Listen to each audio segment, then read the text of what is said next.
creates inequality, and that fails to deal with, there's a disconnect between the law and the social reality. Yeah. So if we are going to go into marijuana farming commercially, we then need to look at marijuana in terms of its medicinal contribution, but also as a drug, and ask ourselves, how well are we managing our drugs at present? How well are we managing alcohol? How well are we managing tobacco?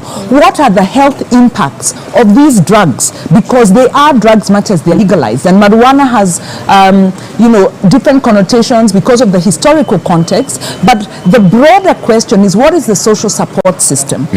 Kenya is quickly developing a drinking problem.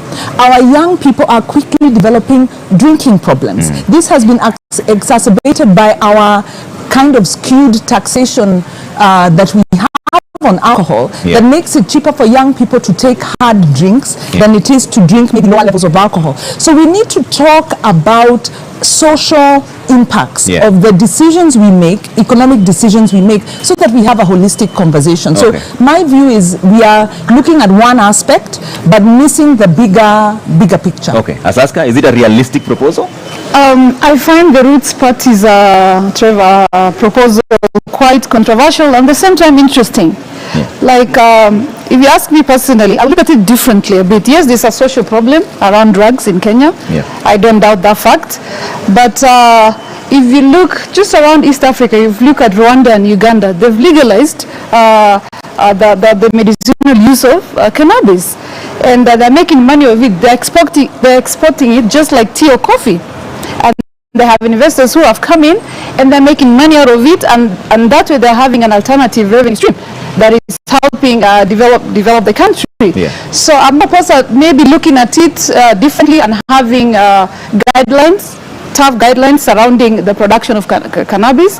I think it's something maybe we can look at, because currently we have 10 countries. We don't have enough regulations to deal with the drugs we are currently. So if we add another one, that's definitely an issue that needs to be addressed fast. And if you remember the late MP of Kibra, he brought the Cannabis Control Bill of 2018, and he had good proposals in there, because it can be used for medicinal value. And if we restrict it, not for recreational purpose, maybe we'll be able to have very strong guidelines that can ensure that the drug cannot be misused. Okay, Nerima?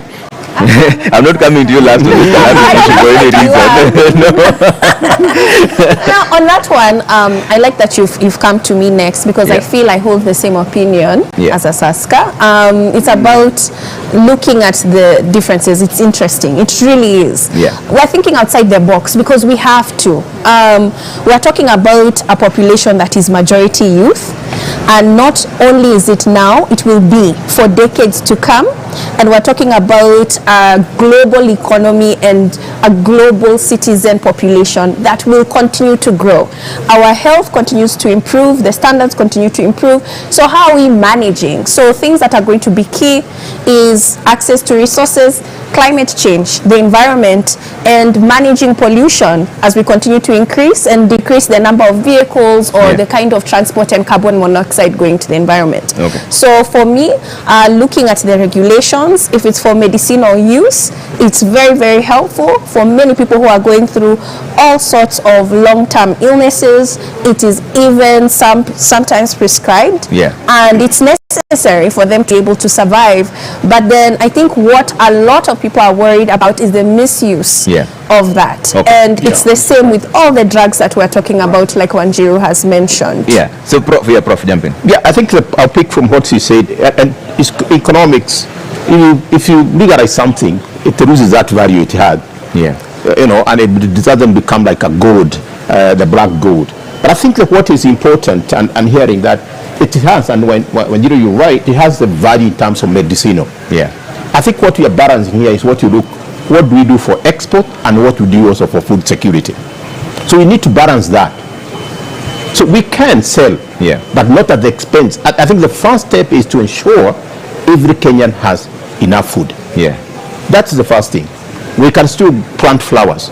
We can plant tea. Tea plays two parts. It plays as an export, but also consume. But it's not food really. I cannot have tea and I say I've had lunch. So we think to be careful in that. the contribution to the economy is questionable, and I hope they have done their math. I've just looked at it, and we know economy is actually saying we are getting so much from it.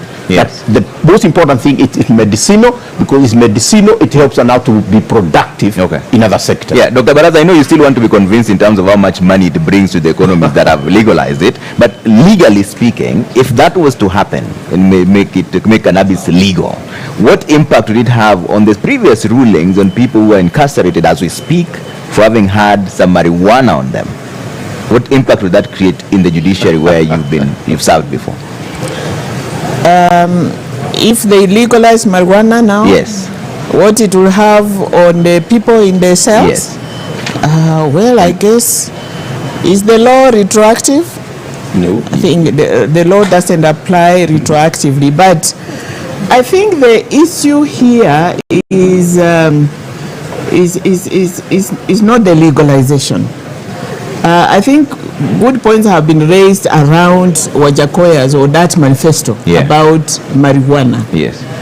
I think if it is properly managed, and personally I want to be convinced that it is of an economic value. Yeah. If it is, then I think a law can be passed, an appropriate law can be passed. We put in place mechanisms to protect the youth from abuse, and then I think that will be okay. But I need to be convinced that there is some useful. It is a useful venture in terms of agriculture. All right. Let me finish. I'll come to you. Go ahead. As to and then that will take care of the abuse which has caused the fellows in the cells to be in the cells. Okay. Yeah. All right. All right, Asaska, you wanted to jump in? Yes, I'd like to add on what Ms. Barasa has mentioned, that yes, definitely there's a social problem. We all agree. And if you look at the 10 countries, I'd like to clarify, the 10 countries in Africa that have legalized cannabis, they've only legalized for medicinal use except South Africa. South Africa has legalized both for medicinal use as well as recreational use. So yes, there's a fear around the social problem that the cannabis will bring about. But I also want us to look outside the box, as Nerima has mentioned, that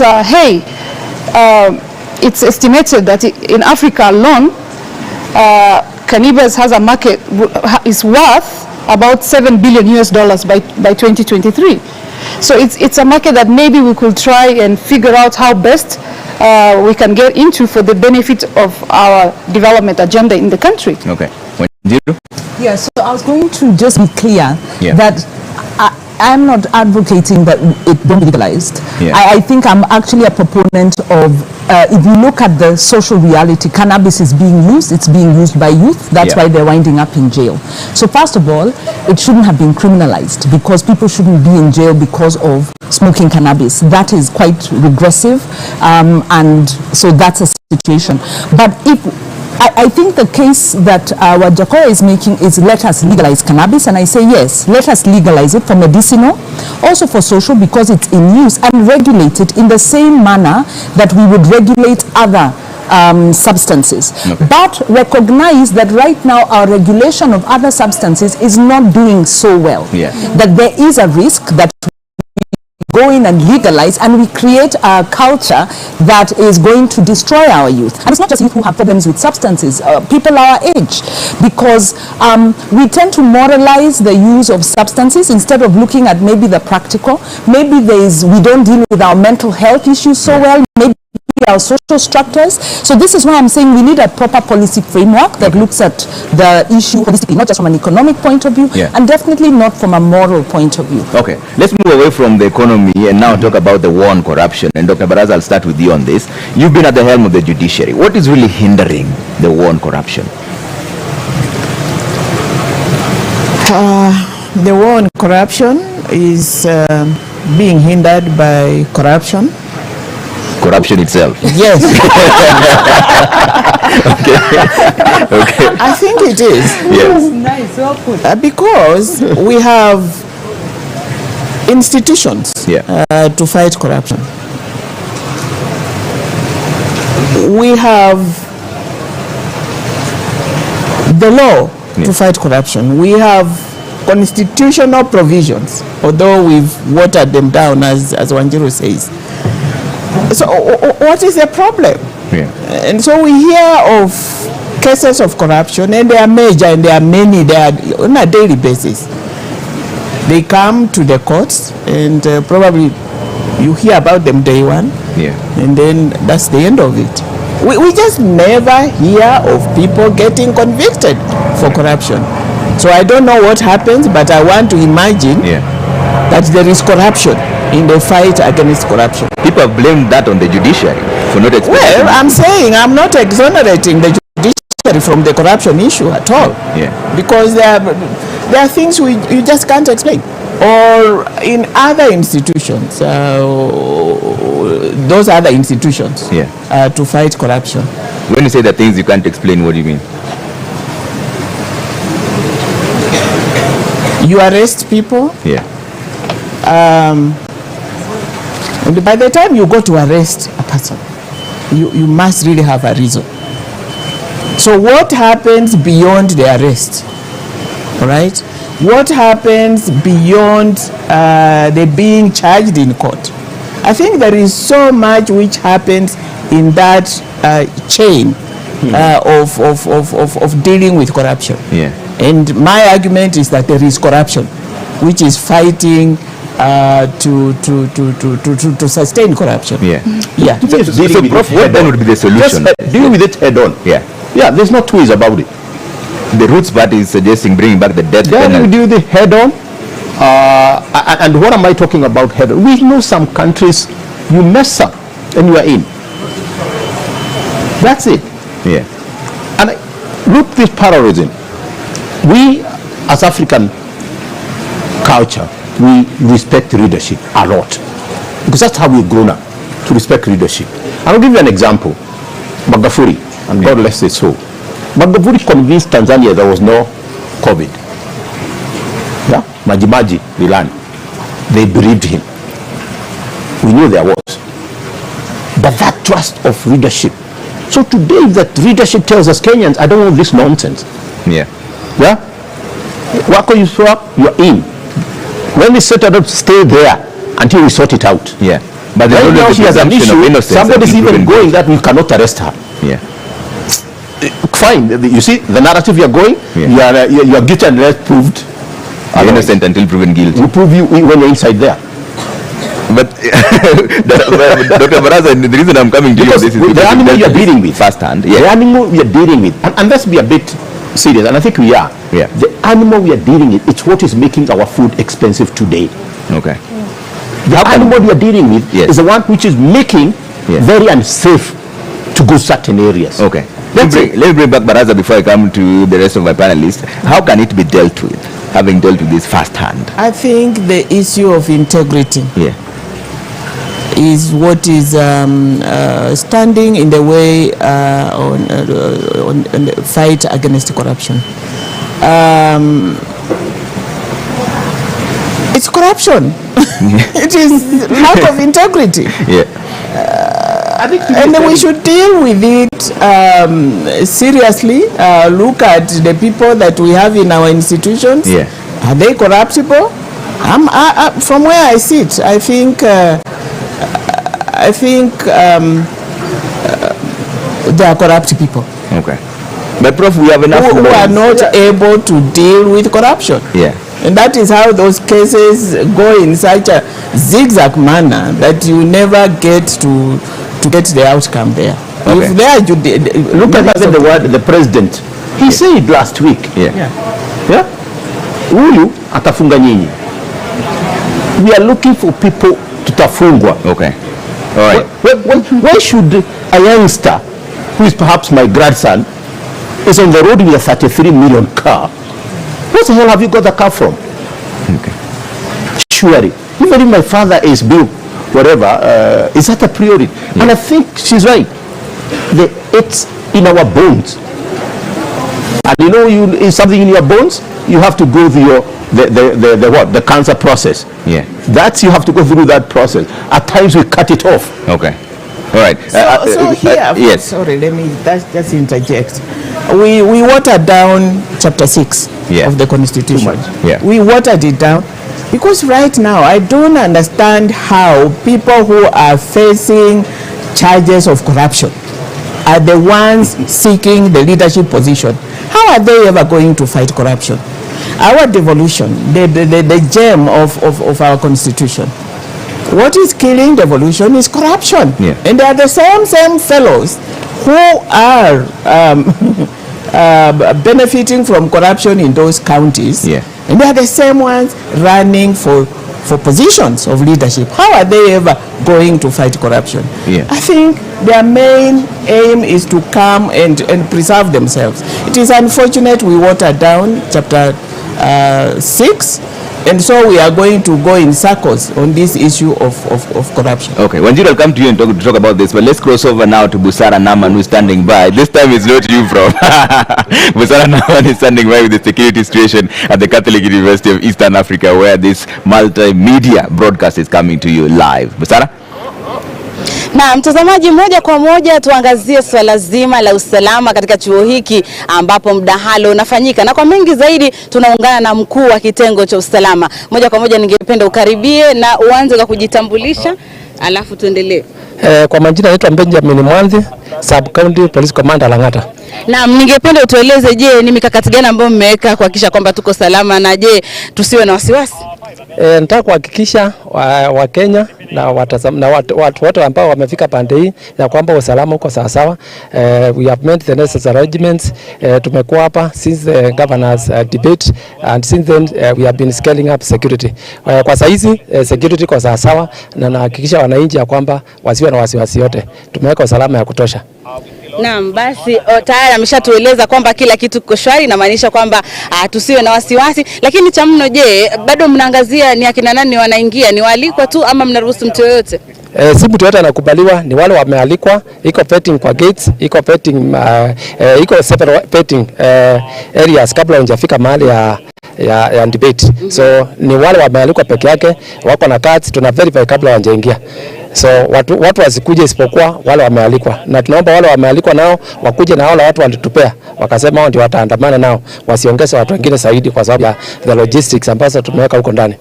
Naam. Bila shaka mtazamaji, huyo ni Benjamin Mwanzi, ni OCPD wa Lang'ata, ambaye anatujuza mengi kuhusiana na shughuli nzima ya usalama katika eneo hili, na kama alivyosema kila kitu kiko shwari. Kwa hivyo mtazamaji, kama uko nyumbani endelea kutazama kwenye runinga yako, kama uko na radio sikiliza, kama uko na bundles basi angalia mtandaoni mtazamaji, uweze kujionea yote yanayojiri katika mdahalo wa leo wa wagombea wenza. Kufikia hapo narudisha upande mwingine wa studio kwako Trevor. Asante sana Busara Naman, kila kitu kiko shwari. Kiswahili. Wanjiru, let me bring you back into this. You've been dealing with this issue of corruption for the longest time now. What are the best options of dealing with it? Great, yes. As an institution, we deal with social accountability, which is really strengthening citizen voice for accountability. Corruption proper, you're looking at abuse of office and you know the penalties and the kind of remedies you have on that. And how do we deal with the problem of corruption? First of all is to recognize that, as Prof has said, as Daktari has said, it's become a part of our culture.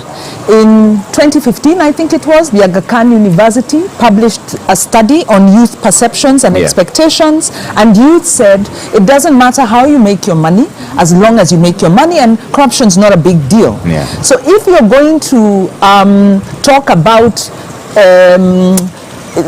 prudent use of public resources to youth, it's not going to resonate, because the interest is to make money by any means. We become very consumerist. Our value system is about consumption, and it's about acquiring money so that I can consume, like Prof is saying, enjoy a big car, the soft life. So one, we need to deal with the culture. The other thing, of course, it's about leadership, and it is about Chapter 6. And so we are looking for a political party that is serious about Chapter 6, that's making some good, strong recommendations and have a track record on delivery. The problem we are having, and it's a crisis that's facing us, is we are having more and more leaders who have violated public office, who are involved in drug cartels or money laundering cartels, rapes and violations. And are actually in court. You know, sometimes it's rumors, sometimes they're even in court. And they're able to get into public office. And as Dr. has said, what will they do once in office? They will water down the law. So we are caught in a cycle. So it's a vicious cycle. It's a vicious cycle, but we must give ourselves some opportunity for hope. Number one, as we go to vote, Kenyans must refuse to vote for leaders who are implicated in corruption or other forms of public abuse of public office, so socially. Number two, we need to align with leaders who have expressed their interest and have a track record in fighting corruption, and then also in our own... Wanjiru, hold that thought in just a bit. There's an important process that's coming through. This time it's not Prof again, it's you interruptions coming through. Let's close over. So at least now you're even. Nimrod Tabu is standing by with the balloting process. It's an important process and he'll explain why. Nimrod? Na asante sana Trevor Mbija kutoka studio nyingine. Hapa tuko katika sehemu moja muhimu, na kama unavyoona ninao wagombea wenza wawili ambao tayari washafika tayari kwa mdahalo wa leo. Bi Justina Wamae hapa na Bi Ruth Mutua tayari kuanzisha kipenga chetu cha mdahalo wa leo. Lakini kazi iliyoko hapa ni kazi fupi ndogo ya moja kwa moja kuweza kumchagua yule atakayeingia jukwani wa kwanza, yule atakayerushiwa maswali ya kwanza na kujieleza wa kwanza. Kwa hivyo Bi Ruth na Bi Justina, ningeomba tu kwa wepesi tu kila mmoja aweze kuchukua karatasi yake ambayo ni kura, halafu moja kwa moja tuweze kuzionyesha kwenye mpiga picha. Moja kwa moja mwaweza kufanya hivyo, maana nishawapa kibali. Ameanza Bi Justina, akafuatia Bi Ruth. Moja kwa moja kuweza kufungua tuweze kujua. Haya basi, ni kama unavyoona upande wangu wa kushoto, nambari wa kwanza atakaye anaingia jukwani si mwingine ila Bi Justina, wa pili atafuatia ni Bi Ruth. Na moja kwa moja basi niwaeleze kwa kifupi tu, kwa kuwa yule anaingia kwanza anaingia sehemu ya kushoto kuangalia wale wageni walioko mbele yetu. Kwa hivyo ni shughuli tu ya moja kwa moja kuingia na kuweza kuanza kusubiri mdahalo kuweza kuanza rasmi. Asanteni sana na natakia kila laheri. Asante. All right, asante sana Nimrod Tabu. That's Nimrod Tabu during the balloting process. Now that's an important process because now we know Justina Wamae of the Roots Party is taken number 1 and Ruth Mutua is number 2. What that means is Justina will be the first one to make her opening remarks and also the first one to make her closing remarks. That's the reason why the balloting process is important, so that we align on who goes first, right? Yeah, you're finishing your thoughts on recommendations of dealing with corruption. How do you deal with this monster of corruption? Number one is implement the law, because there are provisions. We need transparency. We need to know who the beneficial owners of public-sponsored projects are when you have private sector working with with governments, because what we are having is government officials enriching themselves through public schemes. So beneficial ownership, we need transparency, disclosure of the contracts. We are in court over the SGR. There is also a case on the Nairobi Expressway and many other. So we need to enforce the law. We also need to revisit our civic education, because how did we manage to overthrow the dictatorial, authoritarian Moi regime? There was a lot of civic education done in the 90s to ensure citizens owned their democracy and, were pushing for a democratic dispensation. Unfortunately, after the NAC administration came into office, we continued with civic education, but we lost the tempo. And under the Jubilee administration, there's been no civic education at all. So citizens are really not in step with our governance structure, which is becoming more and more sophisticated. So we need to go back to civic education, look at countries that have transformed their culture. And I remember, Prof, when you were at the Vision 2030 talking to us about some of the examples and how you do education at the family level, you do it at the community level to promote leadership and good values. Again, I have to disrupt you one moment now. I'll come back to Nedima and now she has 3 against 2. We're taking a quick break here. When we come back, debate 1 will be taking place right after this break, all right?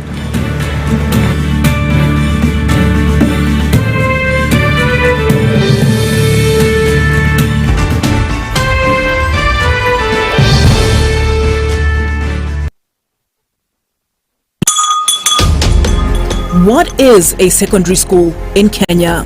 It ranges from 106 high-cost national schools educating 3% of the learners. Ihinda rĩrĩ ciana irarĩkia kĩrathi gĩa Form 4 Stack Institute and Driving School nĩ marakwe mweke wa gũthomera kothi itiganĩte ta Computer Application, Web Design, Business Management, IT, Hairdressing and Beauty Therapy, Hotel and Catering Management.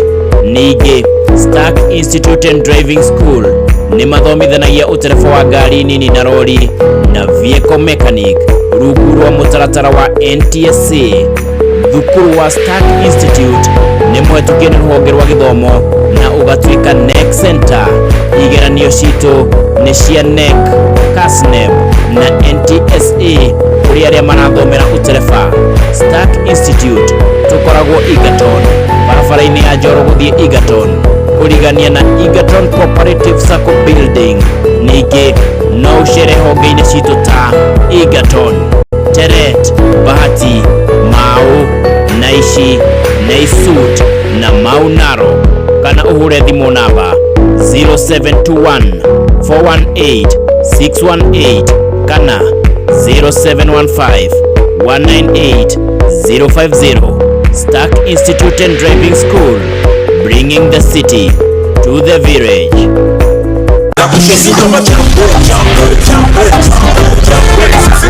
We are S Radio Entertainment. Yes, watu wangu wa Nakuru, how are you doing? Yenu, nije tangu DJ Treasure, Mr. Dope and Fine. Na ni get your DJ Fury, Madam Dope and Fine.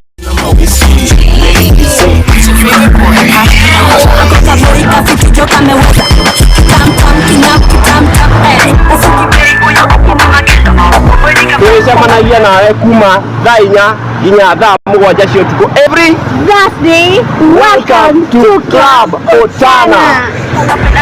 S Radio Entertainment. Michezo yako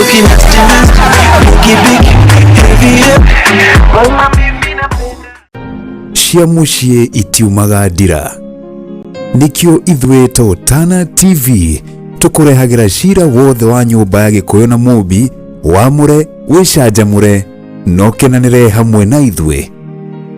Nĩũndũ wa wĩrutĩri na Otana witũ, tutikũhithaga we mwĩroreri witũ kĩndũ ona kĩ, kuma mohoro torĩa marahanĩka marĩa matũrigicĩirie, ũtongoria bũrũri-inĩ o nginya ibindi na thinema mwaki.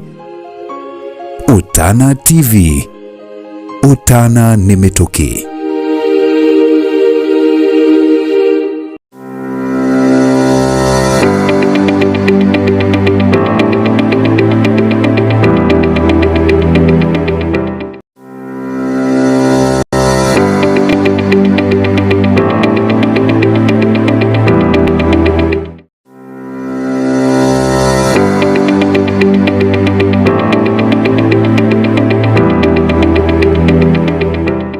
Wega muno muikari wa Naikuru, mbere yaku nĩ engineer Wathiba kana Wathiba Crispus Anthony, ni umwe wa arĩa marahũranĩra gĩtĩ kĩa Senate.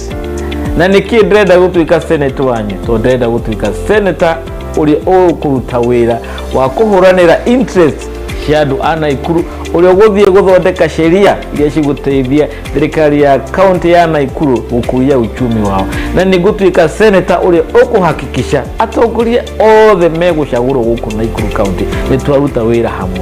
Tarĩki 9 hei kamweke ka gũtuĩka Senator wanyu nĩguo hote gũteithia na atongoria arĩa angĩ tũteithie gũcenjia thura ya Naikuru. Nĩ thengio na Ngai akũrathime.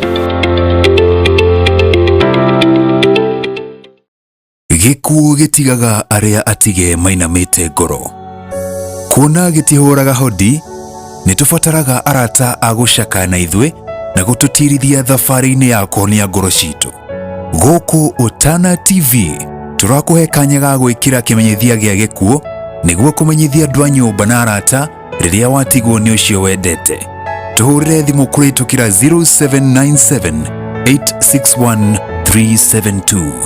Otana TV, Otana nĩ mĩtũkĩ. Ũngĩkorwo wĩna mawoni kana mateta, tũhũrĩre thimũ nĩyo 0797 861 372 kana utwandikire email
Good evening and welcome to the Pope Paul VI Learning Resource Center at the Catholic University of Eastern Africa in Nairobi. My name is Francis Gashuri of Citizen TV and Inoro TV. Na jina langu ni Zubeida Kome kutoka kituo cha KTN News. Karibuni popote pale mnapotupokea katika mjadala huu kati ya wagombeaji wenza wa kiti cha urais katika uchaguzi ujao wa mwezi Agosti. This is the first of two debates involving running mates of the four candidates cleared to run for president.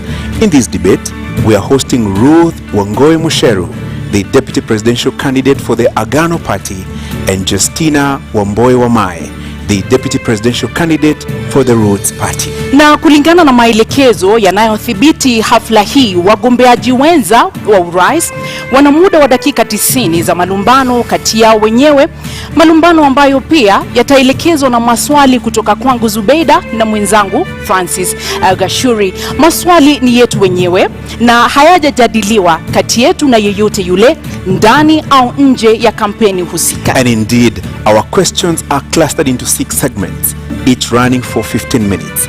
As per our debate rules, each candidate has 2 minutes to make an opening statement, 2 minutes to answer a question, and 60 seconds for a rebuttal. The topics have carefully been selected through a thorough assessment of sentiments over Kenyans across the country. Na maelekezo yetu pia yanashauri na kuwataka wagombeaji wote kuendeleza mjadala huu kwa lugha, nia na njia zinazohifadhi heshima kati yao, kati yetu hapa na hata kwa watazamaji wanaofuatilia matangazo haya mbashara. Hii ina maana kwamba lugha isiyofaa, ikiwa ni pamoja na maneno yanayoweza kupewa tafsiri ya matusi, hayataruhusiwa kwenye mjadala huu. The same responsibility shared by the audience seated here in the auditorium. Debate rules do not permit any cheers or jeers, except now, when we turn our attention to the debate platform to welcome the deputy presidential candidates, Justina Wamae and Ruth Musheru. Naam, kulingana na kura ambayo imepigwa awali kuambatana na wanaowania wakiwa wagombea wenza kwenye kinyang'anyiro cha urais kwenye uchaguzi mkuu ujao, Justina Wamboi Wamae wa Roots Party ndiye amepata nambari ya kwanza, kumaanisha kwamba ndiye atazungumza akiwa wa kwanza, na vile vile tuko naye Ruth Wangoi Musheru wa chama cha Agano. Karibuni sana. Asante. Welcome ladies, and for purposes of this discussion, allow me to refer to you as Madam Justina and Madam Ruth. Welcome. Thank you. Let me start with you, Madam Justina. You have 2 minutes to tell us why do you want to be Deputy President in the Republic of Kenya? Thank you very much, Kashori and Zubeida, and thank you everyone who is here. We appreciate. Justina Wamai is emotionally intelligent. She's vibrant. She's someone who looks into the future. And given the fact that I was born in Kibera and I am where I am today, I feel I've achieved, which is encouragement to anyone at home. In 2013 and 2017, I must say I was a consumer of this production. I was at home watching, but today I'm part of the production. So I feel very humbled, and given that I understand the role of a DP, that you deputize the president in all execution of his duties, I am ready for it. My educational background in procurement, having a master's in procurement, links with the public service. We are out to run an efficient government, a government that looks into how we are managing our money. So that gives me the upper hand. And again, being 35 years a youth, I can resonate with the challenges the youth are facing. Besides, I had ran for Mavoko in 2017, member of National Assembly. And many people were asking why the member of National Assembly. My drive then was to go into National Assembly and formulate and sponsor bills that are youth responsive. So when I speak here, I know the plight of the youth, I know the plight of the women, and my focus is telling the Kenyans the truth, that it is not easy, but we are going to make it. The future is beautiful for Kenya, and that is what Roots Party stands for. Naam, shukran sana Bi Justina. Bi Ruth, una muda wa dakika 2 kuanzia sasa kutueleza mbona unatosha kuwa makamu wa rais wa Jamhuri ya Kenya. Asante sana Zubeda. Nashukuru the media council that you have given us the chance to sell our manifesto and tell the Kenyans what we have for you. I am Ruth Wamboi Musheru. I am a daughter. I am a wife to one Mr. Mutua. I am a mother, and I'm here before you to tell you what Agano is coming to change, and the required change that all Kenyans have been waiting for. And to ensure that whatever you desire and whatever you want to achieve, Agano gives you. And what our policy is that we bring the money back. Agano inarudisha pesa ya Wakenya. Welcome. And once more, Madam Justina, the role of Deputy President is outlined in the Constitution. Yes. Do you understand that role well? And how would you utilize it if elected Deputy President of the Republic of Kenya, together with your presidential candidate in the August 9th general election? In the Constitution, the role of Deputy President is outlined in Article 147.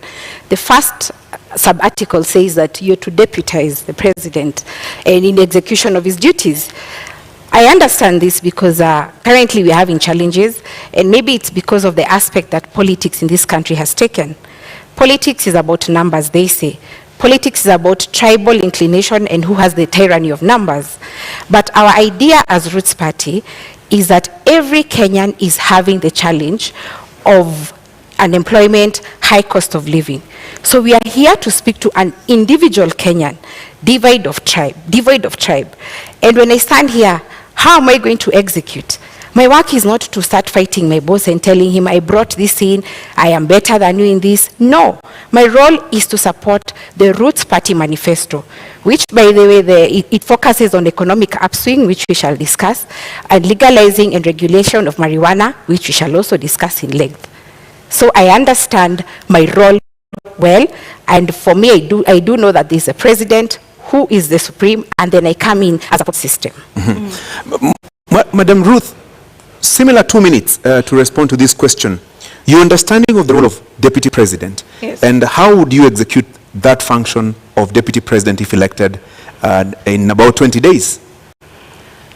We know that Deputy President is the second highest political seat. So my business is to assist the President. My business is to sit in while the President goes out on duty.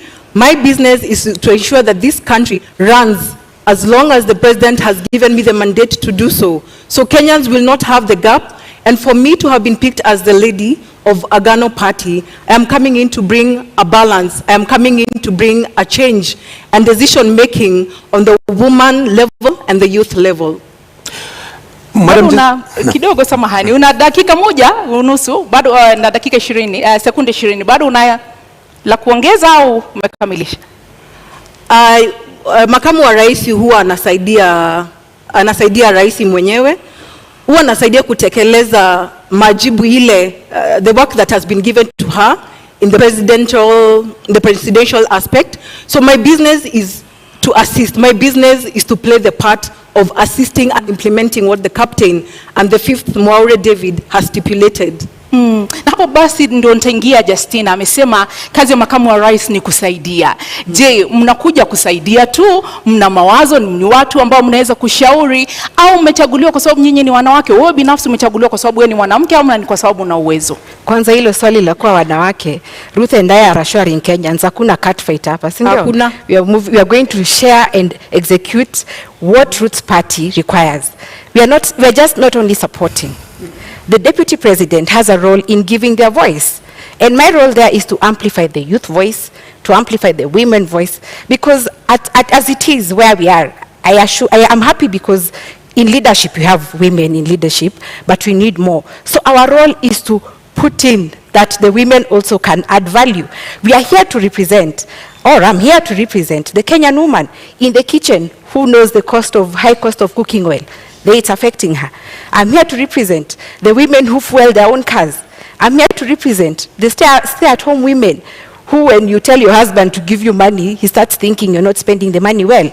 Yet it is the economy that has deteriorated. There's so much inflation. So it is not just to support. That is part of it.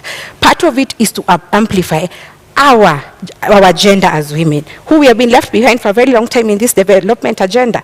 So kusupport na kuweka sauti zetu kama mimi, kama wanawake na kama vijana. Madam Ruth, what is your voice then? What, arguably in the political sphere, somebody would ask you, what do you bring to the table? So what do you bring to the table in terms of capacity, in terms of the understanding of this role, in terms of your ability to execute the functions of deputy president, if Kenyans give you the nod in about 20 days in this election? Okay, what I'm bringing in, one is the difference in leadership, that now, for the first time, to make history, is that we will have a lady deputy president. That for me is a key factor. I am coming in with intelligence, with my intelligence. I am coming in corruption-free. I'm coming in as a trustworthy person. I'm coming in to bring the development agenda that has been left out of the woman and the youth. Na Bi Justina, inakutia wasiwasi kwamba kwa upande mmoja mnaonekana ni kama kidogo kama Ruth Party mnakuja kukiuka maadili? Unaogopa kwamba hiyo inamweka kidedea Bi Ruth katika kinyang'anyiro hiki, kwamba unaonekana nyinyi mnakuja kuharibu, yeye inamweka kidedea katika kuvutia kura zaidi? Inakutia wasiwasi? Sina wasiwasi kwa sababu Wakenya mahali wamefika. Mkenya amefinyika because uchumi umezorota. Idea zetu ni za kusaidia Wakenya. Kwa hivyo sina uoga wowote, niko hapa nitajibu maswali yote, because my role nilipoingia nilisema ni kudestigmatize manifesto ya Ruth Party. Hata Ruth kabla anipige tukue na malumbano, ningependa asikize vizuri, ndio akiniuliza swali be from a point of her understanding. Kwa hivyo sina uoga wowote. Na unaposema, nikupe dakika nyingine moja, unaposema hauna uoga wowote, awali nimesikia ukizungumza kuhusu tyranny of numbers. Nyinyi wawili yaonekana ni wageni katika ulingo wa siasa. Hauoni kana kwamba kuwa wageni kule kuna wapa ile disadvantage mkilinganisha na wale ambao pia wanagombea wadhifa huu wa kuwa naibu rais? Nyinyi ni wageni kwenye ulingo wa siasa. Ndio, naweza kuwa mimi ni mgeni, lakini mgeni huja na heri njema. Miaka 30 tunaobishana nao wamekuwa kwenye siasa. Tyranny of numbers imetumika kila saa kusema watu wetu. Lakini kama iko sahihi, ni kila Mkenya awaze ajiulize, hawa viongozi ama hii serikali inanifaidi aje kibinafsi? Kwa hivyo mimi na Roots Party tunaleta mind shift, change of mindset. Mkenya akuwe selfish kivyake, aseme ingawaje kabila langu liko uongozini sijasaidika, lakini hawa hata kama sio kabila langu wako na agenda na wanataka kupeleka Kenya mbele. So I'm not scared in any way. Anakutisha Ruth? Anakutisha Justina? Not at all, not at all. Tuko hapa kuleta mabadiliko ile Wakenya wanatarajia. So we are coming in to bring the change. Hii ni uongozi mpya. We are not frightened with the fact that there is tyranny of numbers. Those are numbers. But the actual fact is Wakenya wamechoka. Tumekuja kuleta mabadiliko ile wamekuwa wakingojea. Madam Ruth, 30 more seconds. Where are those numbers unasema you also have your numbers? Where are those numbers? The numbers are there, Francis. You know, as the fifth Mwaure Wahiga said, some of these research institutes have been sponsored. So what they are doing to us and the Kenyans is reverse psychology. So that means they're trying to say the tyranny of numbers has an upper hand. Lakini ninataka kueleza kuna mabadiliko na agano iko site watu wakate simu. Na vile vile Bi Justina, yes. Tunapoangalia katika uongozi na katika nafasi ambayo mmesema kwamba mnaielewa vyema ya makamu wa rais. Tuseme kwa mfano kesho mgombea urais kwa tiketi ya Roots Party awe kwamba hawezi kuongoza. Tuseme umechaguliwa. Nini ambacho kinakupa hiyo motisha au uweze kuwa na ule ushawishi wa kuwa kwamba unaweza kuongoza kama rais wa Jamhuri ya Kenya? Kweli unatosha kuongoza kama rais wa Jamhuri ya Kenya? Zubeida, ukiangalia leadership iko na two aspects, the hard and the soft. The hard ni what you have been doing, legislations and regulations, but the soft is you talk to the hearts and minds of Kenyans. Hearts of minds of Kenyans inasema 5.5 million of Kenyans are unemployed. 1.2 million of Kenyans live below the poverty line of 220 shillings daily. That is what Kenyans are speaking about. Na hiyo ndio inanipatia courage, nasema ingawaje labda amwezi jizungumzia, mimi najitoa na nazungumzia. That is the truth of the matter, that Kenyans are struggling. Pia niko hapa, I'm representing the many parents who take loans to educate their children. Unajua wazazi wetu wakati walikuwa wanaona ati wao wakichukuliwa kazi ilikuwa after form 4 wanaenda kazi kwenye benki. But now our time, mzazi hiyo time akaona labda degree ndio itasaidia mtoto wangu apate kazi. Unfortunately, hakuna kazi, wazazi wamejekelea loans. Kwa hivyo mimi nazungumzia wazazi wetu, nazungumzia ule youth hana kazi, nazungumzia mpaka wale watu ambao in 1998 kulikuwa na bomb blast. Our Kenya wengi, over 3,000 were never compensated. And this comes to the respect. Unajua wenye walilipwa ni watu wa American Embassy and the Tanzanians and those Americans who are victims. But Kenyans were not compensated. In my thinking, mtazamo wangu ni kwamba hawakulipwa kwa sababu Kenya haipewi heshima. Utapewaje heshima na una pesa? Angalia Middle East. Wakenya wanaenda kutafuta greener pastures, wanatesekea huko. Many a times people ask ati ambassador anafanya nini? Lakini niulize, ambassador na pesa ya mafuta, sisi hatuna, ni madeni tumejaza tele. Atawezaje kusimama na huyu mwingine? So our idea na Kenya kinanisukuma ni kwamba tunataka Kenya ipewe heshima, and we want when we talk, venye mzungu alisema put your money where your mouth is, tuweze kuongea juu tuko na nguvu. Madam Justina, 1 minute. There's something that has come up about sponsorship. Are you being sponsored by anybody, your ticket to run for this presidential race? No, we are not being sponsored. And this is a question I'm posing. Where should we have the best ideas than the sponsoree, if that's the question? Our idea is unique, we are fresh, we are new, we are not being sponsored.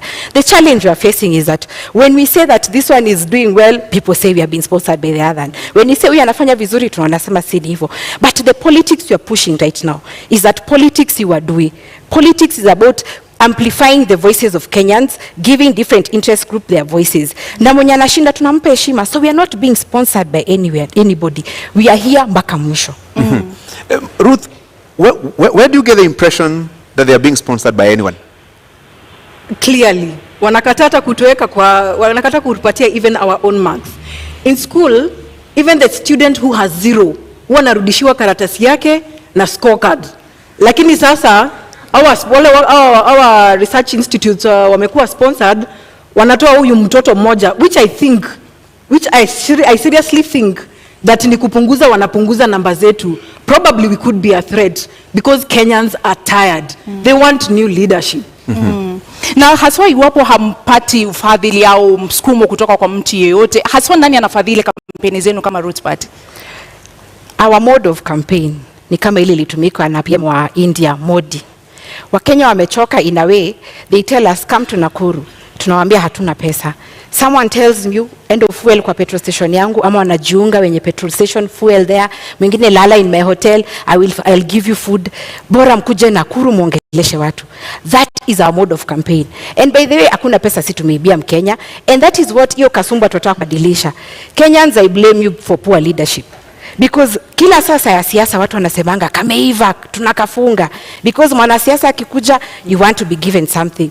Hiyo ndio ina motivate wanasiasa kuiba, wakiingia ndani they recoup, there's return on investment. Haizi ekelea pesa yake hapo alafu afikiria ati unakula freely. No wonder we have bad leadership. Kwa hivyo wewe Mkenya ukiona watu wanakuja campaign, usituchukie juu hatuna kitu. Sisi tuko na idea ya kupeleka Kenya mbele. In the next 5 years tukiwa kwenye kiti mtakuwa mnatupatia pesa ya campaign. Na labda ni kuongeza dakika moja, je, Roots Party inakuja kuharibu kura ya vijana na kuharibu vijana? Naweza sema nobody owns anyone's vote. Our role hapa ni kuambia wa Kenya that there is alternative. Si kila siku hiyo 30 years mmeambiwa ati tunafanya hivi. No, ours is to give alternative. No one owns any vote. Na Mkenya usiogope kupigia Roots Party kura ati because wewe ni wa nani. And there's also another question. Kenyans are saying you should have started earlier. Let me say this. Official campaign period began on May 29th. 2022. So hakuna mapema tungekuja because we follow the law. Number 2, we have not yet gone into election. So you can vote for Roots Party, usiogope ati jueni wa mtu mwingine. And finally, wa Kenya, kuambiwa that you're owned by someone is negating on our gains on democracy. This debate here has to achieve the purpose. The purpose is to convert the many Kenyans who we never find during the campaign trail, lakini wako kazini. So musikize na tuendelee pamoja. Bi Ruth, labda kuambatanisha na hilo, mmeonekana kutoridhika sana na yale ambayo yanaendeshwa na Roots Party. Mna wasiwasi eti kwamba wanakuja kuharibu vijana, kwa nini? Tuseme ukweli.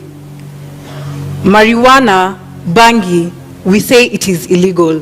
Sasa hii sera wanakuja kuuza, tunangoja kusikia venye wataweza kutuzia sisi wenyewe. And already it is an illegal substance. So how do we work around such manifestos? So maybe Justina will let us know further how far they can go with marijuana. I will give an example of kijana moja alikuwa nafanya kazi some place that I lived back then. Alikuwa nafieka nyasi at 11 p.m. na nikaenda nikamuuliza. So I asked him the following morning because I had the noise from outside. Nikamuuliza what happened. Okay, I had heard the history that anavuta bangi.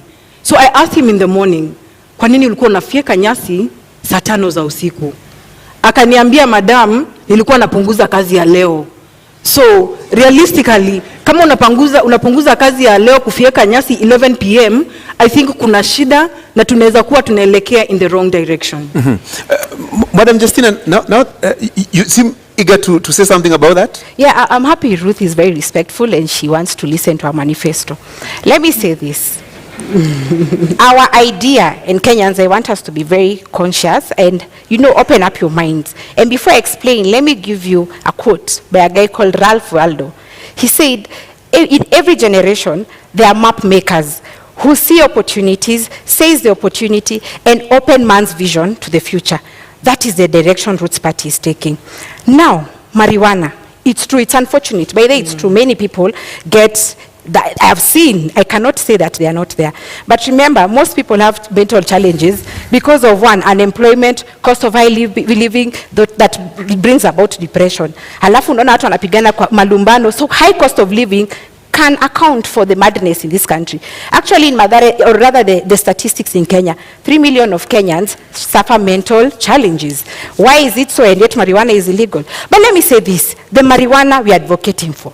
I'm happy that Kenyans have all gone through a science class in primary, a biology class in high school. There's something called species or cousins of plants. The marijuana is a plant, yes. No. Muda umekwisha, lakini nitakuongezea sekunde 30 kabla nirudi kwake Ruth. Wewe binafsi umewahi vuta bangi? Sijawahi na sitawahi. Sijawahi na sitawahi.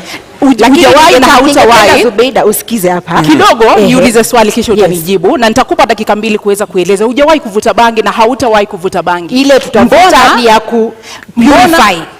Na mbona mruhusu vijana na mbona mhubiri kitu ambacho wewe binafsi haukiamini? Mbona uhubiri mvinyo ilhali wewe unakunywa maji? Haya, tulia Zubeida, usikie mambo. Now, Kenyans, like I said, we are here to open up your vision to the future. There are 2 species of marijuana, or they are cousins, let me say that. Cousin moja anaitwa THC, which has the psychoactive ingredient. That is the cannabis sativa that you hear all the time, imeshikwa na watu wa DCI. But sisi focus yetu ni CBD, or cannabis.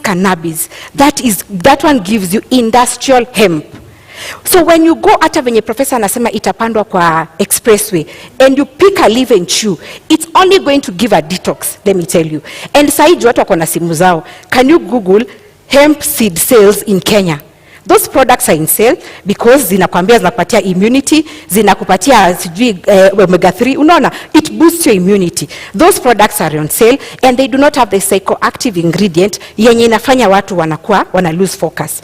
That is the bang you are advocating for. And industrial hemp is used in 9 sectors, namely textile, construction, magari, makeup, unaona hii makeup tumejipaka. The options, food and beverage, the options are many. So we are not here, and let me tell you Kenyans, consumption ama kuvuta ni kitu kidogo sana. Ruth, unamwamini? Simwamini.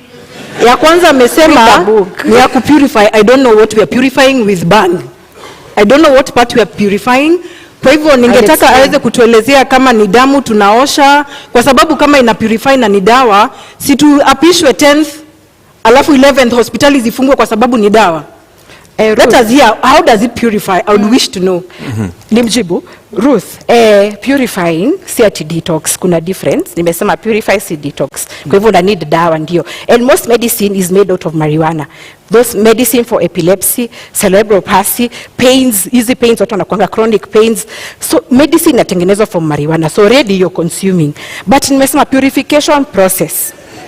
Purification process, angalia, purification process ni, we have a challenge in this country, mainly corruption. 2 billion is lost every day, we were told that. But you know corruption stems from what? Scarcity mentality. There are no other options in this country to make money. So everyone wants to go into politics where the salaries are lucrative. So your scarcity mentality, unaingia, you amass for yourself. So we are going to be purifying the scarcity mentality and the bad impact of corruption, colonialism, tribalism. Hizo vitu ni spiritual and we are going to purify them. Ndio ziishe kwa hii nchi. Ndio tukianza kazi, ile siku tutaapishwa, Kenya ikuwe safi, clean slate. So we are not smoking ati kufurahisha. Justina, umesema how you don't take the substance. Na umesema that means we are all consumers of bang through medicinal, yes, the medicinal part of it. So that means then why are we having it legal in our constitution? So what is the reason why we have not legalized it from the beginning? That means kuna madhara ile wataalamu wanajua ndiposa hawajapitisha hapa kwetu Kenya. Let me answer Ruth. Ukiangalia Nakada ilipatiwa gazettement in 2001. The economic challenge at that time, we had a government, a new election was coming up in 2002. There was teacher strike, banker strikes, the economy was doing badly.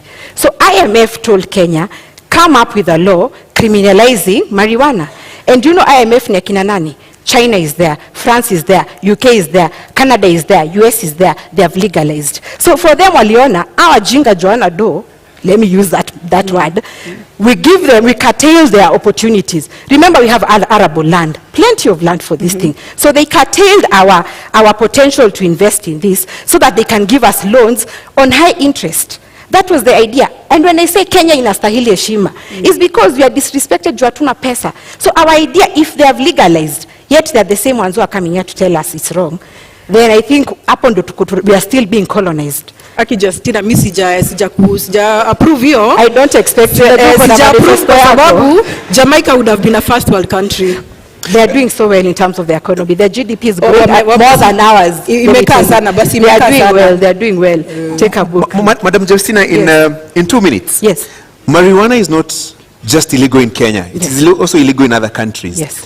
We've also seen situations in this country where certain people grow marijuana. Why have they not been rich if growing marijuana was such a lucrative business? When you look at our neighbors, let's talk about Africa. Malawi has legalized for medicinal and it's restricted. Uganda is doing it, but it's the Israeli government who have come in to help them. As it is with their loan, Uganda was about to go the Sri Lanka way.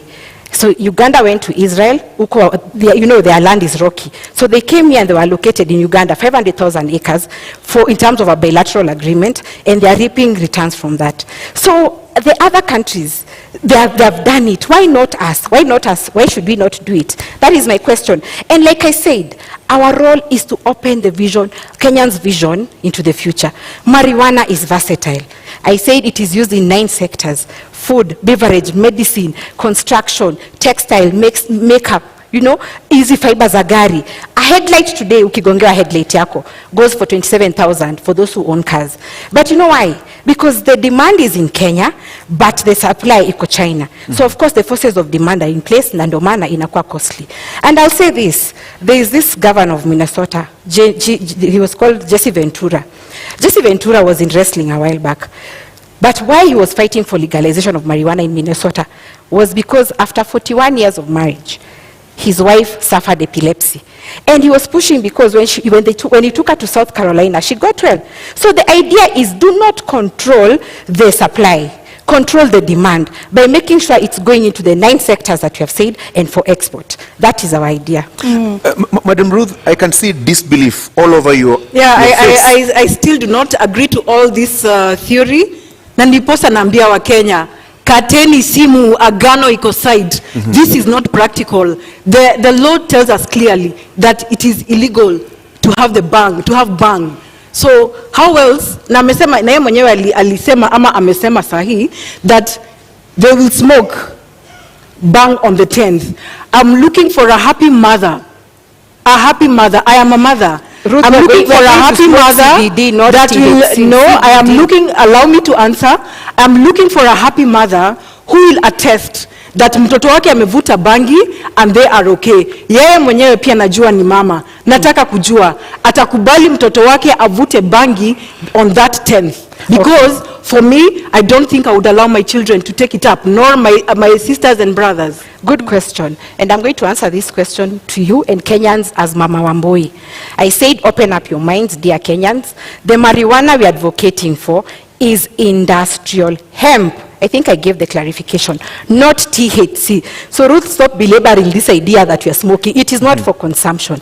And is it smoking? It is for purification. You can even put it in those things, you know, you nachoma mahali, inatoa scent. So it's not smoking, it's purification. There's a difference. And it's true, Ruth. Okay. Mothers are suffering. Let me say this. I don't want to come off like I don't relate. I have seen mothers are suffering. And that is why Ruth's party has said, anyone who attempts to grow cannabis sativa, we are growing CBD or cannabis. We already have regulations in place. Number 1, we license all farmers. Number 2, we'll introduce agricultural officers to go around this country looking at those farmers and what they're doing. And there's a distinction. Even you Kenyan, you can report someone growing sativa. Why? The leaves of industrial hemp are very large, but the leaves of sativa are very small. So the agricultural officers will control licensing. So I think we're already controlling this measure. Let me give you 1 more minute to explain this. This is the theoretical talk about agriculture in terms of growing marijuana. What are the practicals? Have you identified the areas that you intend to grow this marijuana? What are the economic returns if this was to be allowed, if you're to become deputy president? Okay, marijuana is going to spur up our economy because agriculture has been given a backseat. The challenge you're having now because of FLA, many of the Kenyans or the youth who are in the bread basket of Kenyans have migrated to the urban areas to do what? To be boda riders. They're thinking there's money because agriculture, they're not viewing it like it has money. So these are the returns. Look at China, for example. In 2021, they made 1.2 billion USD out of 169,000 acres. That is China. Now look at our case. And by the way, land in Kenya, when you look at the NLC report, Kenya is close to 144 million in acres. 80% they say is dry and arid, 20% is what we are using. So when you bring marijuana will be like crop cover to stimulate our soil so that it can be able to produce other things. So we are focusing on the arid area, the 80% of it. 20% of it is where Kenyans are crowded. So we'll open up space so that we use all the other land that we have. Bi Ruth, kidogo kuambatana na kile ambacho wamesema, unadhani uchumi wa Kenya haujaimarika kwa sababu hatujahalalisha bangi? Wakenya wanaumia kutokana na gharama ya maisha kwa sababu hatujahalalisha bangi? Hapana, sikubaliani na hiyo. Uchumi umezoroteka kwa sababu ya corruption. And that is why Kenyans, we are coming in to bring in a new leadership, a new change in how things run in this country, and give Agano Party, Mwaure Waihiga, the chance to come and be the deputy, the president of this country. Corruption has eaten us up. In every corner of each sector, corruption has eaten us up. It's not that we do not have bangi, lakini corruption imetukula sisi wenyewe. We have eaten ourselves up, and a few of us know ourselves, so we are going to deal with that. Let me add something quickly. Okay, when you look at private businesses, they look at what is our competitive edge. How can we be ahead of our competitors? So when, it's not that uchumi imeharibika because of no legalization of bangi. Of course, I agree with Ruth, corruption should be blamed. But look at this situation, that if private businesses are looking into the future, why is government scared to look into the future? And the future is legalization of industrial hemp or marijuana. So our idea as Roots Party is to run a profitable government, devoid from increasing taxes from Kenyans, from getting further debt, but we are going to look for our own money. Our own money will come from legalizing a regulation of marijuana. Case in time, a pilot study will be Kulalu Galana, the 1 million acre project. Iyo ikiwa 1 million, that is times 5 of what China got in 2021. So we'll have 6 billion USD. You can do the math in Kenyan shillings. That money is money that will be used to pay teachers, pay the civil service, increase their salaries in trenches. So for us, tunaangalia competitive edge, what private businesses do. Niulize Justina swali kidogo. Kuna kuanga na employee incentives. Ukifanya kazi kwa bakery, huwa wakati mwingine unapatiwa mkate uende nayo nyumbani. Na je, bangi watenda nyumbani na nini? Watenda nyumbani na, very good question.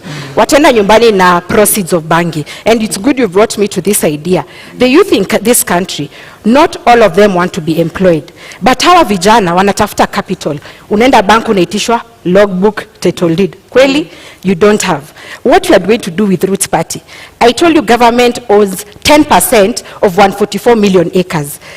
In every county, government land will give 200,000 acres to our youth. We'll have a thing like the Yali project, which we are calling Roots Entrepreneurship Initiative. Tunafanya competition, tunachukua 50,000 youth. Kwa hiyo mradi ya 200,000 acres. Na ujue bangi grows in 4 months. So akishauza hiyo bangi yake, hiyo proceeds, 2.8 million according to hesabu za China, youth atakuwa na capital, seed capital ama capital to boost their business. So you won't take home bangi, Ruth. You'll take home capital for investment. But ni legal, lakini bado watu wanavuta. I don't know how we will deal with those incentives. So those are the challenges in this country. In fact, we should ask the ones who are in government now, why is it illegal and Kenyans are smoking? That's the question to them. Kwa hivyo Ruth, kwa kuwewe ni kuhalalisha kutohalalisha bangi au ni swala la maadili? Kutohalalisha, the constitution does not allow. Lakini unaona kwamba inahujumu maadili? Sorry? Inahujumu maadili au haswa tatizo lenu kama Agano Party ni kwamba bangi ni mbaya, haistahili kuhalalishwa au ni swala la maadili? Ni maswala ya maadili na si Agano Party, ni wa Kenya. Kama it is already legal, it is currently illegal. So how safe is it? How safe is it when we start taking it up? That means we are destroying a whole generation. We're destroying our children. I am concerned as a Kenyan. So you're being unfair to Ruth. You know Ruth cannot support her manifesto. So it's true atasema ni mbaya. Let me give you some 60 more seconds, Ruth. Yes. Is it a question of faith and values that drives your opposition to the Roots Party's manifesto and proposal to engage in marijuana farming? It is more values. It is more value and faith too, yes. It is more values and faith too. Because I'm trying to look at right now, currently what is happening in Kenya right now.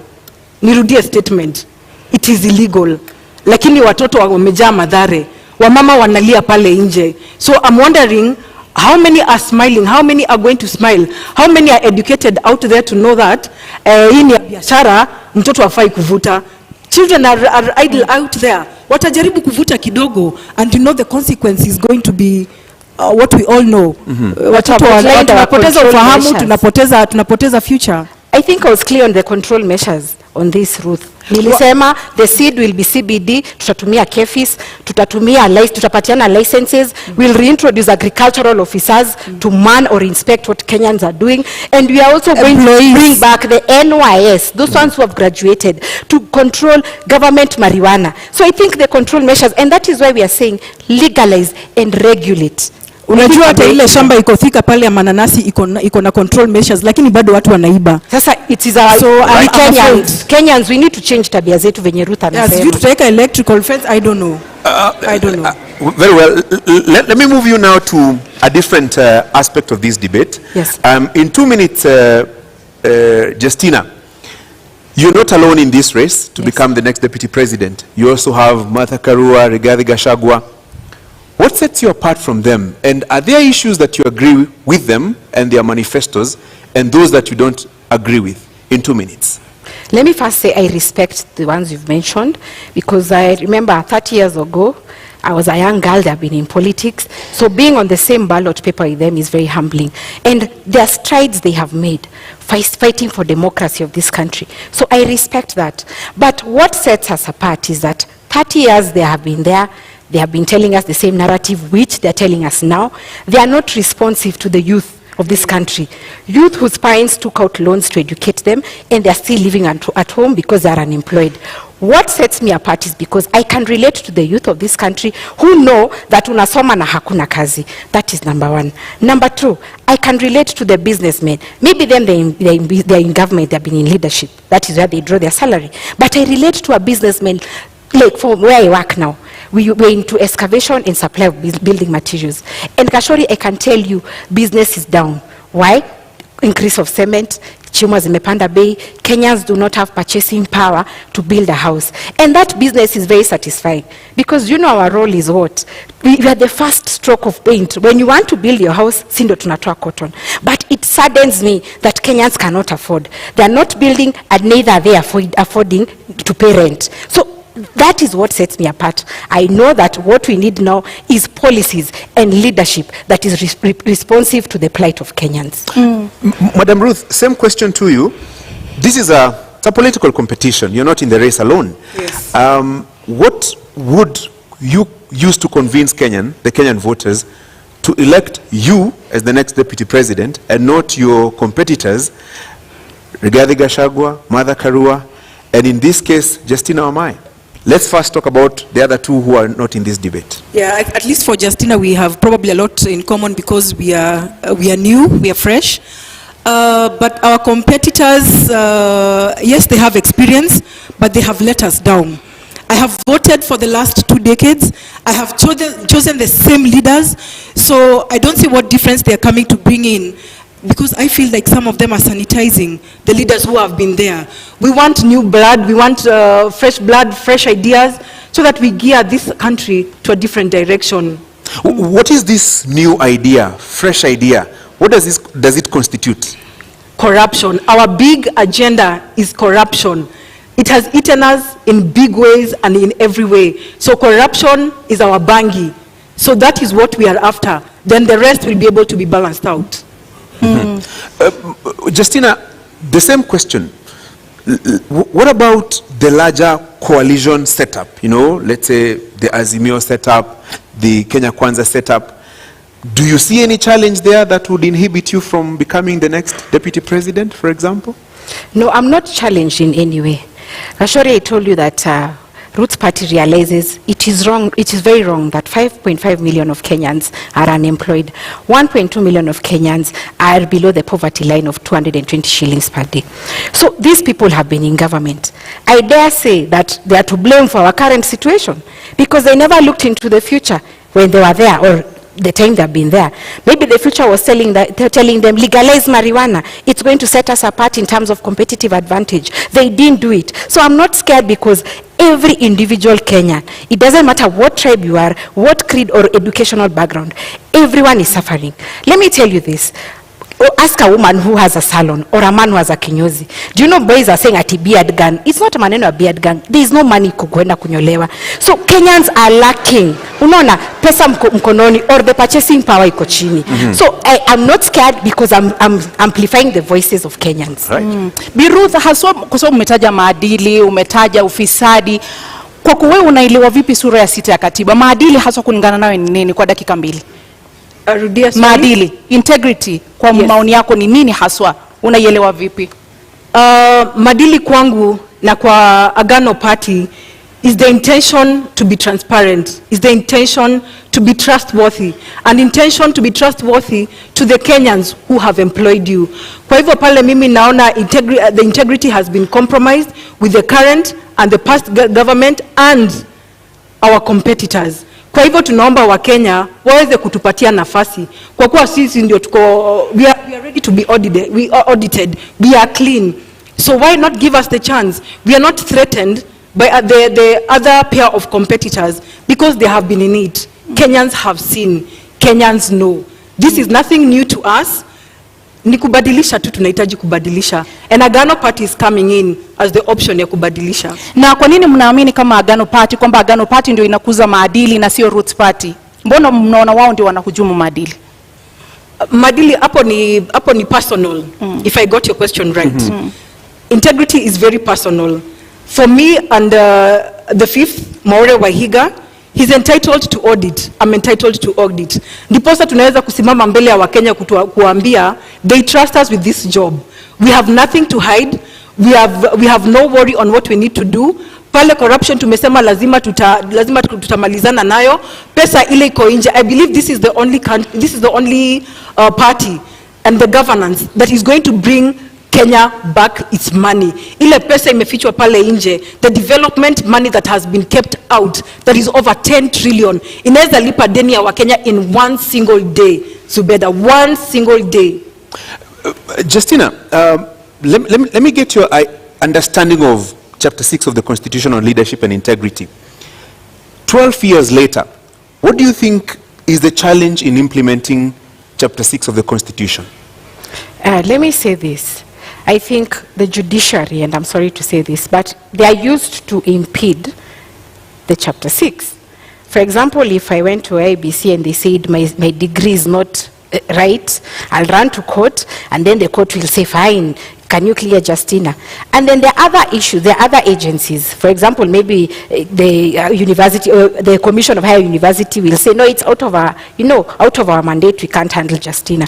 So I feel that Kenyans have this attitude: when you do wrong, you run to court and your money will be used to sanitize you. And that is why as Roots Party, we are saying that if you're corrupt, if you're not doing the right thing, because integrity is focusing on your conscience, do the right thing irrespective of circumstances. So even those in the judicial system who are rotten, they are going to be subjected to what Roots Party is saying, hanging, because you're the ones who are impeding how the aspirations of Kenyans, when they're looking out for leaders who relate to their challenges, and not just leaders, but leaders who are within the Chapter 6 of the Constitution. So integrity is very key, and yeah, we are propelling it. Professor and I have not stolen any money. We've not been in government. We are genuine, and I always tell Kenyans, tupende bure, we don't have anything. Lakini, integrity is key. If we need to go ahead, we have to instill integrity. And let me give this quote because I have time. There is a quote that Mugabe says, how can you tell young people that education is the key, yet you have poor graduates and rich idiots? So the thing is, we have to make sure that the youth, the younger generation, I'm sure right now they're watching because their parents are watching, the younger generation needs to move away from this idea of deals. And our idea, Gashori, means that you shouldn't be my friend to benefit in government. You have your own marijuana. You don't need a deal. You don't need a tender from government because Justina is your friend. Wekele industrial hemp yako will pay you according to the market price. Ruth, you've been in this country in the last 12 years. Yes. And you Since understand. I was born. Yes, and you understand Chapter 6 of the Constitution. When you look at it, what do you think has been the major impediment in the implementation of the leadership and integrity chapter of the Constitution? That is lack of will. We have leaders that are not willing to change for this country. So just as much It's going to cost us just as much. I'd wish to tell Kenyans that without very big words, if we don't decide to change the leadership of this country, it will cost us another 5-10 decades. So integrity is paramount to us as a Agano Party. We are the clean. We are the only option for Kenyan citizen. Tafadhali mtupatie kura. Tutakuja kuleta mabadiliko. Give us practical examples of how you will deal with corruption and implementation of Chapter 6 of the Constitution, because there is the saying, yes, and there is the doing. Agano Party has a covenant with Kenyans to abide to the constitutional law. And we say, if you do not follow the law will follow you. For us, nobody is above the law. If you have been in corruption, you will face the law. We are not hanging anybody. Na umenielekeza mahala ambapo nilitaka kuelekeza wewe binafsi. Unadhani tutaweza kukabili ufisadi kwa kuwanyonga wale ambao ni watuhumiwa wa ufisadi? Agano Party governance yetu si ya kunyonga, lakini tunaweza, we were able to deal with it in an amicable way following the law. I don't think even kunyonga is in the constitution. So that means the one wana breach kuvuta bangi na the next wana breach kunyonga watu. Bi Justina, mmesema kwamba mtasitisha katiba mtakapoingia mamlakani. Hasa mtakuwa mkitumia vigezo gani kuhalalisha hukumu ya kuwanyonga wale watuhumiwa ufisadi, namna ambavyo unasema kwamba mtawanyonga? Na tutasema tutasitisha katiba as a whole. Tutasitisha parts. We will suspend parts of the constitution that are not working. Chapter 6 is not working. Hiyo tutasitisha. Because we need to instill fear in public assets of the public. Let me tell you this. In China, if you're corrupt, you're shot. In UK, if you're corrupt, you're taken to court or you're jailed. In Japan, if you're corrupt, you're so scared, you commit suicide. So why is it that Kenyans are jittery about, we are crying every day, corruption accounts for this loss of money, but when it comes to executions, Kenyans are jittery. We are going to suspend Chapter 6. Go back to the Kenyans and tell them, what do you think about this hanging thing? And let me tell you, they are all very happy. They are saying that corruption is accounting to deaths. Look at the badly done roads like Ngong Road. Ngong Road is badly done, a local contractor. And we are assuming that the money was used as kickbacks and then they had to save some little money, so they didn't give qualities. So when that person dies or someone is in an accident and they die, it's not an issue. When medicine is stolen or medical money is stolen and people die because there is no medicine, it's not an issue. Let me tell you, Kenyans, it's about time we be stern on corruption. Our idea is instilling fear in the minds of Kenyans that public mali ya umma ipewe heshima. Na hukumu ya kunyonga iliharamishwa mapema miaka ya 80. Haswa ni nini, ni kigezo gani ambacho mtatumia kuona kwamba sasa inaweza kufanyika, kwa sababu ni kitu ambacho kimeharamishwa nchini Kenya? Ni kwamba mnaona kuna mapengo, kuna nafasi katika katiba ambayo mtarudisha hukumu hiyo, au haswa utekelezaji utafanyika vipi? Unajua hii katiba Zubeida ilikuwa copy and paste. Watu walikimbia huko wanaona ati wazungu wanafanya aje. Nao wazungu ama wa China ndio wanakuanga na hizo UN conventions ati human rights issues. Kama kwao they are shooting, where are they curtailing us? And that is why I'm saying Kenya haipewi heshima. We need to be firm on this, because sisi ndio tunajua shida zetu. Hakuna mtu wa UN ama nani who are feeling our pain. Sisi wenyewe ndio tunalala njaa, sisi wenyewe ndio tunateseka, hatuna kazi. So we are going to look at it as Kenyans. In fact, katiba kama ingekuwa inafanywa public participation, ingekuwa ingetranslatiwa in all tribes. Mtu asiseme ati because nani amesoma niko sawa. No. Ruth, the last time in this country somebody was hanged, a convict was hanged, was in July 1987. 35 years later, would you agree, would you support the hanging of convicts, and particularly those who have been found culpable of corruption? Francis, I'll go back to the law. We have a covenant with the Kenyans, we have a covenant with the law. The law clearly stipulates we are not allowed to hang. So what business do we have hanging convicts? There is a law that enforces corruption, the people who have committed corruption. So for us, ni kumaanisha wakivuta bangi on the 10th, one, that is breach of law. Sijui kama hanging is part of it, because it is breach of law. They have broken the constitution. So I don't think I would agree that we need to suspend part of the law. Let me Just ask need to you- probably sit with experts if we need to revise. But I don't think we need to hang people's life. People deserve to live and be corrected. Ruth, there are very many injustices. Let me give, for example, Anglo-Leasing Golden Bag. Yes. Money was stolen in this country. So in your opinion, the Agano way, how would you do it if it's not hanging? It is law. They follow law. Which is? Si tunafunga? Wamefungwa. Watu Anglo-Leasing. Sijaingizwa kwa ofisi. Tuingizeni Agano kwa ofisi muone. We will deal. That is the question. We will deal, but you know, if we are saying, why would we want to hang people? You have a sister, you have a brother who probably just needs to be corrected. So why hang? Na wenye wanakufa because of road accidents, lack of medicine, au si wa Kenya, wenye watu wameiba, wanakufa. That is unplanned. Unplanned. Life is life. Ruth, life is life. No, KEMSA, mtu Anglo-Leasing, all this is planned. Mtu akigongwa na gari, that is very unfortunate. And God forbid. Those unfortunate instances, we cannot debate on because that. Of road design. But we are discussing about surely. Road design. We can. Okay. Kwa hivyo Bi Justina, Yes. Kama Roots Party, kwa kuwanyonga mtarejesha vipi mali ambayo wameiba? Mtatoa vipi mali ambayo imetumika vibaya, imeibwa, pesa ambazo mnasema zimefichwa katika mataifa ya ughaibuni? Ukinyonga yule mtuhumiwa, hiyo mali itarudi vipi kwa Wakenya? Na wacha niseme, atusemi mtu akigongwa na gari anakufa. Nasema people who are given jobs, like to build Ngong Road, for example, those people want to save on money. So the road design does not, they save money, so wana save pesa and wajenge barabara in a cheap way. But niseme hivi, there is a process, Zubeida. We are not just going to pick someone at because media imesema is they are corrupt. We are going first to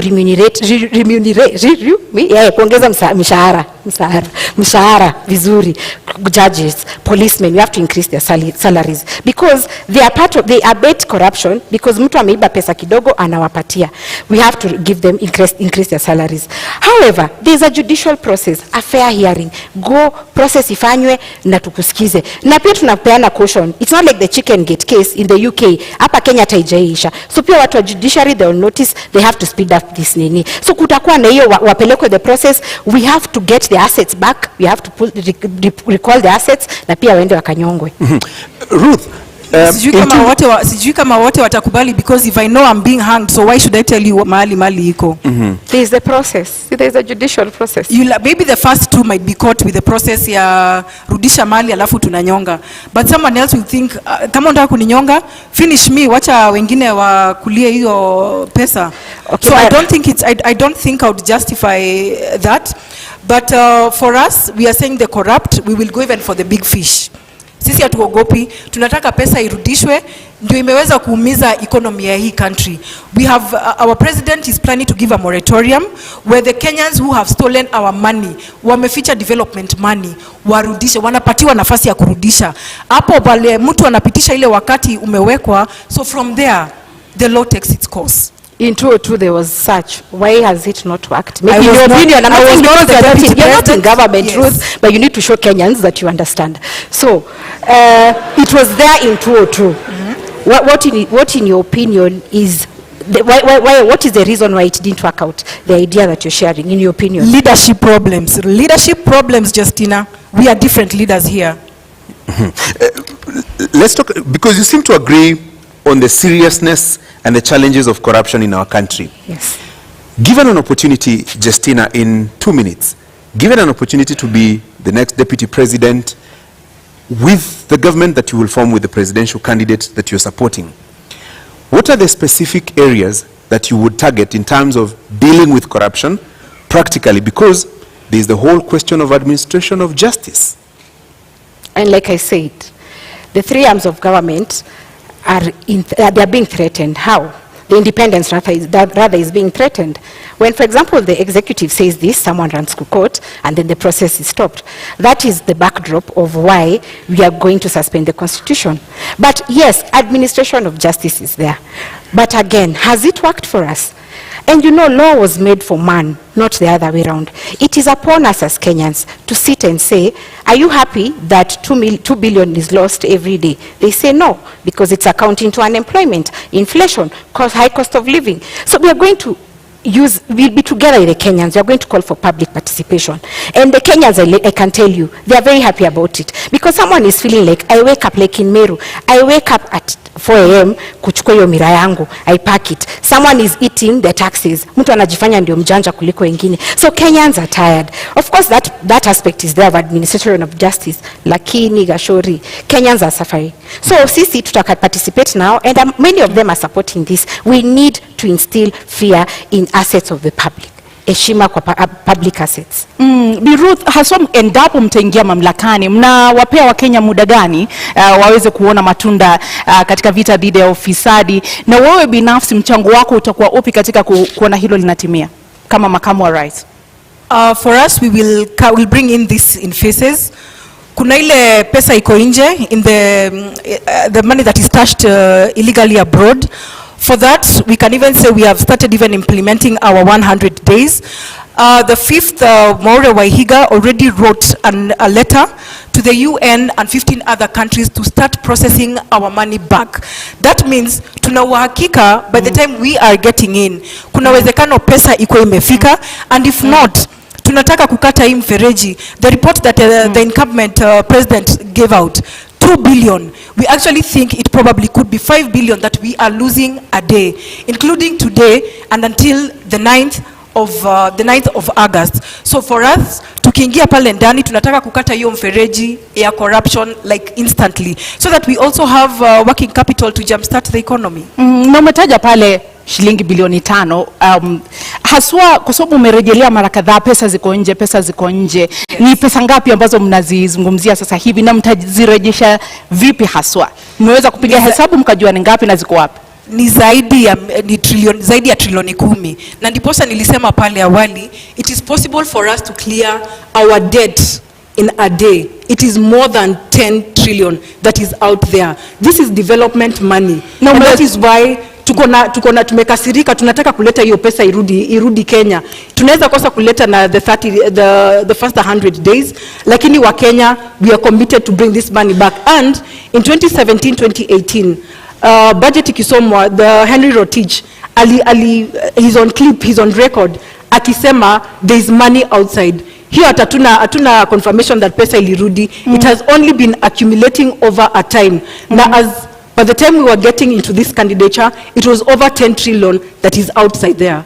Bi Ruth, unaona kwamba mikakati ambayo wako nayo kama Agano Party kweli itasaidia katika kurudisha hizo pesa, na unaamini kwamba ni trilioni 10 ambazo ziko nje? Okay, one thing I'm happy about, sababu Ruth and I agree that corruption in affect wa Kenya sana. Lakini mikakati zao are not practical. They lack the how question. How are you going to do it? Utanishurutisha aje pesa yangu iko huko Swiss account to return it? How are you going to force me? Kwa hivyo the idea is good, but it's just an idea. It lacks practicality. Moratorium. Tumesema tunapatia na moratorium. You know you have money outside there. We give you time to repent. Sisi Agano tunapatiana time to repent. You won't kurudisha pesa. And remember, we have external and internal. Kwa hivyo pia hapa ndani, that's what I'm trying to say, we have already commenced the process ya kurudisha ile pesa iko nje. Hapa ndani, the local individuals, we will give them the chance to return, so that if they don't do that, sasa the law takes its course. Hapo in another 30 seconds, Ruth, yes. When you say pesa ziko nje, give us specifics. Let me give you a minute actually. When you say pesa ziko huko nje, do you have the specifics? This amount of money is in this country, this amount of money is in another country, and is taken there by so and so. Do you have the specifics? I may not be having the specifics, but we know the big fish that is having money out there. So, yes. Justina, pesa ziko huko nje? Do you believe kuna pesa huko nje? Okay, I believe tumeambua Pandora box kwa media, but sisi tunasema yaliyopita si ndwele. Kama mtu tushajua huyo mtu tutampeleka through the judicial process, we are going to recover their assets. Kwa hivyo pesa ziko huko nje, after the judicial process recover. But mimi niseme hivi, there are so many injustices in this country. Anglo leasing, hizo zote, you know, post election violence zote zimefanyika. Do we hold on to the fact that we shall never forgive? We want to punish people? I think we should take the direction of Rwanda. After everything that happened in the genocide, tukae hivi tuseme wenye wamehangiwa na we have recovered assets ni sawa. Mwenye amekata ahame Kenya because hatutaishi na yeye. But the fact remains, let us adapt a forgiving nature, put in firm policies on how to deal with this, and finally give the opportunity. I said people are corrupt because of a mentality called scarcity mentality. Why are they corrupt? Because in government unasikia MPs earning 1 million, huku nje there is nothing that you can be able to get in that value. So tukipeana opportunity of legalizing bangi, Kenyans will have money. Maybe niongezee ni kusema we are not saying we will not forgive anyone. Ukisema utarudisha pesa yetu, we have no reason, we do not have any reason ya kukupeleka ahead na kukuingiza ndani. We just want Kenyans to bring back development money. Sijui venye wao wata jumpstart economy, but that is a long term strategy for us. Pesa irudishwe ndani. Tunapokata mfereji na inapoteza pesa 2 to almost 5 billion a day. Tutapata nafasi ya kuweza kutengeneza our economy without having unnecessarily borrow more money out there. Kwa sababu nikisikia venye anasema, then that means wataongeza loan ile tuko nayo sahi. Roots Party is fighting to pay off the loan. The loan as it is 9 trillion Kenya shillings or 70 billion USD. Our idea is this, Ruth. Marijuana or industrial hemp takes 4 months to grow. And I gave an example that Kenya government owns around 14 million acres. Tufanye pilot test ya Kulalu Galana. In 4 months, tumekelea industrial hemp. In 4 months, we are going to be able to recoup 6 billion USD. So we are going to be in the process of paying. Hata tukisema Kulalu Galana ndio tunalipa nayo. In 3 years, 6 months. Tutakuwa tumelipa deni hiyo 9 trillion, lakini tuko na shamba, we have times 14, 14 million, so we are going to know how we are going to appropriate this land. But niseme hivi, our idea, and I tell Kenyans, I'm here to tell you the truth, the economy is messed up. You need an honest leader who tells you it's not going to be easy. But our idea is that don't even question us at the first 100 days. That one will be lying to you at tutafanya. But in 1 year, ask me as Justina, did you achieve to get the 50,000 times 2 youth who got 2.8 million each? Because I said marijuana takes 4 months, 4 to 6 months to grow. Right. So in 1 year, tutaweza kufanya hivyo. Ruth, let me now introduce a discussion on the cost of living. Yes. And I want to give you 2 minutes to tell us, in your understanding, what is the driver of this rising cost of living? And if elected president, let's say in the first 100 days, what would be the Agano proposals to reduce the cost of living? I agree to what you're saying, and I think the 100 days for us, we will repeat that our agenda is corruption. Cost of living has been affected by corruption widely. And if we deal with corruption, I think Kenyans will smile back at us. And the first 100 days, one that was implemented yesterday, na ninajua unga haijateremka, 2 weeks ago, on our manifesto we launched that, we will introduce the subsidy of maize. It was introduced yesterday. Na Wakenya wameambiwa to wait for 2, 3 to 4 weeks for it to be felt. Jana nimepitia kwa supermarket, bado unga ni 230. So for us, we still have to bring the subsidy for Kenyans to be able to eat, because a hungry nation is an angry nation. For us, we are also planning to implement the pay cutoff of 50%. I know you'll want to ask where the deficit is going to come in. Our repayment period for the loan is 1.3 trillion. And the financial year, the last financial year, KRA reported that the payment that was done through the payee was 461 billion. So if we cut off the payee by 50%, that is 230 billion deficit. If we come and cap the repayment period, the repayment of the 1.3 trillion, kumbuka tutakuwa na ile extra 300, ile tutakuja kusongesha pale kwa payee, so that we are able to run our activities as usual and even have a small surplus of 7 billion to run with, that being amongst them. Do you agree with her and the proposals to reduce the cost of living? Okay, first, I can't agree with her, definitely, but cost of living is occasioned by inflation, number one. Too few goods purchase too few goods, but there's too much money in circulation. Number 2, taxes.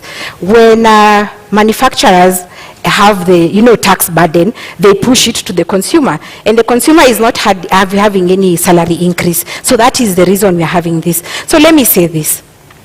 We are not going to do the 100 days, that's a lie. But we ask us after 1 year when you get into office, that one, we are going to widen the tax base. Why? I said marijuana is used in 9 sectors, across 9 sectors. Example, paper. We are going to give life to pan paper.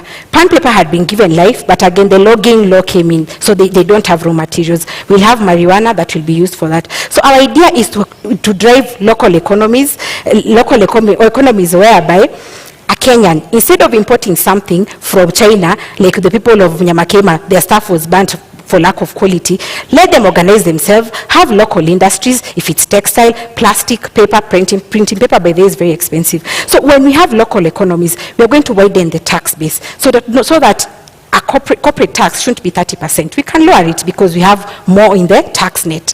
Another thing is to ensure that we give conducive environment for business. As it is, businesses are not comfortable. They are saying that the lack of the dollar in the country is impeding their purchasing power in the global supply chain. So when we give a conducive environment, the economies are going to be there, Kenyans are going to be employed, and then you're going to have money. Then the other youth who want to be employed in these industries can go into the other thing of investment that I said. We are going to empower the youth financially. Kidogo hapo, hata kabla usonge sana, kwa sababu umesema kwamba hamtaahidi wa Kenya kwamba katika muda wa siku 100 mtafanya hivi na kadhalika. Awali ulituambia bangi inachukua muda wa miezi 4 kukua, na umetuambia kwamba hamtaahidi kwamba mtatimiza baada ya miezi ama mwaka siku 100.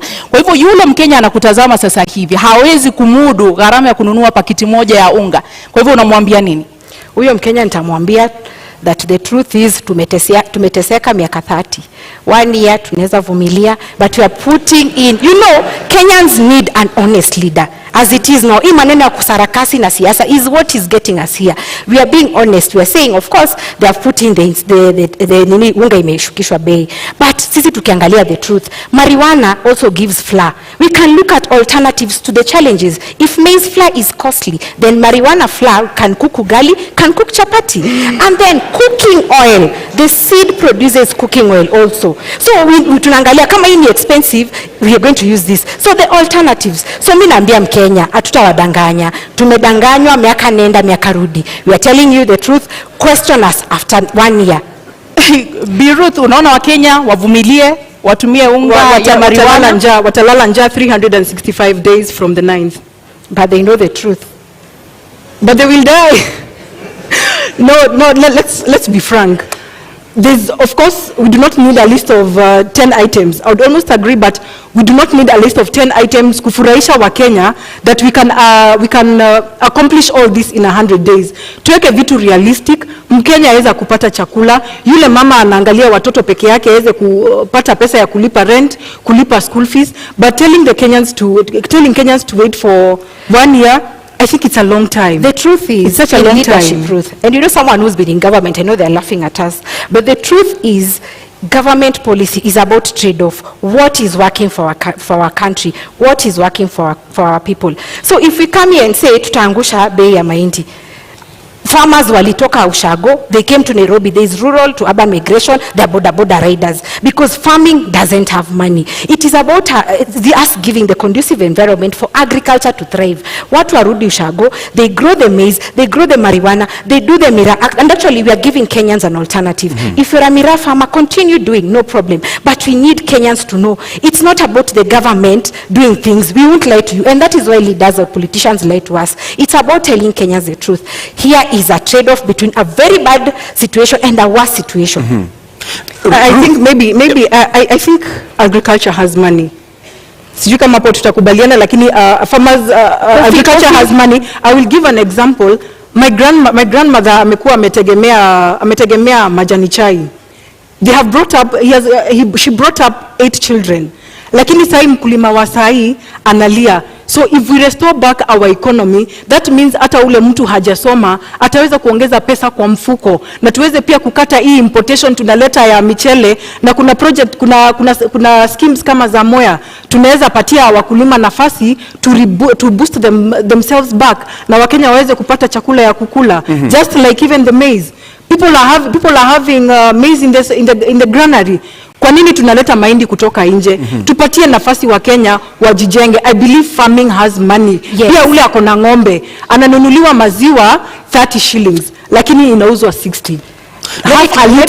Wacha tujaribu kubalance out. Sikusema agriculture doesn't have money. You said but it. Wait, as it is, the global prices, declining global prices. Sahi watu wa Kisii wanasema 1 kg of coffee or tea wananunuliwa 30 shillings farm gate prices. Sugar cane inatoka 4,112 per ton. Sahi mahindi 3,000. Na sahi ekelea fertilizer. So the input cost of agriculture as it is so costly that you as a farmer you're not getting money. Na niongea about maziwa at a dairy farmer. By the way, hemp produces animal feed. So our tukitengeneza animal feed which is very costly as it is, they impede maziwa production. Kutakuwa na so much milk that Roots Party is telling Kenyans, and we are promising Kenyans, kutakuwa na maziwa ya Roots na mayai ya Roots, because animal feed will be affordable. Kenyans can take milk as they wish. So our purpose is to reduce import costs in agriculture, but agriculture has money. No, that's when I quoted you, Justina, and I think the pricing right now of the food products is because of a leadership issue. It's nothing that the Kenyans cannot produce. Tuko na mchanga, tuko na maadili. We only need to give Kenyans ile nafasi waweze kulisha Wakenya wenzao. Just that. Let's stop saying ati mahindi iko na in toxins, whereas the strategy is kuleta mahindi binafsi, unaleta hapa kwa nchi, unajitengeneza wewe mwenyewe, lakini unafinya yule mkulima ako pale Murang'a, ako pale Kisumu, hawezi pata return on investment. Kwa hivyo let us try to promote what we have locally, because this is a blessed nation. Justina, in 60 seconds, listening to you, then it sounds like it begins and ends with marijuana farming. That is part of our manifesto, and agriculture is the core principle in our manifesto. Let me say this, the snake farming. As it is, 3 Kenyans die out of snake bites as it is. And we have a law called Wildlife Conservation Act 2013. And this gives us the option of having this snake farming as an income generating activity. So even if you go to KWS right now, the law is there. Ours was just to amplify that voice and give options. Like I was saying, 3 people are dying every day because of snake bites. And why? The antivenom we import in this country is from South Africa and India mainly. But there are over 3,000 species of snakes in the world. So maybe the snake that will bite you didn't have that antivenom. And if it's antivenom, one vial goes for 13,500. And you need between 5 to 10 vials ndio upone hiyo kumwa na nyoka. So ideally utakuwa na 135,000 ya kupona hiyo snake bite. What is our agenda? Our agenda is to look at what we have. We have snakes around. 1, we'll have the venom industry. This is where unasikianga mtu kushagua amesoma biochemistry, but you don't know where they're going to work. We are going to bring them into this pharmaceutical industry where they are getting the antivenom so that we can compete in the international market. Right. And then protect the 3 Kenyan lives who die because of snake bites. Ruth, in 1 minute, story ya nyoka. Story ya nyoka ninasema for our government, Agano Party, we cannot deal with snakes surely. Tutafunga kwa compound ama ni kuku tutaweka surely. Ndio tupate mayai. Then again, how much do we have to wait for this venom itoshe ndio Wakenya waweze kupata medication, whereas we are going to start, probably, if at all they get the chance to lead from 10th, tutaanza kurea from 10th, ama tuko na za kutosha Kenya. What business do we have putting in snakes here? We have amplified what is there. There is a law, Wildlife Conservation Act 2013. Today is 2022, so it's been there for a while. And it gives this leeway for wildlife snake farming as an income generating activity. Let me tell you, our idea is making Kenya an export hub, putting money in the pockets of Kenyans. Ndio tunapata ile foreign exchange tulikuwa tunaambiwa tukiwa shule ati Kenya is earning foreign exchange from wherever. So yetu ni ya kwamba let's get other alternatives, income generating activities for Kenyans and to sustain our export manifesto. So how much venom do we need probably? Like I say, do the math. One vial goes for 13,000. You can check, you can Google. One vial goes for 13,500. If we do it locally, we are going to lower the cost. And remember, even your government, if you win, is going to incur the cost of importing antivenom. So why not have our own here so that we can lower the cost and save the lives of Kenyans as we create an industry. An industry for this venom thing. There's someone at home amesoma biochem. Me unaonanga ma pharmacists sijui nani. They only sell in chemists. There is no employment. Our target ni kuemploy everyone. Mwenye amesoma asiregret. Mwenye hajasoma kuko na hizi zingine economies anaweza invest in. So yetu ni kuweka pesa mkononi. Na Bi Justina, ni baki kwako kabla kurudi kwake, na una muda wa dakika 2 kuweza kujibu hili. Kwa yule mtazamaji au mkulima ambaye anakutazama sasa hivi, imekuwa vigumu kwake kulima mahindi yake au kahawa yake, majani chai na kusafirisha nje. Itakuwa vipi kwake ukianza kumwambia sasa tufuge nyoka tusafirishe sumu? Kama hawezi kusafirisha mahindi, ataweza vipi kuuza soko katika soko la kimataifa sumu ya nyoka, fisi? Haya, niseme hivi. Bangi, nyoka already kuna frameworks na ziliwekwa 2013, tutafuata hizo. But bangi, ile challenge mkulima sasa yako nayo, tukaangalia kama ni farmer, kuna watu wanaitwa KTDA au Coffee Board au wote. They come here, they take your produce, they go sell it and then come back to pay you. Many times wanakuja wanakuambia you owe us. Unaona? And that is why farmers wanakasirika, wanasema hii ni ya nini? Our idea of marijuana, because this is fresh, snakes is in the law. Idea of marijuana is we are going to cut down this brokers, these KTDAs atuataki. Hii tunasema buyer representative anakuja kwa gate yako. If you've sold 50 kgs, we are going to ensure ananunua according to the price, market price. You're given your money cash as opposed to venye KTDA inapatianga farmers annually. This farmer needs to educate their children, anataka kusustain maisha yake. That is why farming is no longer lucrative. So we are going to cut off the brokers au watu wote wako katikati na buyer representative. Kama ananunua, anakuja kwa farm gate, anachukua produce, anapatia cash, unajipanga na pesa yako. Na hao nyoka wataiko wapi? Ni kwamba mtajenga vibanda. Unajua sasa hivi ukienda kule mashambani, kila mtu ana mahali ambapo anaweka kondoo, ng'ombe. Kwa hivyo sasa utajenga pia panyoka, fisi na vitu vingine. Na hiyo agenda yetu inaleta msisimuko. But I'm happy because Kenyans are opening up their mindset. Maneno ya nyoka. There is the Wildlife Conservation Act 2013 that stipulates the process and the procedures and the systems. KWS itakuja kwako. You show interest, yeah? Expression of interest. Before they give you a license, wanakuja kwako na wana inspect. So hiyo sitaongelea sana because already the law was passed by parliament. But this is the idea. Unaenda express interest, unaambiwa before upewe a license, they have to inspect your premises. Can you afford? So we are going to use KWS, and Kenya is not devoid of experts. Wako watatusaidia on how best we can cash in on this. Na nimesema it is being done because we import venom from South Africa and India. They are doing it. Why not us? Ruto utafuga nyoka? I think for Agano Party, our governance, we leave the snakes to the zoo. Tunakuja kuziona, tunaziangalia, tunasoma. That's good for us. Pesa nayo. Justina, yes. I'm looking at this from a practical point of view. Yes. If you want to introduce, let's say, tea farming or maize farming, you give farmers seeds, fertilizer, and everything else. So what will you give to somebody who wants to engage in snake rearing? What will we give? Yeah. Like I said, Gashori, the law was passed in 2013. KWS, we are not doing it at Justina or Professor Wajakoya. No, there are regulations in place.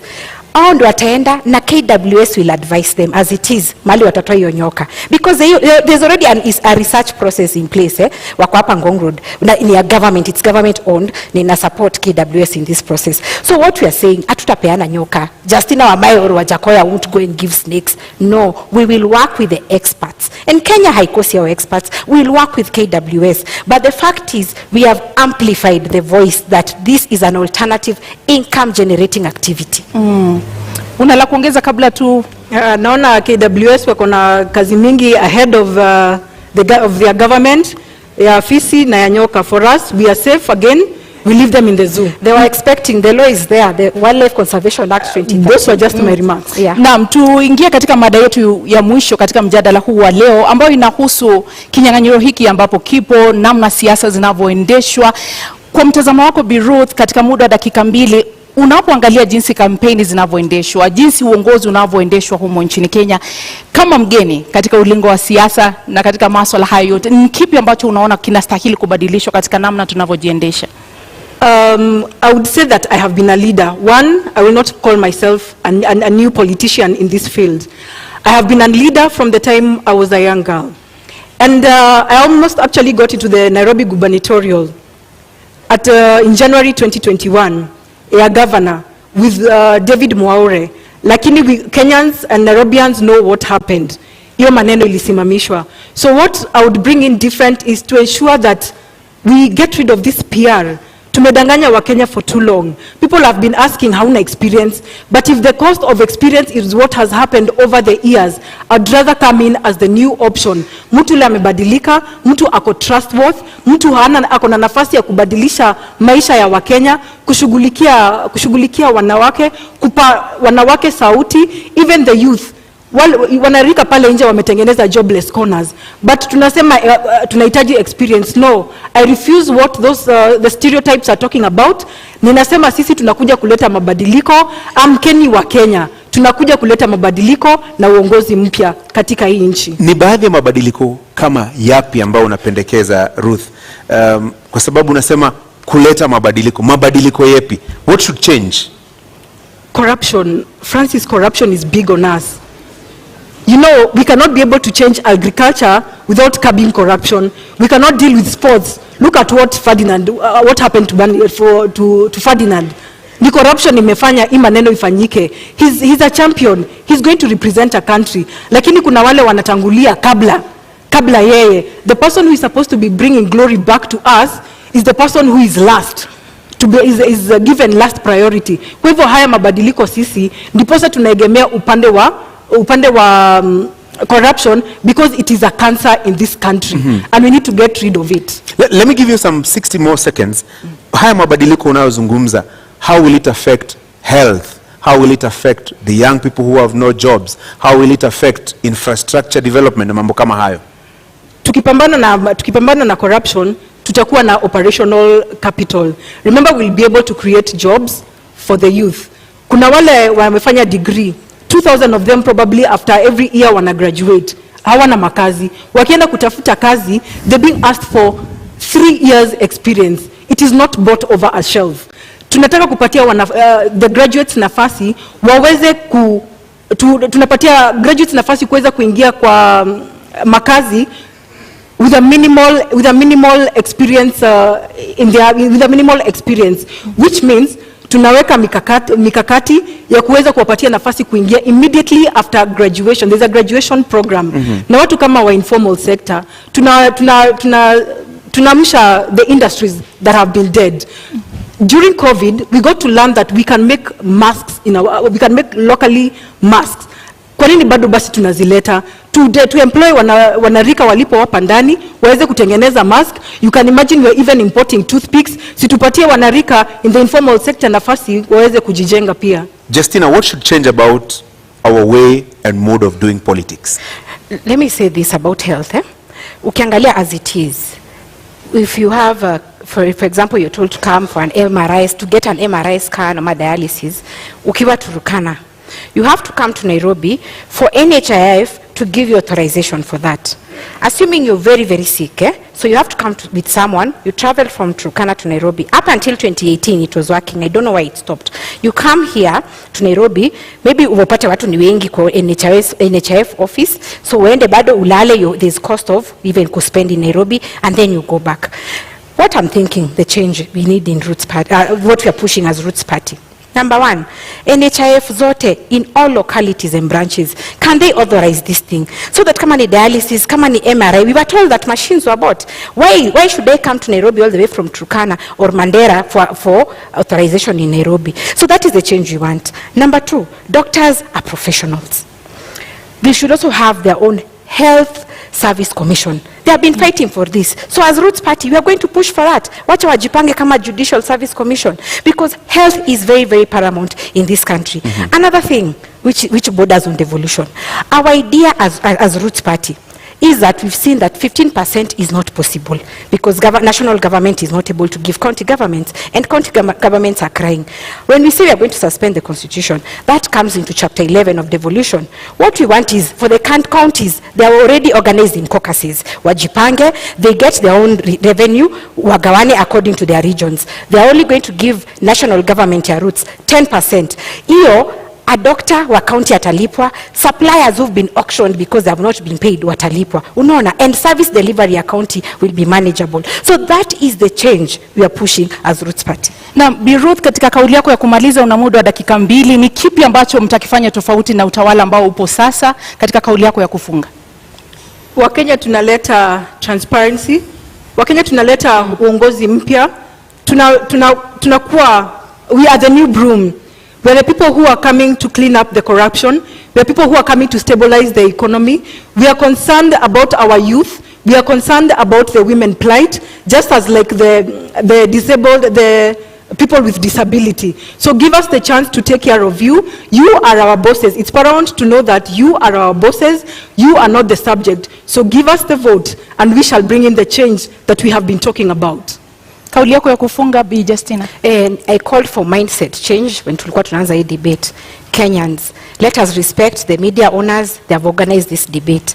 And the purpose of this debate is to give you an opportunity to ask your leaders questions. And here we are. So don't see it like it's something that you're time wasting, ama mulisha amua. No. If you need a different Kenya, a transformed Kenya, this is the opportunity. Let me say this as Roots Party. We might come off as jokers, as not serious people, but one thing we are doing is to push your mind and to ask yourself, by the way, my tribe doesn't help me, but the challenges I'm facing as an individual is what I want my government to help me with. So we are coming in with fresh ideas. We are coming in with the idea that Kenya can do better. Kenya is beautiful. We have athletes who we are always trending that they are doing well. We have musicians who are doing well. But when it comes to leadership, why do we have low self-esteem? Why do we choose people? Why are we scared to go a different direction? So my call to Kenyans is that Roots is different. We are giving you a solution. We are explaining to you where we are going to get the money to run government projects, and we are ready to serve you. So be different. Don't feel like anyone owns you. Don't feel like you're doing someone a favor. And for the 44 million undecided, I hope I've convinced you. And the ones who are decided, I hope I've converted you to vote for Roots Party, because this is the government and the party for the future. Thank you very much. Asanteni sana. Mnaweza kupokezana mkono. Thank you. Na wanavyosema wahenga, kilicho na mwanzo lazima kiwe na mwisho. Hii sasa ndiyo tamati ya mjadala wetu kati ya wagombea wenza wa kiti cha urais. Indeed, our appreciation to candidates Justina Wamae and Ruth Musheru, and to you, the audience here and out there watching on television here in Kenya and around the world. Thank you all. I'm Francis Gashuri of Citizen TV and Inoro TV. Nami naitwa Zubeida Kananu Kome kutoka KTN News. Usiku mwema.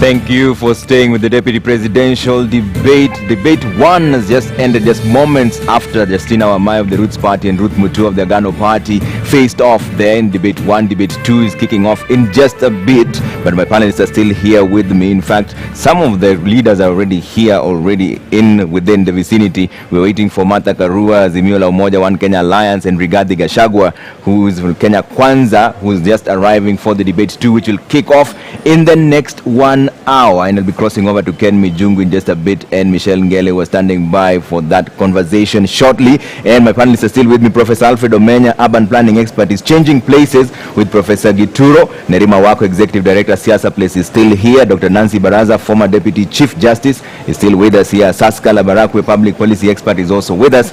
And Wanjiru Gikonyo, Executive Director, TISA, which is the Institute of Social Accountability. Just moments before this debate kicks in, the second debate, Wanjiru, who impressed you in the first debate and why?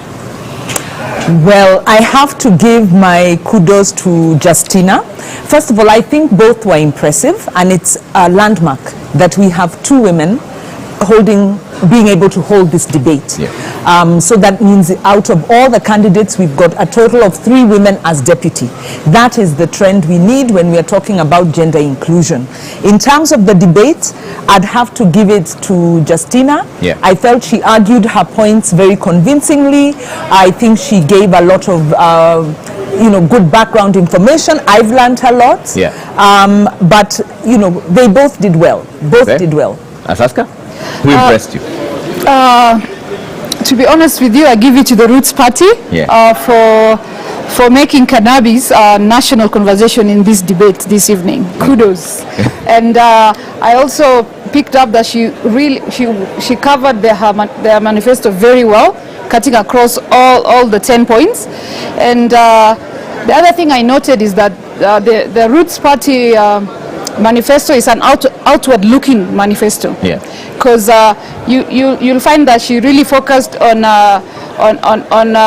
exporting hyena parts and dog and snake meat and anti-venom and all this, and they are looking at China particularly. That I find it quite interesting because China is one of the highest consumers of these exports, and because of this, she's really hammered it down on legalization of marijuana. Yeah. And she made it clear to Kenyans that, hey, we're not just going to work in an empty space, We'll have laws and regulations guiding the farming of marijuana. Yeah. So I found it very interesting and captivating. Dr. Baraza, were your expectations met? Are you convinced now? You're waiting to be convinced whether this is an alternative option?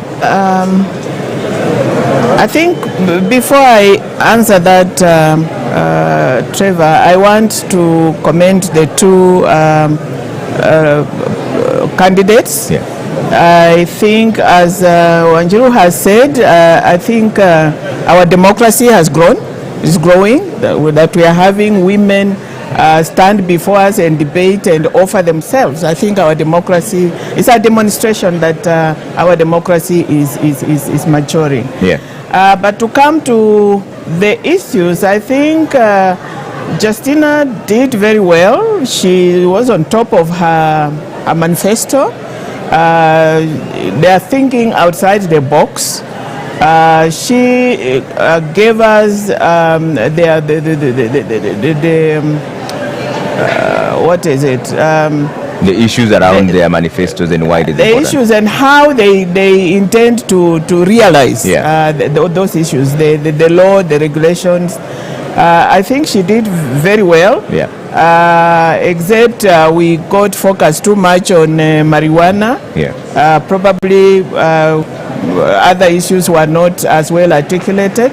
As for Agano, Ruth performed well too, but she ended up reacting to Justina and forgot that they have their own manifesto. She didn't articulate their own manifesto very well. All right. Otherwise, I think it's a clap for our democracy. All right, Dr. Baraza. And you can see right now this debate 2 is just about to kick off. It's starting off in the next 45 minutes or so. And one of the candidates there, Honorable Rigathi Gachagua from the Kenya Kwanza and UDA Brigade, is already here, ready to face off with Honorable Martha Karua. He's just come in first. And of course, they're going to hold him for a bit for the second part of that debate, which is kicking off at exactly 8 p.m. all the way to 9:30. That will be moderated by James Smart and Sophia Wanuna. James Smart, who has been told there's no such thing as beard gang. Ni pesa kuna. We'll cross over to James Smart and find out what's really going on. But right now, one of the candidates who's arriving for the second debate, that is Honorable Rigathi Gachagua, is heading to speak to Ken Mijungu and Michelle Ngele to find out how he's feeling this evening. Trevor, thank you so much. And of course, the Kenya Kwanza Alliance candidate, running mate Rigathi Gachagua is here, all decked up, looking really nice. Thank you so much for you quite early. You keep time. It's about 5 minutes past 7. How have you prepared for this debate? Well, to start with, I'm a guy who keeps time. You know, I was a guy in uniform. I believe in military precision. You told me here to be 7, here at 7, I'm here at 7. Okay. I'm ready for the debate. I'm looking forward. I hope this debate is about the people of Kenya. I hope we are not degenerate into triviality and innuendos and rumors and unnecessary issues. I trust that the moderators will give us a chance to present to the people of Kenya our plan to turn around the economy, to change their lives, to put food on the table, to make sure that every Kenyan can pay their bills, they can take their children to school, to make sure that every Kenyan who goes to hospital cannot be detained there because of lack of money, and to restore the dignity of the Kenyan people. Okay. You know, Kenyans are in a state of helplessness. Kenyans feel very dejected. They lack hope. We need to give them a plan. Okay. And we have that plan. And given an opportunity tonight, we will talk to the people of Kenya and tell them the plan that we have. Very, very interesting. But as I let you go, because you need to take a little rest before you take to the podium, you are prepared for this debate. You have been going around campaigning for Kenyans. But how do you feel being here tonight? This is the day, you know, because obviously prepared for it. I feel good because I'll have an opportunity to talk to many Kenyans who don't come to public rallies.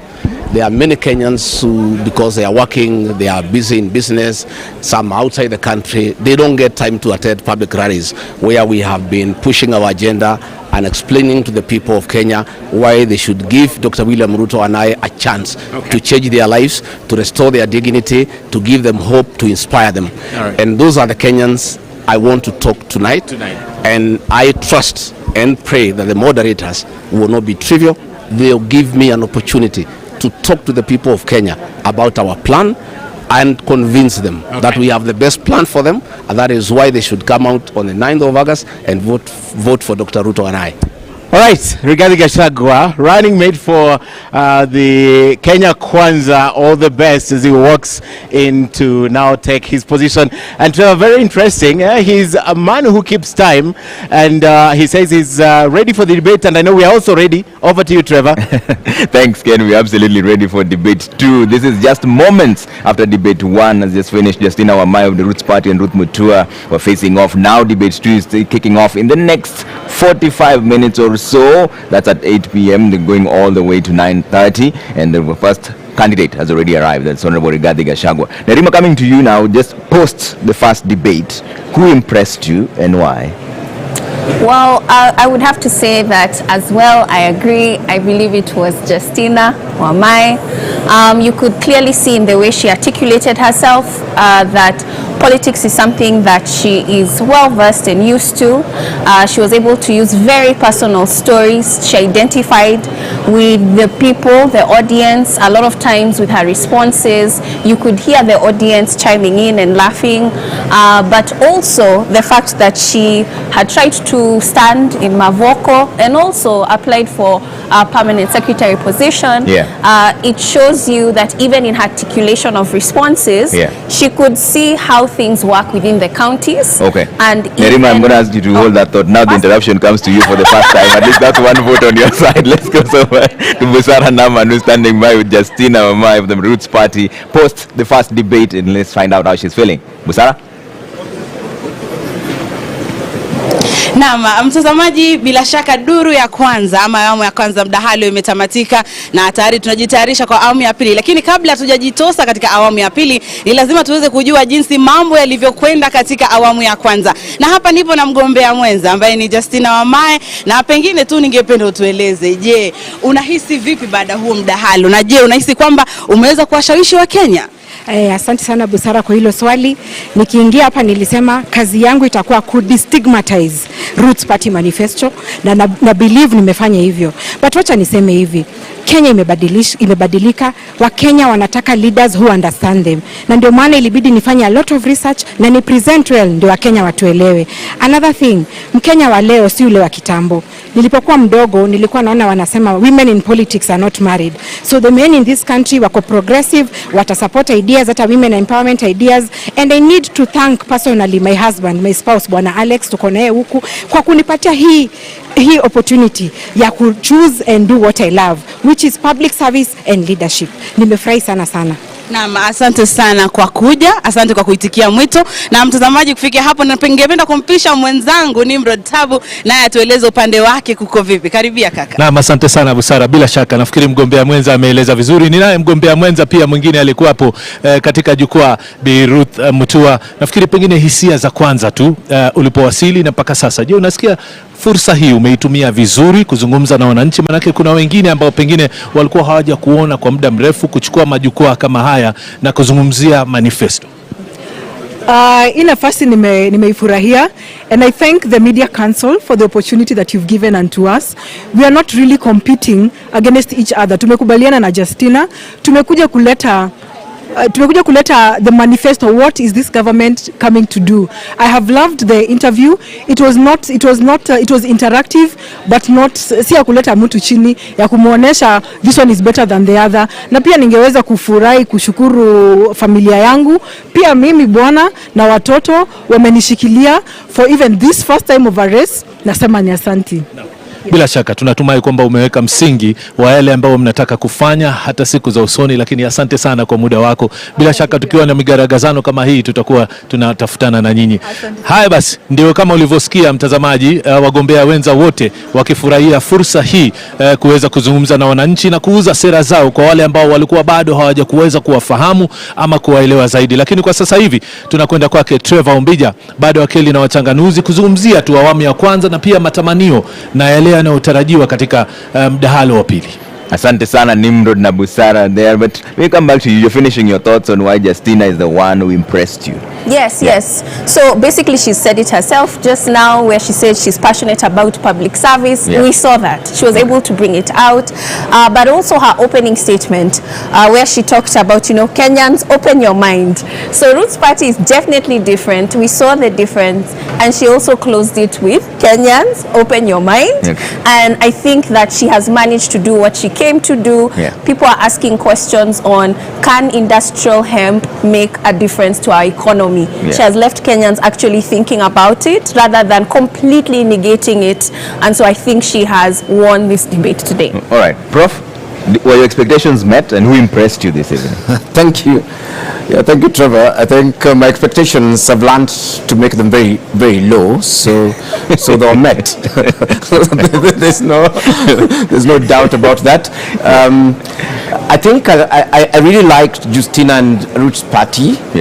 Yeah, because I like them not necessarily because of the issues they responded to, but as the other panelists have actually highlighted, as our democracy expands, we will be having different types of parties, pushing for different types of issues. And I think for the first time we are seeing a fringe party, being on the national agenda with a clear issue. And that issue is actually legalization of industrial hemp. And yes, whatever the case, whether we discussed hemp for too long or whatever it is, I think Kenyans learned a lot about that one single issue that Roots Party and Justina brought on board. When it came to Ruth, I thought that the party must also be having an issue that they wanted Kenyan to listen to, but it seemed like her issue was to oppose industrial hemp and to oppose snake rearing and to oppose export of hyenas to China. So Agano Party actually wasted our time and actually did not even use the platform for anything. Yes, but of course, I mean, what I'd hoped to hear really was whether there was anything beyond what we're hearing, the hemp and stuff like that. And I think Justina either tactically or otherwise chose not to discuss any of those things. Whether it's devolution, whether it's other issues around agriculture, whether it is youth employment, and all that. But on their single agenda of hemp, it was clearly put on the table. And my own suggestion to them is that they should not really campaign about anything else. The other things they can leave for Azimio and Kenya Kwanza. Let them focus on hemp and educate us accordingly. Okay. Dr. Baraza, on the issue of the rule of law, Justina says judiciary is the one that is to blame. Because in her own words, money will be used to sanitize whoever is accused of any matter. Do you agree with those statements? That it's the judiciary that is to blame? Before I go to the judiciary, I want to support my colleague there about Justina and her hemp. Actually, come to think of it, I use an oil called Indian hemp for my head. So if that hemp is the marijuana, then maybe she should focus there. I use Indian hemp on my head. The judiciary and Justina, I think to a large extent, I think we need to pull up our socks in the judiciary. People, whether rightly or wrongly, they think the judiciary is the weakest link in our fight against corruption. The delays in cases, the drama that goes on around cases, especially cases on corruption. I think we need to, the institution needs to pull up its socks so that we can very, very ably deal with the issue of corruption. Can the solution be the death penalty and death by hanging? Because the last time this happened, and Gashuri brought it out very well, was in 1987. She says that will instill fear if it is brought back. We have the death penalty. It is there. It's not like it has been outlawed. It is there. And it is for capital offenses. I don't think corruption is a capital offense. So unless now we revisit it, but it is there. And I don't think it instills fear even in the murderers and the people who commit capital offenses. So I don't know. I think probably she needs to have given us more alternatives on how we can deal with corruption. But we've not seen the death penalty being used since 1987. It is not used. I think we develop cold feet when it comes to real hanging of people. So we have just put them there in committee. They are there, and nobody hangs them. Okay. So and it is true. We hung the last, I think, in 1987. Yeah. All right. Let me bring in Wanjiru on this. Wanjiru, on the issue of judiciary, Justina says it's the judiciary that has failed Chapter 6 of the Constitution. Do you agree? Well, what I do agree is that we have a problem of corruption. And what I like about these two parties, unfortunately, too much time was spent on the Bangi issue and not enough on the other issues. But if you look at the manifestos, there is the hanging provision in the Roots Party, and then the Agano Party really, actually their centerpiece is fighting corruption. And all their recommendations are kind of built around that. And what I like about that is they are forcing, they may be fringe parties, but they are putting an issue that Kenyans, that bedevils our society, but Kenyans also feel about at the center stage. Because if you look at the larger parties, the Azimio Party, of course, has, a human rights crusader and a governance crusader for the deputy. But if you look at the manifesto proper, the proposals they have on fighting corruption have not been brought out. They are not quantified. They look like the platitudes that litter all our other proposals, copy-paste, let us do this. So we are not getting action. If you look at the UDA manifesto, actually they're almost telling us, let's rethink this corruption thing. It's not that big a deal. They also have some good proposals to strengthen the redress institutions, but they're leaving out the leadership and integrity. So we need the fringe parties, and I hope they'll stay the course to keep this center stage. Is it the judiciary? Well, the judiciary is definitely a weak link. In fact, Transparency International did a study on the judiciary and found of all the institutions, it's possibly one where corruption is most rampant. But by the same token, part of the paradoxes of our governance, the judiciary has been the bulwark or the protector of the Constitution under this dispensation against an administration that was really violating the Constitution. Yeah. So I wouldn't put it all on the judiciary, because we've got, how do cases start?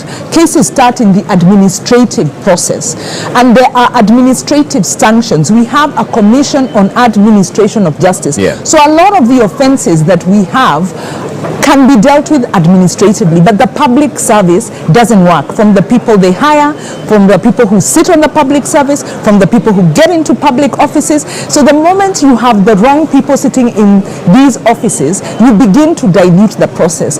When these violations happen, they'll get investigated by the Auditor General, and the Controller of Budget can stop finances in some cases. Once these reports come to Parliament, what happens? And we've seen what happens with corruption cases, including the COVID, including the NYS reports. We've seen Parliament expunging the names of some of the politically connected individuals, so that you get a report with a bunch of facts, leaving out the perpetrators and those most responsible. We've seen the President promise to release beneficial ownership information. This is who are the companies that are taking part in government procurement, so that we can hold those people to account. And this hasn't happened. So we can't put it all on the judiciary. We have a very robust legal and administrative institutional framework, but the culture, what we want to hear is, what's the culture that we, how do we change the culture? How do we enforce the laws that are there? And Asaska, what are your thoughts on this when the candidate is blaming the judiciary and saying that the death penalty will instill some sort of fear? I'll agree with what Daktari and Wanjiru has mentioned, but I also don't want to 100% blame the judiciary, because our constitution is progressive, and the judicial systems are quite independent. So I think we're progressing, however slow, into having perfect judicial systems in place that deliver justice and fairness. So I wouldn't blame it 100%. Okay. No. So, Prof, what are your thoughts on this? Is it the judiciary? Is that the weakest link when it comes to fighting graft? Actually, that's nonsense. We know exactly the problem with the corruption in this country. Corruption in this country is a leadership issue. And it goes to what fellow panelists are saying there, that we do have enough administrative instruments to deal with this. If a president of the country is telling us that people are stealing in his government, whose responsibility is it to stop those people from stealing? It is not the judiciary. It is the president. And the president actually has adequate room in law to be able to replace people who are thieves and even who've been suspected of theft. I think if you look at the judiciary, if you look at Article 6 of the Constitution, I think that it sets a leadership standard. It sets a standard for public leaders. It is not just there actually for leaders who fail the criminal test. If I'm a famous thief, you don't need to prove that Romania is a thief so as not to put me in, to block me from getting into public office. Corruption in this country will only end if we have leaders who are not corrupt. We can create new laws. We can create new institutions to fight corruption. We can threaten to hang people. But, and not just in the country, we know that corruption in private sector is normally when the CEO is corrupt or condones the corruption. Corruption in counties is when those governors are actually corrupt or condone corruption. Counties that have not wanted, that have actually wanted to serve the public properly and ensure that public resources are used properly, they are being done, and it's not because of the judiciary. The president, yes, and we've been told, the president has promised us over and over again to tell us who are these beneficial owners of companies, who are running the SGR, who are in the expressway, and so on. Yeah. I'm happy to say on national TV that as far as I'm concerned, the president himself has failed that test to lead from the front. In fact, I actually think that the president and his deputy condone corruption. And that's why this animal will continue. As long as we keep electing leaders who condone corruption, we can cry whatever we want. We can point fingers. We can create 10 casas. But corruption will actually continue. Yeah. It's for me, it actually starts and ends with leadership. Okay, Nerima, what are your thoughts on that? I think just to add on what has already been mentioned, we need to talk about asset recovery. Yeah. The Kroll report did, mention, especially during Moi's regime, a lot of resources, ill-gotten wealth, was transferred to Swiss accounts. So in 2018, when the former President Alain Berset visited Kenya, he signed an agreement with President Kenyatta called FRAC, the Framework for the Return of Assets from Corruption and Crime in Kenya. Where did that go? What has happened with that? I think that there are frameworks in place in our country to make sure or to support our resources to come back in. Because as much as we're talking about corruption within, which is current, there's corruption from previous decades of mismanagement and terrible leadership and bad governance that we also need to talk about, that is overseas. And bringing these resources back, I think it's important for our candidates to highlight how they plan to do that, not just focusing on the judiciary. So I do agree that it has everything and a lot to do with leadership in place. Yeah, and Dr. Baraza, one of the things that she brought out is closely related to what Professor is saying. Justina said that it's Kenyans themselves who are to blame for bad leadership. Do you agree with us? Absolutely. Absolutely. We know corruption is rampant. We know what it is doing to us. But we are ready to vote in corrupt leaders. We don't condemn corruption. We are ready. Only we are the ones who vote in these fellows. And so I think to that extent she's right. And then the issue of the judiciary, I think, let me go back to it. It's just one of the many institutions. And there are instances of corruption in that institution, but that doesn't mean that the entire judiciary is to blame for corruption. I think all our institutions, the entire leadership of this country is responsible for corruption. Okay. And so I think to that extent, she's quite right. And Kenyans ourselves determine the kind of leadership that we want. And so if we elect corrupt people, we put them in place, and they come and play musical chairs on us. We are promised there is going to be a lifestyle audit. We are all years out waiting for the lifestyle audit, and that is the surest way of finding out how we are making our money and who is making this money. And then it stops. We don't hear about it anymore. And we continue. Okay. And right now, I think our biggest problem is celebration of money. We don't care where money has come from. Our little boys and girls are driving the most expensive vehicles in this country. Our economy is a small economy. Where are we getting this money from? We don't ask those questions. We are celebrating corruption. Okay. Wanjiru, is it the electorate that is to blame for all the mess that we are in? No, I respectfully disagree. Yeah. I think it is, sometimes we don't understand why some of these political decisions are made. When you look at, some of the candidates, like let's say Mike Sonko, he's been impeached in one, ran Nairobi to the ground, yet there's an indication that he may get acceptance in Mombasa had the court allowed him to do so.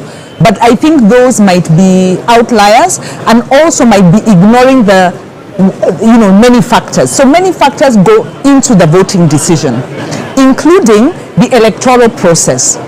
If we had an electoral process in 2013 that had to be challenged up to the Supreme Court because there were doubts on the way it was managed, and if again in 2017 I went, voted, Kenyans went, voted, and the presidential result had to be annulled and overturned because the process was manipulated.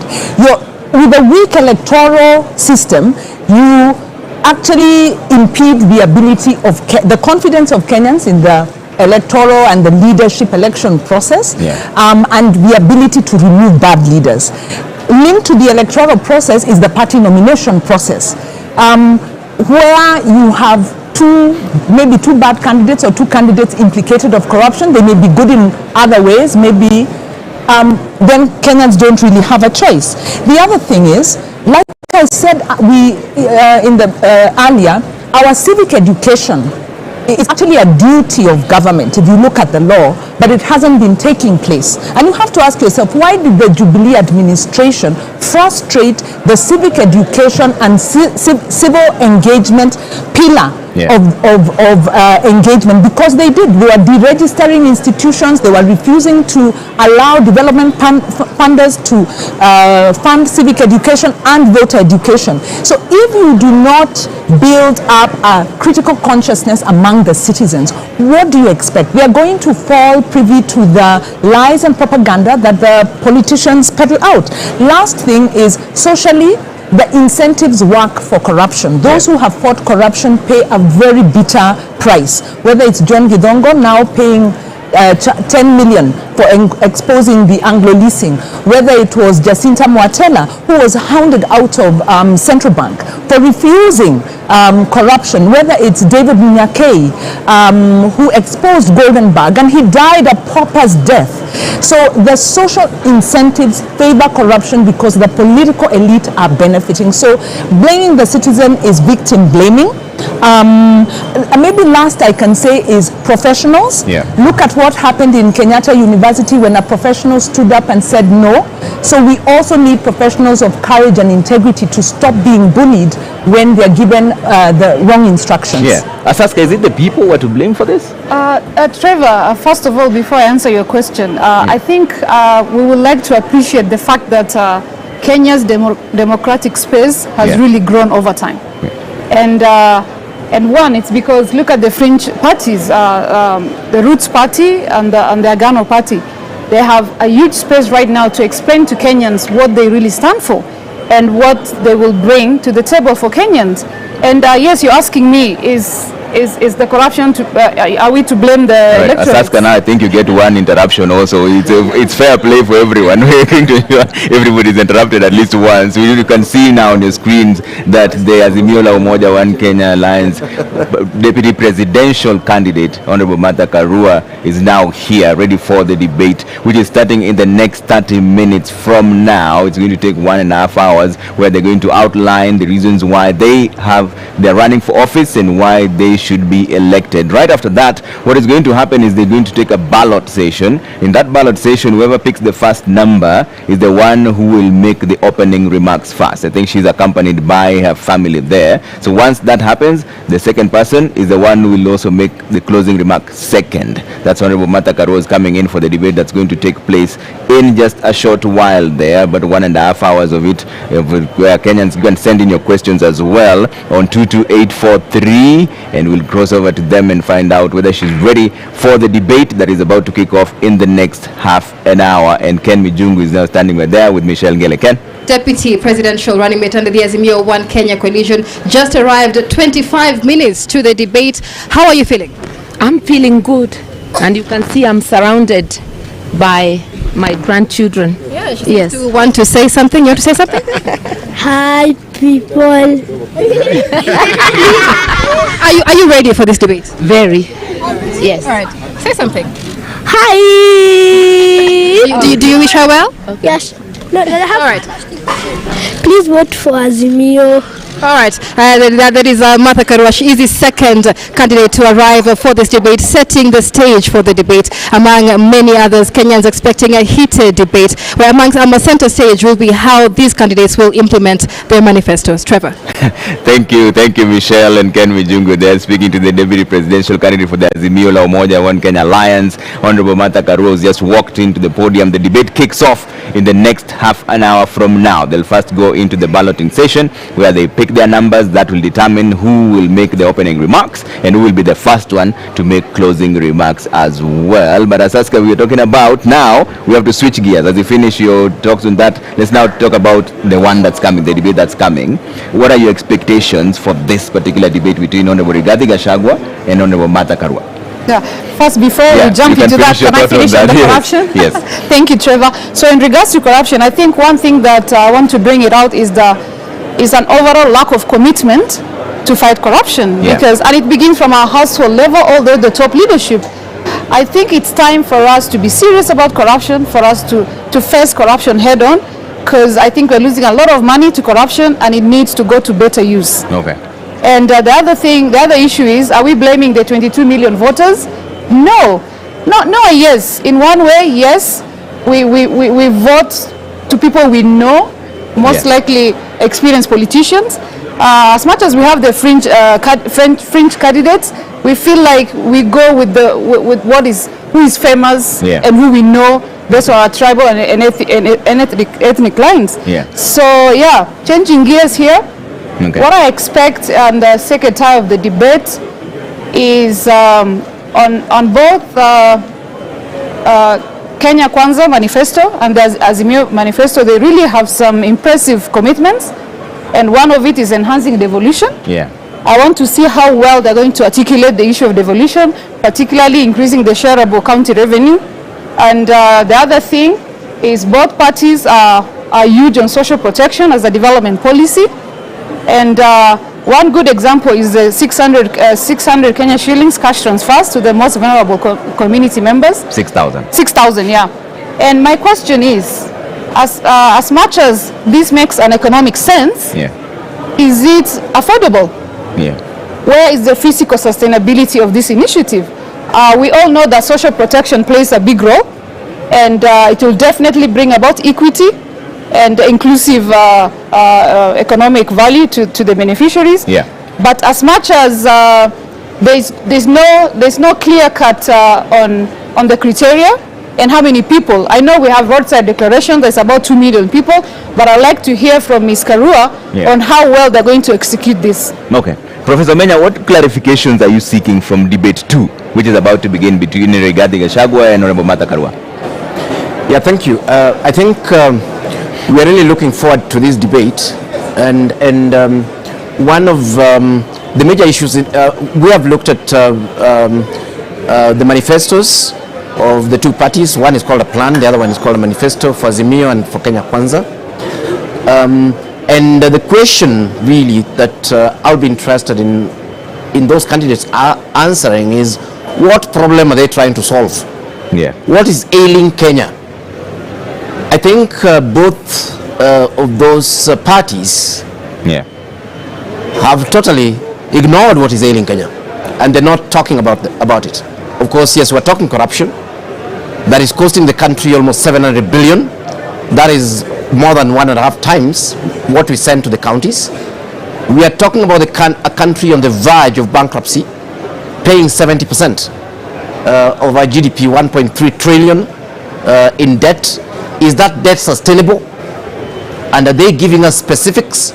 We are talking about a country where the price of unga fortunately was reduced, but of course unfortunately nobody can access it yet.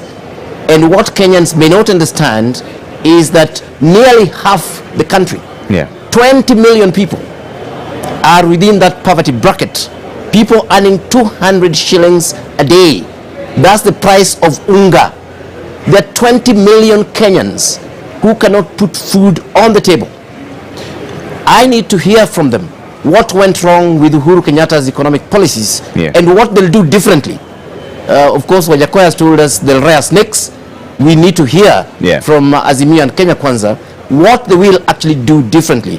I need specifics. I need people who will be talking about Kenyans. Who are these Kenyans? Where are they? How many are they? If you're going to create jobs, where? How many jobs? How will that solve the job problem? We are talking about a country where you're looking at over 40 million, both poor and rich, who cannot actually be able to access basic health. These are some of the issues that we'll be talking about. But one of the things that cannot run away from is corruption. We need to actually have clear plans on the table. Because honestly, corruption, in fact, if you're looking at our expenditure currently as a country, the biggest expenditure is debt. That's at 70%, 1.3 trillion. Yeah. The second one is civil servants pay at around 800, 900 billion. The third one is corruption at between 600 to 700 billion. The money we are giving the counties actually comes a distant fourth or fifth. So basically what we are saying is that, look here, as long as we'll continue being corrupt, as long as government has these future governments have no clear plan to nip corruption at the bud, then these guys should just pack and go home. We chop up the country and share the loot and maybe immigrate to other great places like Uganda. All right, Nerima, what are you looking forward to?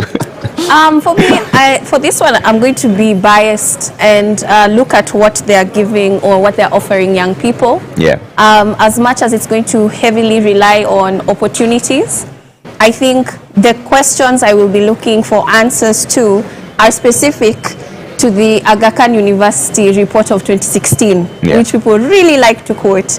And I read that 50% believe it doesn't matter how one makes money, but we forget that another 50% care how you make money. How are you going to answer that? And when you read on, 47% admire those who make money. They don't care how. But remember, there's another 53% who care how you make money. How are you going to speak to those youth? And then there's 30% who believe that corruption is profitable. 70% do not believe that corruption is profitable. So what are some of the responses they're going to give to that 70%? Yeah. And then finally, the fact that 73% are afraid to stand up for what is right. Why is that number so high? It shouldn't be that high. That means only 27% of young people in this country believe in standing up for what is right. Yeah. How are they going to make the environment conducive for young people to support the fight against corruption? But I think as well, another thing that concerns me is not even just how we're going to have the resources or things like that. It's the participation of young people. Yeah. Because in 2016, that same report said that 90% of young people are interested in engaging in politics. Yeah. The data from IEBC clearly shows us that only 39% are interested in participating in this election. So, whoever wins in this election has to deal with a population of young people that have decided to clock out. Yeah. They don't believe in your leadership already, and they chose not to participate by even registering. How are you going to manage that population? And how are you going to offer solutions to a population that didn't even believe in lining up to vote for you? Yeah. And how are you going to do it in a very difficult economy? And so integrity will be key, because we'll have to manage the amount of resources that we have. Yeah. And youth will have to see where their taxes are going. Taxes are high. We are all paying them indirectly. And a number of youth in that 2016 report do not believe in paying their taxes. Guess what? That number has increased as well. So how would you convince the youth that their taxes is being used for the betterment of this country, and they're able to see the results of them paying those high taxes? Okay. Dr. Baraza, are you expecting anything different before I come to you, Asaska? Are you expecting anything different for debate 2, which is about to kick off? Yes, of course. Yeah. Very, very concrete strategies on how they are going to deal with these issues that touch very directly on Kenyans. They are talking about socio-economic programs to alleviate the immediate problems of the majority of Kenyans. The women, they are, I think Azimio Moja is talking about women and children, the vulnerable ones. And I think I agree with Wanjiru. This 6,000 into the pocket, you know, I hope it's not just a promise.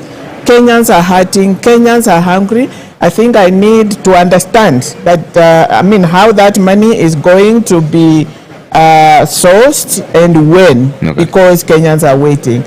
Issue of devolution, I want to hear concrete steps towards strengthening of devolution.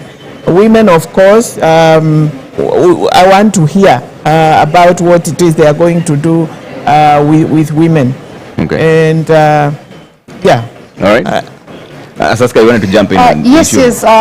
Yeah. Trevor, I wanted to let you know that I feel very privileged sitting in this panel tonight because I'm a minority, I'm a woman, I'm Rendile from Marsabit, and I like that Azimio Manifesto have mentioned about peace and security, and I know as an individual, as a resident of one of the northern frontier counties, Article 238 of our constitution does guarantee peace and security for every Kenyan.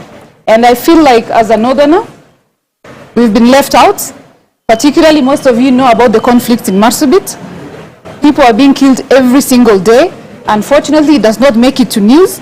And what I'm expecting today is to see what Ms. Karua and Mr. Gachagua have for the northern frontier counties. Okay. And one, on peace and security. Number two, on equal access to education and health. And more so security, because we know peace and security are the main drivers of our economic development. And that's why we are so behind. Yeah. I'm really keen, quite biased, if you may say so, but I want to see what they have for the northern frontier counties. Okay. Wanjiru, one other thing that we have to touch on before we cross over to the debate is the affirmative action. Yeah, the Kenya Kwanza manifesto talks about giving 50% of the positions to women. Same as Azimio also talks about empowering the women in their manifesto as well. But is this all about positions, and how come we've consistently failed on the 2/3 gender rule?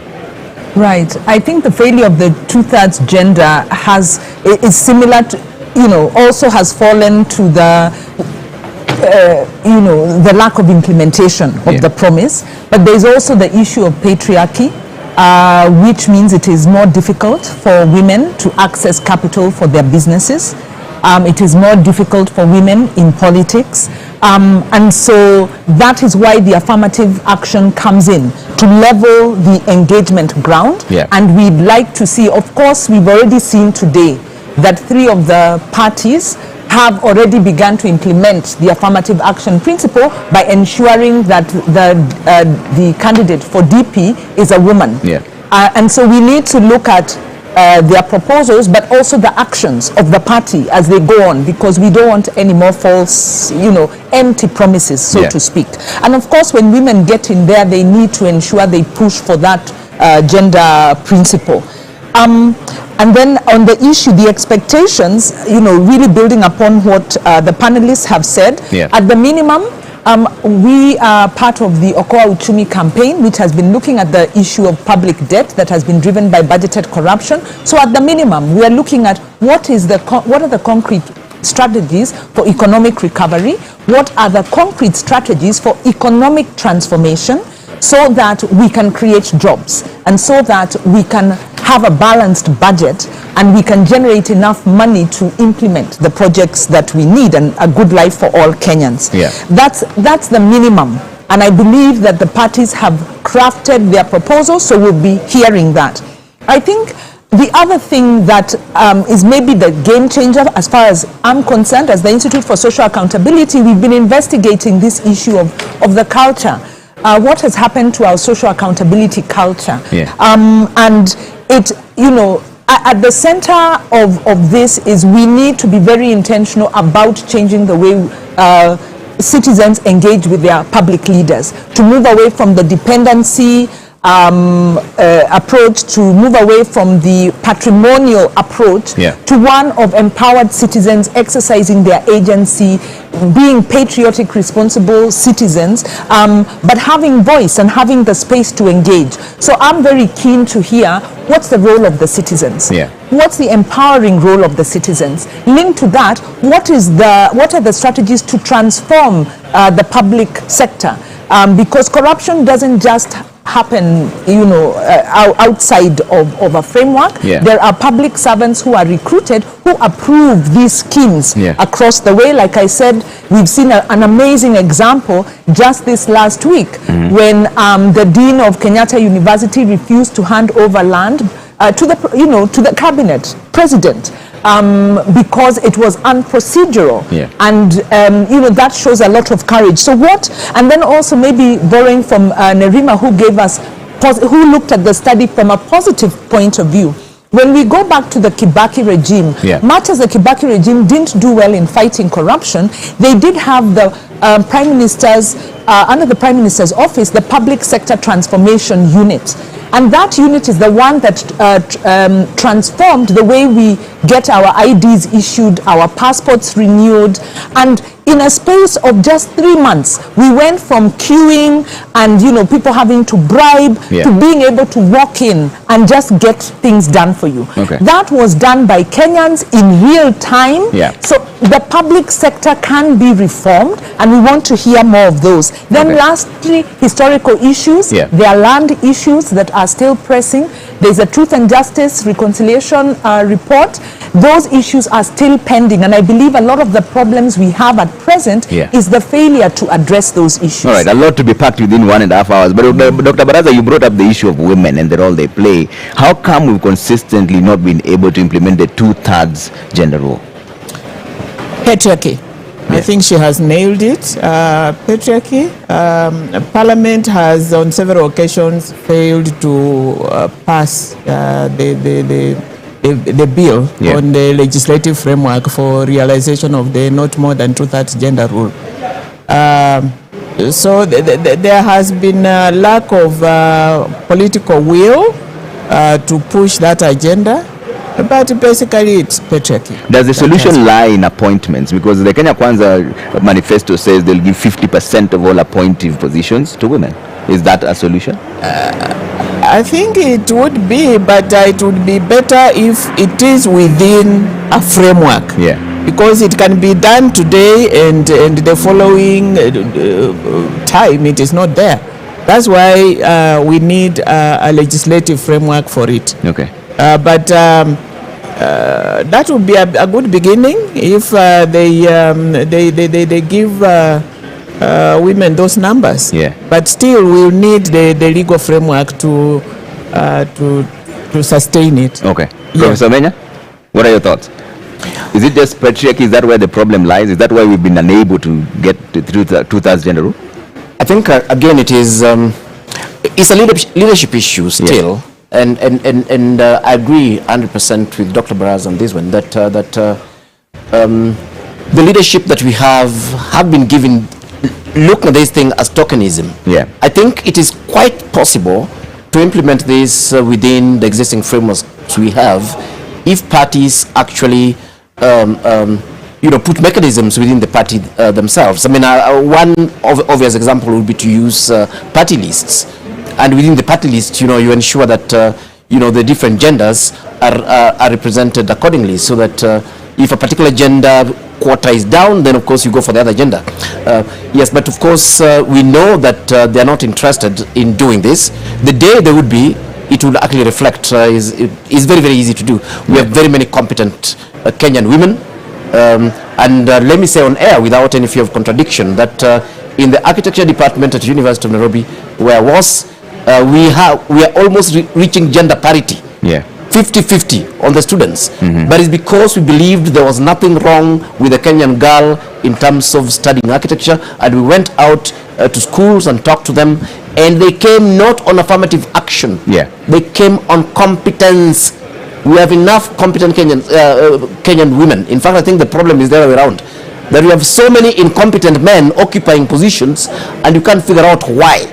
Yes, so I think it is political will. Under this one, I believe that in fact the political parties and government must be forced, using legal frameworks, to actually realize gender parity as was envisaged in the Constitution. But Nerima, what are your thoughts on this? Because there's someone who complains and says that the critics say that even those same appointments that we're talking about tend to be very skewed, and it's more about a political reward for political loyalists rather than the people who are competent.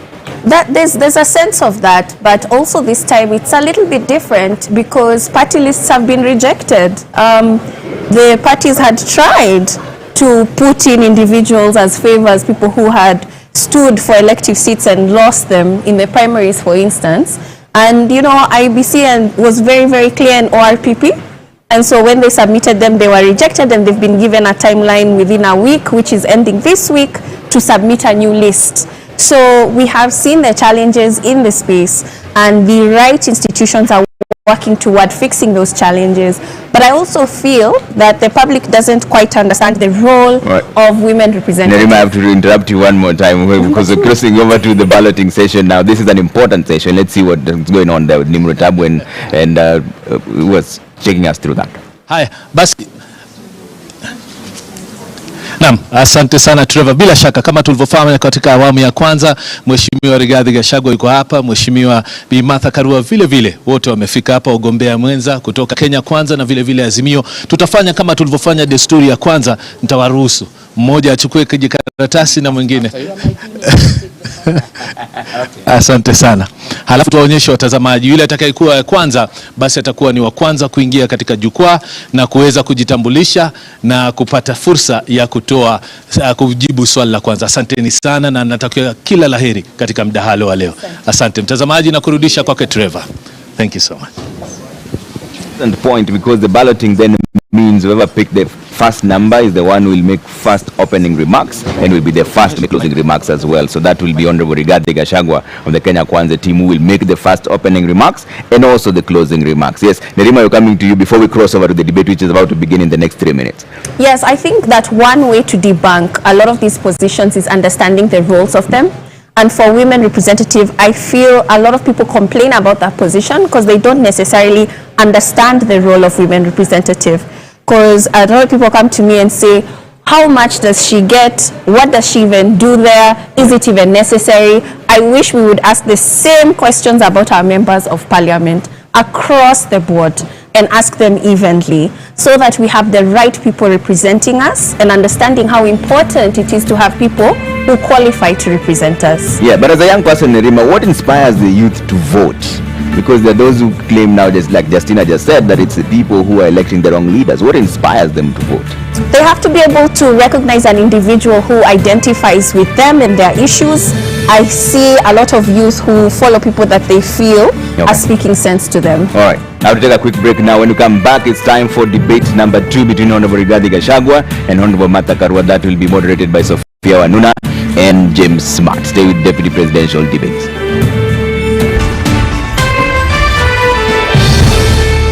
Ungĩkorwo wĩna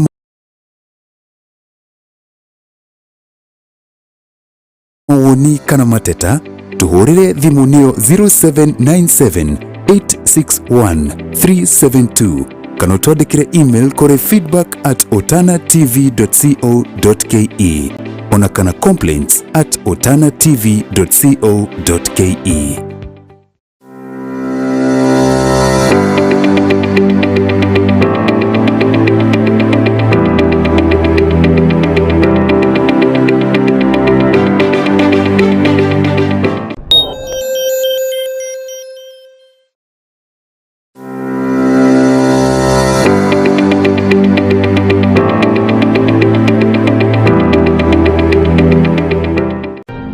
cia muciĩ itiumaga ndira. Nikio ithuĩ ta Otana TV tũkũrehagĩra cira wothe wa nyũmba ya Gĩkũyũ na Mũmbi, wamũre, wĩcanjamũre, no kenanĩre hamwe na ithuĩ. Nĩ ũndũ wa wĩrutĩri na ũtana witũ, tũtikũhithaga we mwĩroreri witũ kĩndũ ona kĩ. Kuma mohoro torĩa marahanĩka, marĩa matũrigicĩirie, ũtongoria bũrũri-inĩ, o nginya ibindi na thinema mwaki. Otana TV. Otana nĩ mĩtũkĩ. Nakuru College of Commerce and Hospitality nĩ thukuru ĩharĩirie gũtigĩrĩra mwana waku nĩ egwatĩra ũgĩ wa kĩmũtũrĩre kothi-inĩ itiganĩte kuma gĩkĩro kĩa Artisan nginya Advanced Diploma kothi-inĩ ta Food and Beverage Production, Catering and Accommodation, Pastry and Baking, Culinary Arts, Tour Guiding and Operation, Tourism Management, tourism and business management, fashion and design, kuma gikiro kia arts and ginya diploma, sales and marketing, banking and finance, accountancy, business management, ICT, kothi cia CPA, hairdressing and beauty therapy, cosmetology, electrical engineering and installation. Ningĩ tũrĩ na kothi nguhĩ ta public relation, event management, entrepreneurship, interior decoration. Oho nĩ tũthomithanagia thiomi ta French, German, Spanish, oro ũndũ ũmwe na Chinese. Igeranio citũ nĩ cia NEC, ICM, KASNEB, NITA, KISM na kũrĩa arutwo arĩa maumaga kũraya. Tũrĩ na hostels. Nĩ ũndũ wa ũhoro makĩria tũcerere Equity House, ngorofa ya kana Kenyatta Lane, kana ũhũre thimũ namba 0727 424 698 kana 0721 582 532 kana ũtũme email kũrĩ info@nakurucollege.ac.ke kana wĩyandĩkithie rũrenda-inĩ rwitũ rwa www.nakurucollege.ac.ke. Nakuru College of Commerce and Hospitality, defining culture of professional excellence. Wĩ mwega mũno mũikari wa Naikuru. Mbere yaku nĩ engineer Wathiba kana Wathiba Crispus Anthony. Ni umwe wa arĩa marahũranĩra gĩtĩ kĩa Senate. Na nĩkĩ ndĩrenda gũtuĩka Senate wanyu? Tondũ ndĩrenda gũtuĩka Senator ũrĩa ũkũruta wĩra wa kũhũranĩra interest cia andũ a Naikuru, ũrĩa ũgũthiĩ gũthondeka sheria iria cigũteithia thirikari ya kaunti ya Naikuru gũkũria uchumi wao. Na nĩngũtuĩka Senator ũrĩa ũkũhakikisha atongoria othe megũcagũrwo gũkũ Naikuru kaunti nĩtwaruta wĩra hamwe. Tarĩki 9 hei kamweke ka gũtuĩka Senator wanyu nĩguo hote gũteithia na atongoria arĩa angĩ tũteithie gũcenjia thura ya Naikuru. Nĩ thengio na Ngai akũrathime.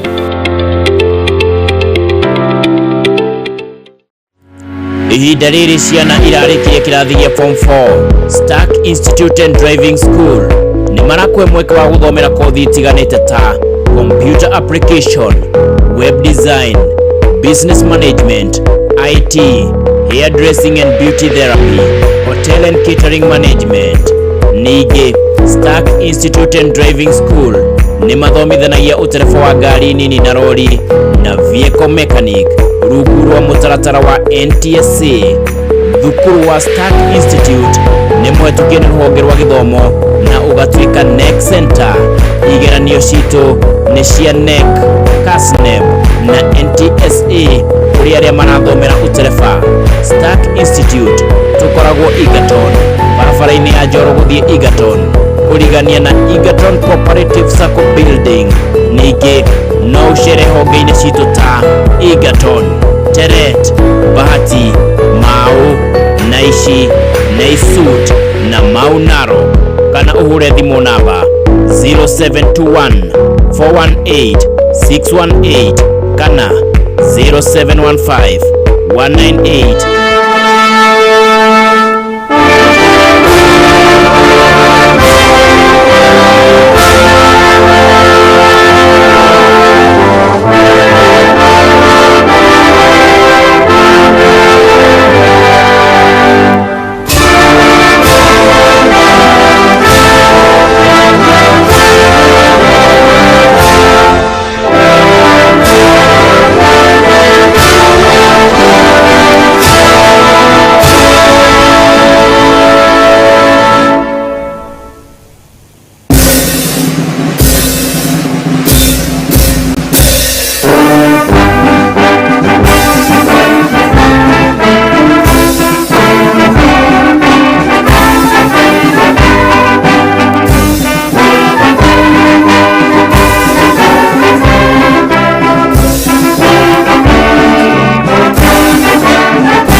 evening and welcome to the Pope Paul VI Learning Resource Center at the Catholic University of Eastern Africa. My name is James Smart of NTV. And I am Sophia Wanuna of KTN News. Welcome to the second and last of two debates between the running mates of the four presidential candidates cleared to run for president in the forthcoming election. This is the fourth of 6 national televised debates organized through a joint media presidential debates initiative, bringing together literally the entire Kenyan media fraternity. The candidates participating in the debate have agreed to the rules and guidelines requiring them to conduct themselves with utmost decorum, address each other with respect, and extend honor to viewers watching this debate live across all Kenya's broadcast media platforms. Indeed, and the candidates in the debate have also agreed to adhere to the allocated time. Each candidate has 2 minutes to make an opening statement, 2 minutes to answer a question, and 60 seconds for a rebuttal. The topics have carefully been selected after a thorough assessment of the state of our nation and the sentiments of the regular Kenyan voters in various parts of this country. In line with the debate rules and the best practices, the questions we shall ask have not been shared with any of the campaign teams. Neither were they discussed or formulated in conjunction with anyone. The questions are entirely our own. And an invited audience here seated in the auditorium has also agreed to the debate rules. They have been fully briefed that cheers, jeers, or any other form of noise is not permitted during the debate. We have to make the exception now as we request the audience to help us warmly welcome Honorable Martha Karua and Honorable Rigathi Gachagua to the stage.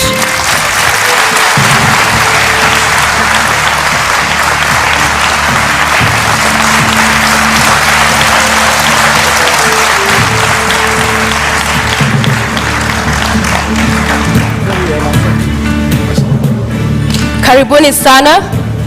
Honorable Rigathi Gachagua occupying podium 1 in order of that balloting exercise we just witnessed a few moments ago. You have heard the rules of the debate and we look forward to a fruitful engagement this evening. We'll begin with your opening statement, Mr. Gachagua, in 2 minutes.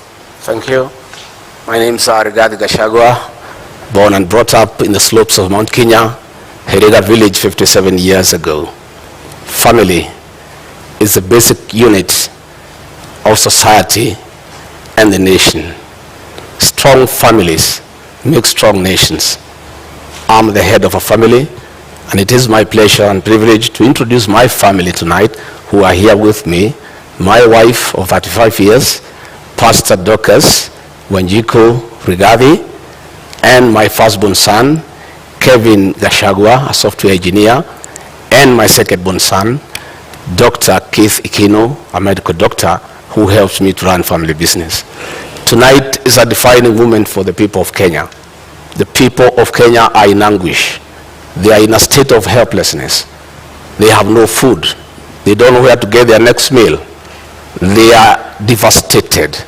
They need hope. Tonight, I'll present the Kenya Kwanza plan on how we intend to turn around the economy of this country, put people where they belong, restore their dignity, put money in their pocket, and allow them to enjoy their dignity. I look forward to a very objective debate, no trivialities, issues, so that the people of Kenya have an opportunity to interrogate what we plan to do for them. Thank you very much. Thank you, Mr. Gachagua. Madam Martha Karua, karibu, now your 2 minutes for your opening statement. Thank you, Sophia. I was born and brought up in Kirinyaga, and I want to thank my parents who are still alive, thank God, for instilling the values of honesty, hard work, community, and respect, values that hold good to this day. In this debate and in the audience, I have my family, my 2 children, Wawira and Edward, my grandchildren, 4 of them, My brothers and sisters, some of them, others are online. I represent the Azimio hope for this country. Azimio, together with Kenyans of goodwill, is out to rescue this country from the stranglehold of corruption cartels. This country can't breathe. We cannot get the services that people do require because monies intended for public service are going into the pockets of corruption cartels, who then become instant millionaires with huge bank balances. We intend to help this country, to help citizens get their country back, and all the resources of this country will be utilized for the best interest of the entire nation, not a select few. I am here to discuss those issues, and I am glad that my opponent is also talking of issues, which is what we have been calling for in our campaign. I'm able, ready, and willing. Thank you very much, candidates, for your opening statements. Let's introduce the elephant in the room and start this debate.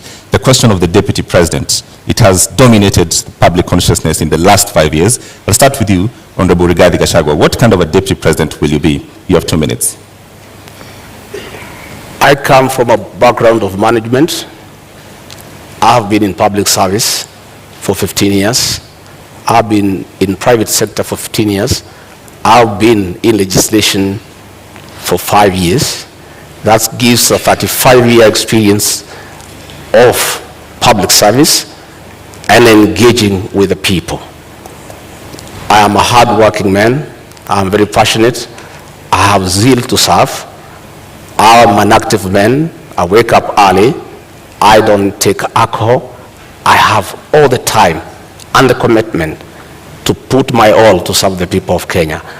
I have a very good idea of what I need to do to assist my candidate, Dr. William Ruto, in the management of the affairs of this country, give him backup, be available, move around the country to implement development programs, listen to the people, be available to the people, because we have the bottom-up economic model. It's about the people. If you have noted, we have gone around the country in all the 47 counties and held economic forums, listened to the people, had very extensive consultative process of what the people of Kenya want from us, and that informed our manifesto. And we were not surprised that critics were saying our manifesto is too detailed and meticulous. It had to be, because it had to capture the issues, the aspirations of the Kenyan people, what they want us to do for them. And our manifesto is a clear plan that is informed by what the people of Kenya want us to do for them, to dignify them, to improve their quality of life, and to give them a chance to prevail and be men and women of substance. Thank you. Honorable Karua, the same question. What kind of a Deputy President will you be? I'll be a Deputy President who is respectful of the Constitution, of the people of Kenya, of my principle, and a person who will obey the rule of law and do the best to support my captain to deliver for this country. The oath of office dictates that the interests of the public are paramount in everything a government does. I will help my captain to stick to the rule of law, to ensure that what is in the Constitution is fulfilled. Our Constitution dictates that we adopt a social market economy where social justice is in the forefront. That is why Article 46, not 47, talks of socio-economic rights. You will notice that in our manifesto, we are talking about giving social support to those who cannot have any income, who do not at the moment have any income. And that's one way of fulfilling the promise of the Constitution and ensuring that Kenyans live in dignity, especially those who cannot afford the basics of life. I will therefore serve with honesty, and my track record speaks of that I have been a consistent public servant who does her work in the manner prescribed by the law, with honesty, with dedication. I will devote 100% to the people of Kenya. All right. The question on the deputy president, it's public domain, that the current president and his deputy are reading from two different scripts. In the last 5 years, we've seen that effect in public domain. If that happens, what is your view? How should that be solved? How should that be sorted? In my case and Dr. William Ruto, that will not happen. Both of us are strong-willed leaders who respect each other. None of us suffers from inferiority complex. At no time will William Ruto ever punish me or mistreat me because he has no reason to. I'll support him to be president, and he'll reciprocate that support. Between me and him, we are in agreement that we have no time to quarrel or disagree. We are inheriting a dilapidated country, a country that is on knees economically, a country that is facing an economic shutdown. We have no time for sideshows. We have no time for personal differences. We have no time for inferiority complex and competition that is unnecessary. We have a job to do. We are inheriting a 9 trillion debt. We are inheriting 6 million young people who have no jobs. 14 million Kenyans are in CRB. We have such a huge task ahead of us that it is unimaginable that Dr. William Ruto or Rigathi Gachagua would digress on personal issues and petty matters to disagree at all. Each of us has a job well cut out. I have already been assigned to work on the economy. I have gone around the country listening to the people of Kenya. I have been to each and every county, and I brought those views that informed our manifesto. Going forward on election, our job is well cut out from day one. We have to implement our plan that is ready, and we have no time to disagree, to quarrel, to have different opinions. We are too busy to even imagine that we can disagree on any issue. We are brought together by a convergence that we need to serve the people of Kenya. And both of us love the people of Kenya and the ordinary people. And Honorable Karua, as I come to you, I mean, at the beginning of the presidency now, as we have it in 2013, it would have been unimaginable that would be today witnessing the kind of fallout we are between the president and his deputy. So for you, how do you execute differently and ensure we do not see this kind of bad blood drawn out? I think even when people have differences, because it is not possible for human beings to always think alike. That's why even our constitution acknowledges diversity of opinion. It is imperative that all debates or disagreements or arguments on issues happen in-house, and what is brought to the public must be the result, the agreement on the positions. And I think I'm very well prepared, and I'll continue to pray and address my mind that one, the overall leader is the president. I am the principal assistant.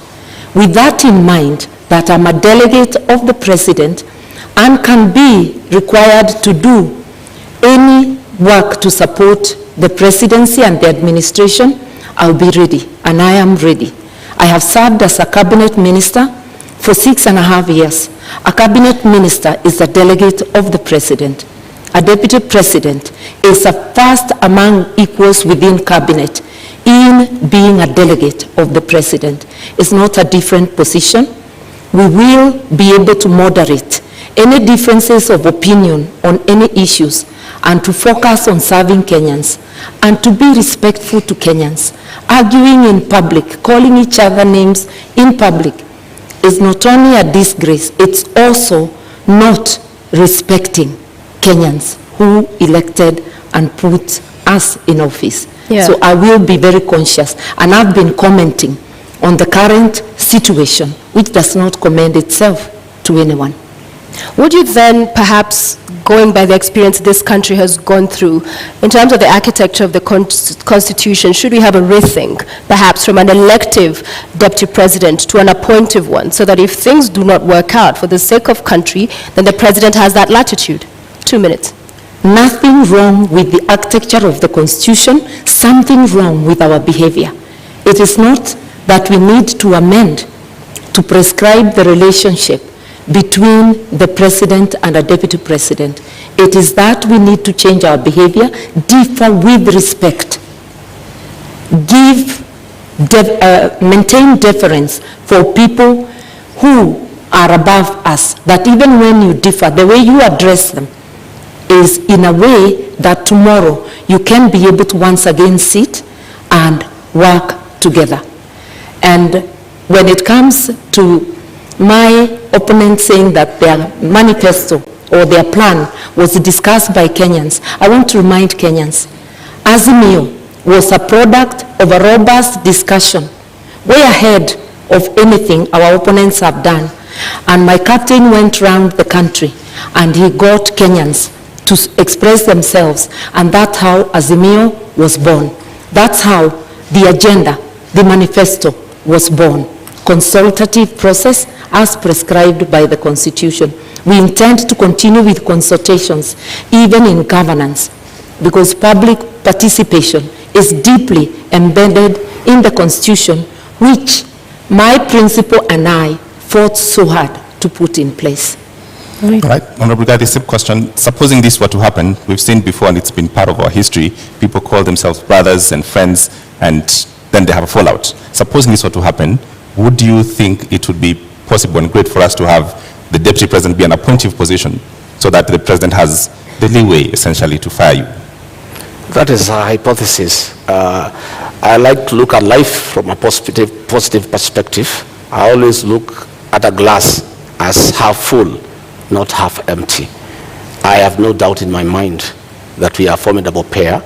We are a pair that has been brought together by a common convergence to serve the people of Kenya, to spearhead, chaperone, and implement the third liberation, that is the economic liberation for the people of Kenya.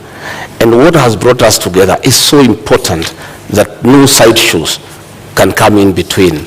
The focus that is before us, the need to restore the dignity of the Kenyan people, is such an important aspect of our lives, of our leadership, that it is incomprehensible that we could think of having sideshows and things that are necessary. And by the way, the situation between President Uhuru Kenyatta and William Ruto has not been brought because of ideological differences. It has been brought because of inferiority complex. Right. People must allow strong leaders to prevail. And you shouldn't have a problem when your deputy is strong and sharp and focused. You should just be able to accommodate him and use that as a strength to serve the people of Kenya. Had President Uhuru Kenyatta in the second term allowed William Ruto to help him manage the affairs of this country, we will not be where we are today, where Kenyans have no food, where unga is at 250 shillings, that they have to run around to look for a package to try to deal with it to save this election on their part. If he had allowed Dr. William Ruto to help him like in the first term, all the stored projects will be going on. He should have used the strength of William Ruto and harness it and use it to augment his leadership and to strengthen it for the benefit of the people of Kenya. However, Honorable Rigathi, just quickly to follow up on that, we have seen Martha Karua in 2009, it was, resign after they disagreed with the president as a minister. You saw the former deputy governor Nairobi, when they could not work with the governor, again resign. So isn't it on principle that those who push for, if it doesn't work out? I don't think it is honorable to be a quitter. I think you must fight from within and pursue what you intended to do. When the Nairobi deputy governor quit, he left a vacuum in Nairobi, and that allowed President Uhuru Kenyatta to bring the military into the city. You know, because if he was there, the mess in Nairobi will not be. You cannot be a quitter. You must fight on. My sister, Martha Karua, quit President Mwai Kibaki's government when Kibaki needed him, when Kibaki was in trouble, when Raila Odinga was making life impossible for him. Mwai Kibaki needed Mother Karua. And at a time when Mother Karua needed to assist Mwai Kibaki, she quit. Mwai Kibaki is and has been the gentleman of Kenyan's politics, an amiable man, a good man, a respectable man, a man who was listening to everybody. Any leader who could not work with Mwai Kibaki, I have serious doubt that leader can work with anybody else. Just a quick reminder to the audience. In the auditorium, we did agree to a set of rules. Silence, please. No laughing, cheering, jeering. Let's just follow the conversation to allow us to have civil engagement and for understanding and hearing every of the candidates as they articulate their thoughts. Thank you very much, Mother Karua. Response? For those who do not understand principle, they can never envisage resigning. But I do think it is dishonest to continue to take public salary, to take the privilege and all that goes with office when you know you can no longer deliver, either because of differences or because of other things. I respectively withdrew myself by resignation from Mwai Kibaki's government in a respectful manner, no name calling, such that we were able to continue when we meet to sit down and talk. I don't think the same can be said of Mr. Gashagua's principle. Entertaining disagreement outside government and publicly is disruptive. No wonder the government in which Mr. Gashagua's principle serves is unable to fight corruption because it's pulling in two different directions. That is why we have a paralysis today. Honorable Martha Karua, the question on just what happens if you disagree with your principle and if your principle should have the right to essentially let you go, should we relook at that? I think the way the Constitution is, you disagree in-house, you resolve it. I do not think there is anything that cannot be resolved unless if it's something that is unconstitutional that is being demanded of me. I will remember the oath, my oath under the Constitution, that there are things, if they are outrightly illegal, I certainly cannot be party to. But happily, my principle is a believer in the rule of law and constitutionalism. And he is also a man who views everything through the lens of social justice. That is why we have a dignity package for those who cannot afford meals on their table. That is why we have Babacare to rescue Kenyans from lack of access to medical services. If you look at our agenda, you will see that this is an agenda that talks of the socio-economic rights of Kenyans, an inclusive agenda that has every Kenyan, whether poor or rich, as demanded by our Constitution. So I cannot stand here and honestly say that we shall have the same position on all things. That never happened, not even in Mwai Kibaki's government. But in 6.5 years which I served, I never publicly berated the government that I served or the president that I served. I just said my hands were tied and I withdrew.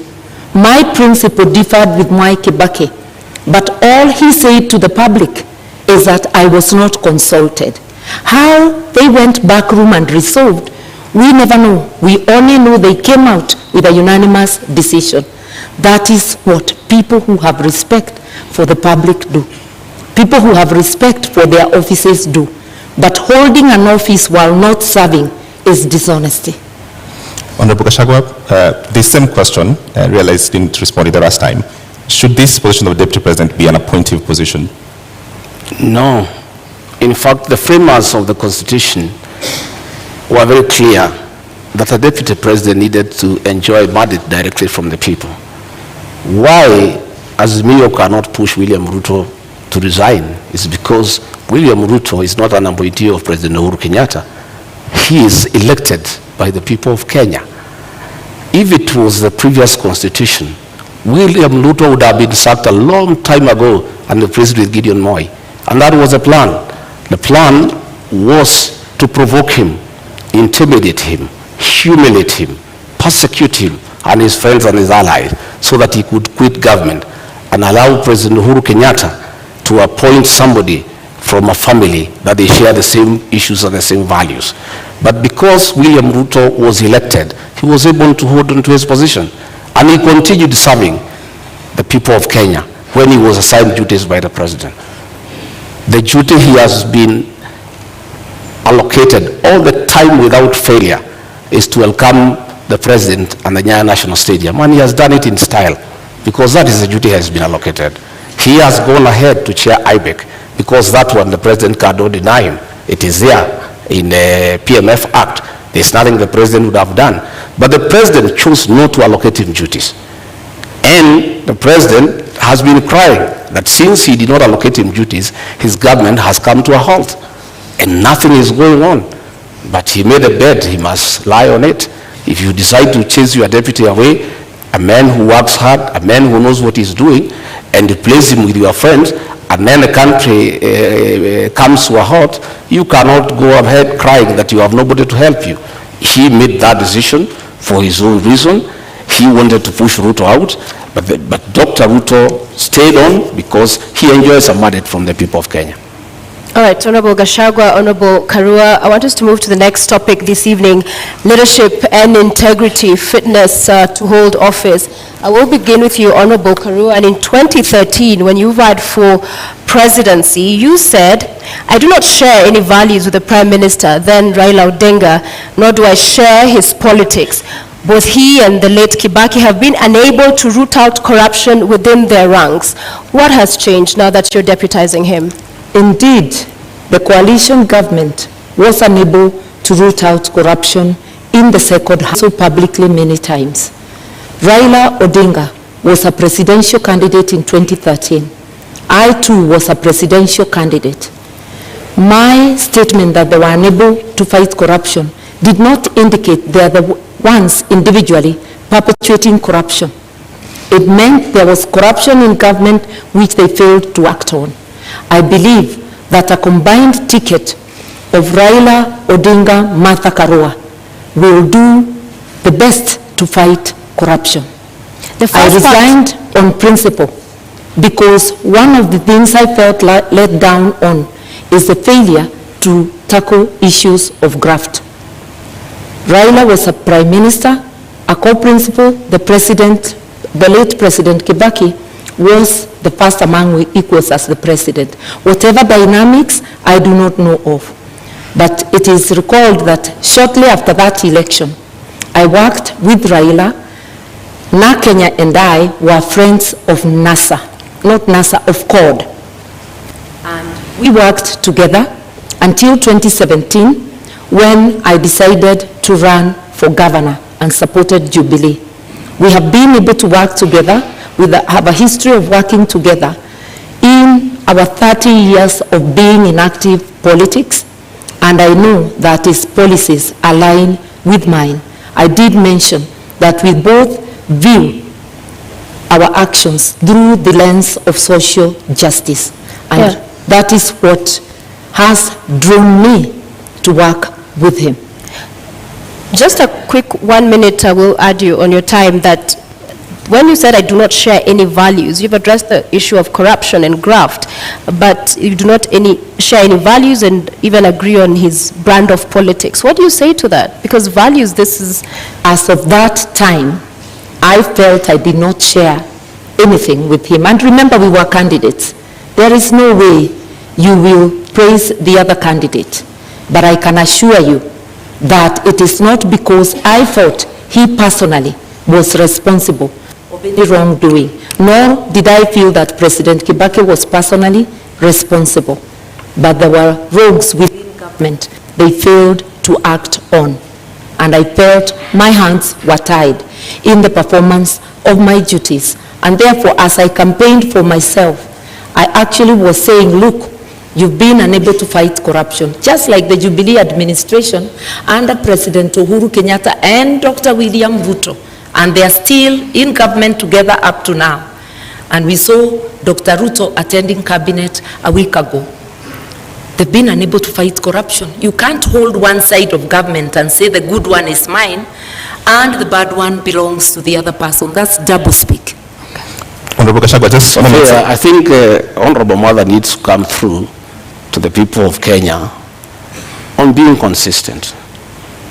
Honorable Mother is on record saying that Raila Odinga and President Uhuru Kenyatta should retire together. Not a long time ago. She seems to have changed her mind that they shouldn't retire together. In fact, that President Uhuru Kenyatta should continue governing through proxy, and Raila Odinga should purport to govern as a proxy of Uhuru Kenyatta. At what time did she change her mind? Because it's on record, she went public to say that the two of them should retire together. Now, she is the running mate of Raila Odinga. She's a project of Uhuru Kenyatta. The two people she said they should retire together, she seems to have changed her mind. And it is my considered opinion, and I believe for many Kenyans, that being consistent is very important in leadership, especially the position she aspires. You need to be consistent. When you say this today, you must be able to live to it tomorrow. All right, I want to allow Martha to respond, but first I want to come back to you to give you another minute. A moment ago you said that Gideon Moi was supposed to be appointed. I want you to clear that up because, with all fairness, Gideon Moi is not on this debate. Well, President Uhuru Kenyatta, the chairman of Azimio, in a meeting in State House a week ago, said that he nominated Martha Karua as his running mate to take care of his interests and that of his family. The president was on record, which means that Martha Karua is a project of the chairman of Azimio, President Uhuru, with Raila Odinga. It is not me who said, it's President Uhuru Kenyatta who said. And previously I thought that Honorable Martha had been nominated as running mate by Raila Odinga. But here comes President Uhuru Kenyatta, outgoing president, chairman of Azimio, a man who has said he's going nowhere, he's going to be around. He will be ruling from home. He'll be consorting his project from home. He'll be continuing to govern the people of Kenya. I simply do not understand. Is Martha Karua, the honorable member, is she the deputy, is she the running mate of Raila Odinga, the project, or is she the running mate of Uhuru Kenyatta, the project master? Okay. She is who's running mate? Okay, Martha Karua is in the building. It is true that both I and my captains are projects, but projects of the people of Kenya, whom my captain consulted, and by public demand, he was called upon to take leadership. At a time our country desperately needs leadership. He has offered leadership, and I was competitively selected. And like my friend who was handpicked, I faced an interviewing panel, and also through demands of Kenyans and many endorsements, I was selected. Kenyans know I'm competent, and I believe I'm competent for this job. I'm ready, able, and willing. I have consistently shown independence of mind, irrespective of whom I'm dealing with. I will handle this job independently and with commitment to Kenyans. And I know my principal also, who has been a teacher of politics to Mr. Gachagua's principal. All right, Martha Karua, just a direct question to respond to Honorable Gachagua. What is the role of President Uhuru Kenyatta in Azimio?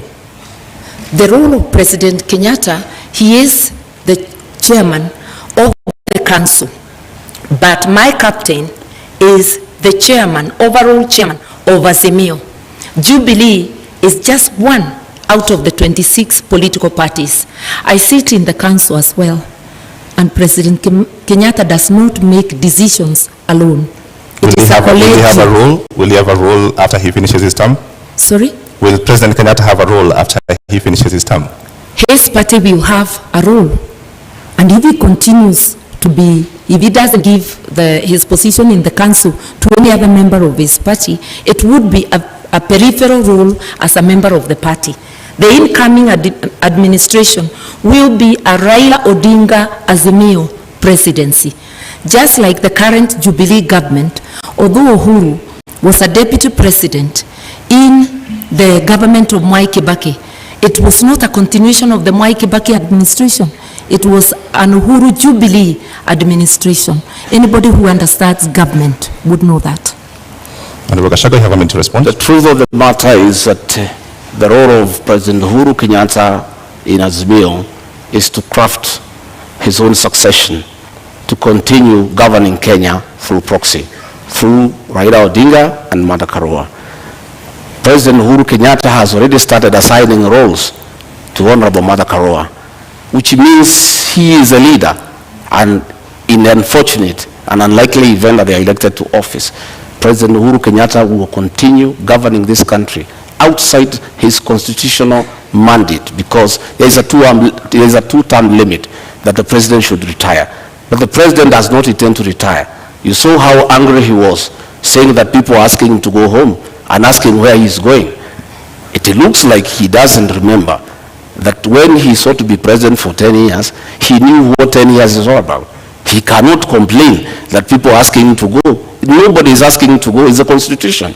But he's trying to circumvent the Constitution to plant a proxy government, to continue governing from outside State House through Raila Odinga and Martha Karua, so that he can continue protecting state capture and conflict of interest. And Martha Karua has already been assigned that role. He was on record that she is the one.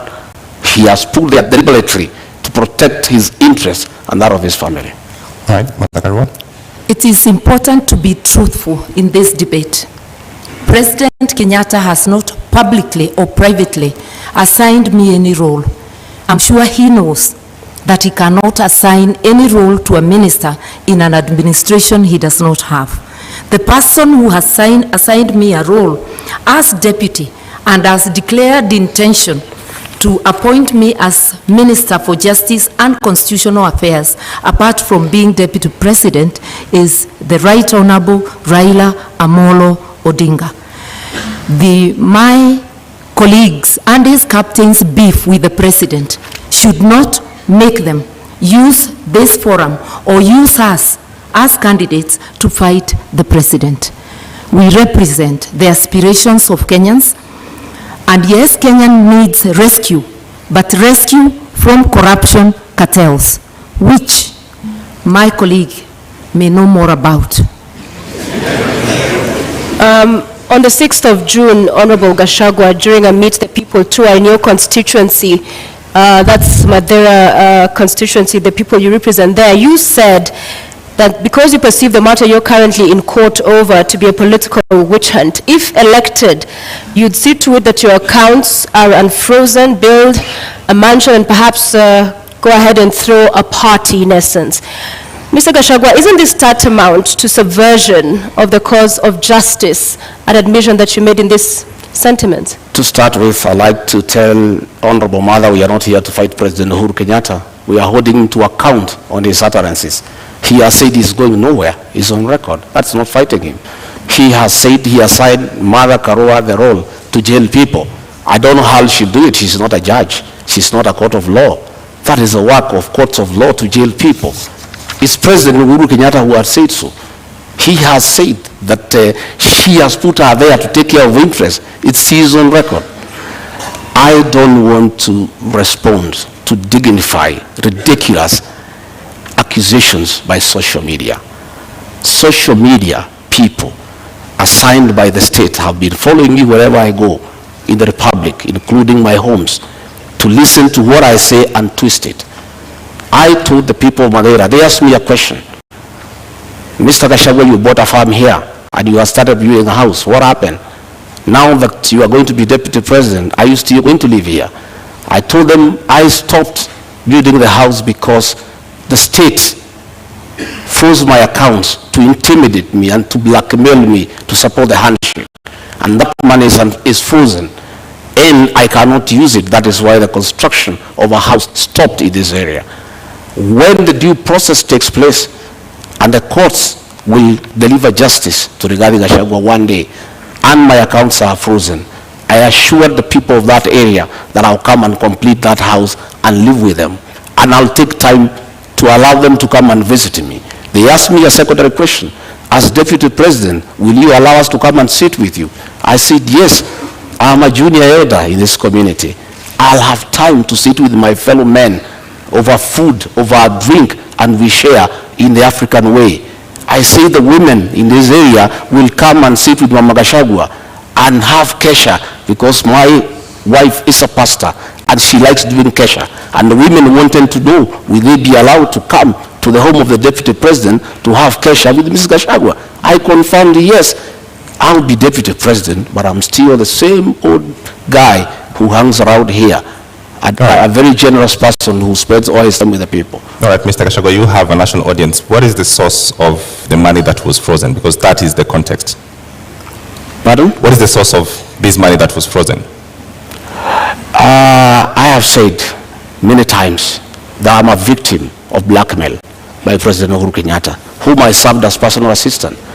President Uhuru Kenyatta wanted me to abandon William Ruto and join him in fighting him, and I said no, because he didn't give me a good reason. And he blackmailed me. He sent Nancy Gitau as advisor to threaten me that if I don't abandon William Ruto and join him, I'll face the music from the state. And one problem started after another. They froze my accounts, KRI froze all my companies, then they arrested me on trumped-up charges for 1.5 years, no evidence in court, nothing. I'm a victim of blackmail and persecution by Uhuru Kenyatta using the state criminal justice system to manage politics and deal with those who don't agree with him. Honorable Gachagua, with all due respect, you have not answered my question. What is the source of the money that was... The money that I have is well documented. I am an astute businessman. This is money that I made during the reign of Mwai Kibaki when the economy was thriving. I made over 200 million and invested in an account. And that account has been running for the last 8 years, and nobody has ever asked me a question. In 2013, when I supported Uhuru Kenyatta, I still had the money. In 2017, when I supported him, I still had the money in my personal account. This is money I have accounted for. It's clean money. I am a good businessman. And in the fullness of time, I'll be vindicated. I was really hoping that my colleague would explain to us how an individual finds 5 billion shillings in their accounts. But I hope one day Kenyans will be able to know money that was transferred to his accounts in the last 10 years of the Jubilee administration. But that's for him to account. I believe as leaders, we have to be accountable. That is why there is declaration of wealth, so that as you enter office, people can know how much you are worth, and as you exit, or in the middle, they can monitor and see how you are progressing, whether it is from your salary, and if it's from business, it has to be a business that can be ascertained. I think we really need to come clean, because if you cannot account for your wealth, you cannot be a good steward of the money of the people of Kenya. So this is a question to both of you. You've brought up the subject of wealth declaration. Yeah. What are you worth, Honorable Karua? I think about just about 150 million, and that is because the 56 million I had declared in 2013 has appreciated because of the inflation. I haven't had any new properties, but I'm a person many may not understand. I'm not thirsty for land. I'm not thirsty for worldly goods. I'm happy to have a house I call home. I'm happy to have a house in my father's land. I do not look for property. Not everybody is hungry to amass. I'm hungry to do something to help my country to transform the lives of the people. Right. So if you're looking for Martha Karua to be a billionaire, no, I am not hungry for billions. Honorable Gachagua, my account will not receive 5 billion. That is propaganda. I have 200 million. That is the money that is held. 200 million, 64 million. I worked in the Ministry of Lands and Settlement. 10 million, I worked in Kenya Power. 33 million, I worked in the Ministry of Livestock. Another 46 million, I worked in another organization called Patek. Up to 200 million, that is all the money. But when you set policemen to investigate, they don't understand accounts. When you save money in a fixed deposit, it leaves your personal account into a suspense account. A normal policeman looking at it, movement in and out 4 times a year of 200 million, he thinks you have 800 million within that year. So when he multiplies by 7 years, he says you have 12.4 billion. That is the folly of the kind of investigations we are having in this country. I don't have billions, I have 203 million into that account. And that is part of my wealth. I'm worth 800 million, minus the 200 they are holding, another 600. So just a quick follow-up on that, Honorable Rigathi, because the charges you are facing are as a result of trading with county governments. What's your position on public officers doing business with government, whether at the national level or at the county level? By the time I've done all my businesses, I was not a public servant. I was a private individual. I have no conflict of interest. I was a businessman. I applied for tenders and competed, open tenders and won, and did construction business and did supplies, and nobody is complaining. Today, those charges against me, no evidence in court, nobody is willing to record a statement. Clean business. And I never traded with institutions because I was not part of any government. But this that is when your business brother... I did in 2011, I did in 2012. You know, when they say that my brother was governor, my brother became governor in 2013. I did business in 2008, in 2009, in 2010, 2011. And that money is there, and it's all documented where it has come from. But nobody is bothered because they just wanted to punish me. But they wanted to blackmail me into supporting the handshake. And I'm a man of principle, and Uhuru Kenyatta knows that. I respect my conscience. I will never be intimidated. And I can tell you, many governors today supporting Azimio is because they were blackmailed like me, and they gave in. Honorable Gachagua, just clarity. In 2009, 2010, there was no county governments. Which government did you do? Sorry? There was no county governments in 2009. I'm saying I made money in 2010, in 2009. There was no county government. I didn't make money with the county government. I never did business with the county government. I said I worked with the Ministry of Lands. I worked with the Ministry of Livestock Development. So you cannot say that there was conflict in Nyeri because I did this business long before county governments came into place. But Honorable Gachagua, the matter in court is about doing business with county governments. I'm saying the matter in court is a matter that is on fabricated charges. And that matter will be coming in the fullness of time. What I'm talking about is the money that is held and where it came from. As to the allegations as the matter before court, there is nothing. It's absolute lies. There is nothing. And in the fullness of time, and that is why, even after sending 200 policemen to arrest me in Nyeri and drag me naked in front of my wife, in front of my workers, drive me to Nairobi, lock me for 4 days, 1.5 years later, not a shred of evidence, nothing. That is why the case has not taken off. They have slated it for September later this year, but still nothing has been presented to us. Our lawyers have been asking, give us evidence against Rigathi Gachagua. It's not forthcoming. It does not exist. It's a fabrication. It's blackmail. It was a way of trying to force me to abandon William Ruto. Okay. But I was not intimidated. I remain on board. Okay, Ondokaro, you have 2 minutes. An Azimio government will have a policy position that graft cases and all serious crime should be investigated and prosecuted within a given time, within 6 months to be specific, so that people like my colleague here, Mr. Gachagua, anybody charged with crime against the people, within 6 months, we ought to know whether they are guilty or not, so that people don't seek public office when having baggage of cases. And if I may remind Mr. Gachagua, the cases, because I've been following the newspaper reports, relate to Kwale County, Bungoma County, and Nyeri County. And the period when the offenses are said to have been committed is between 2013 and 2020. So it is important, even from a personal position, that a person gets cleared and that you do not instruct advocates to delay the cases, because what we are having in our courts is really a circus, where one is charged, you are holding public office, you continue holding public office, elections come, and now we have seen new language in the courts that to allow them to campaign, the case is further delayed. Kenyans need to know, and even the person accused needs to know, so that they do not give excuses. We have repeatedly said with my captain that whether it's my daughter, my blood relative, or a member of the opposing camp, the law must apply equally to all. And everybody must have a swift chance to clear their name in court or for the court to declare them guilty. We are here to help Kenya organize itself in that manner by engaging with the players in the justice system and having a policy position. All right, Honorable Gachagua, you have a minute to respond.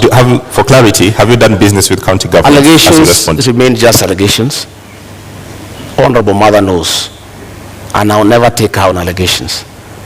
A British newspaper accused her of receiving a bribe from BET, but I cannot come here and accuse her that she's corrupt because of that allegation.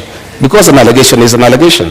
The people of Kirinyaga have been complaining that she used her office as justice minister to take land in South Gariama and give it to her relatives. But that is just an allegation.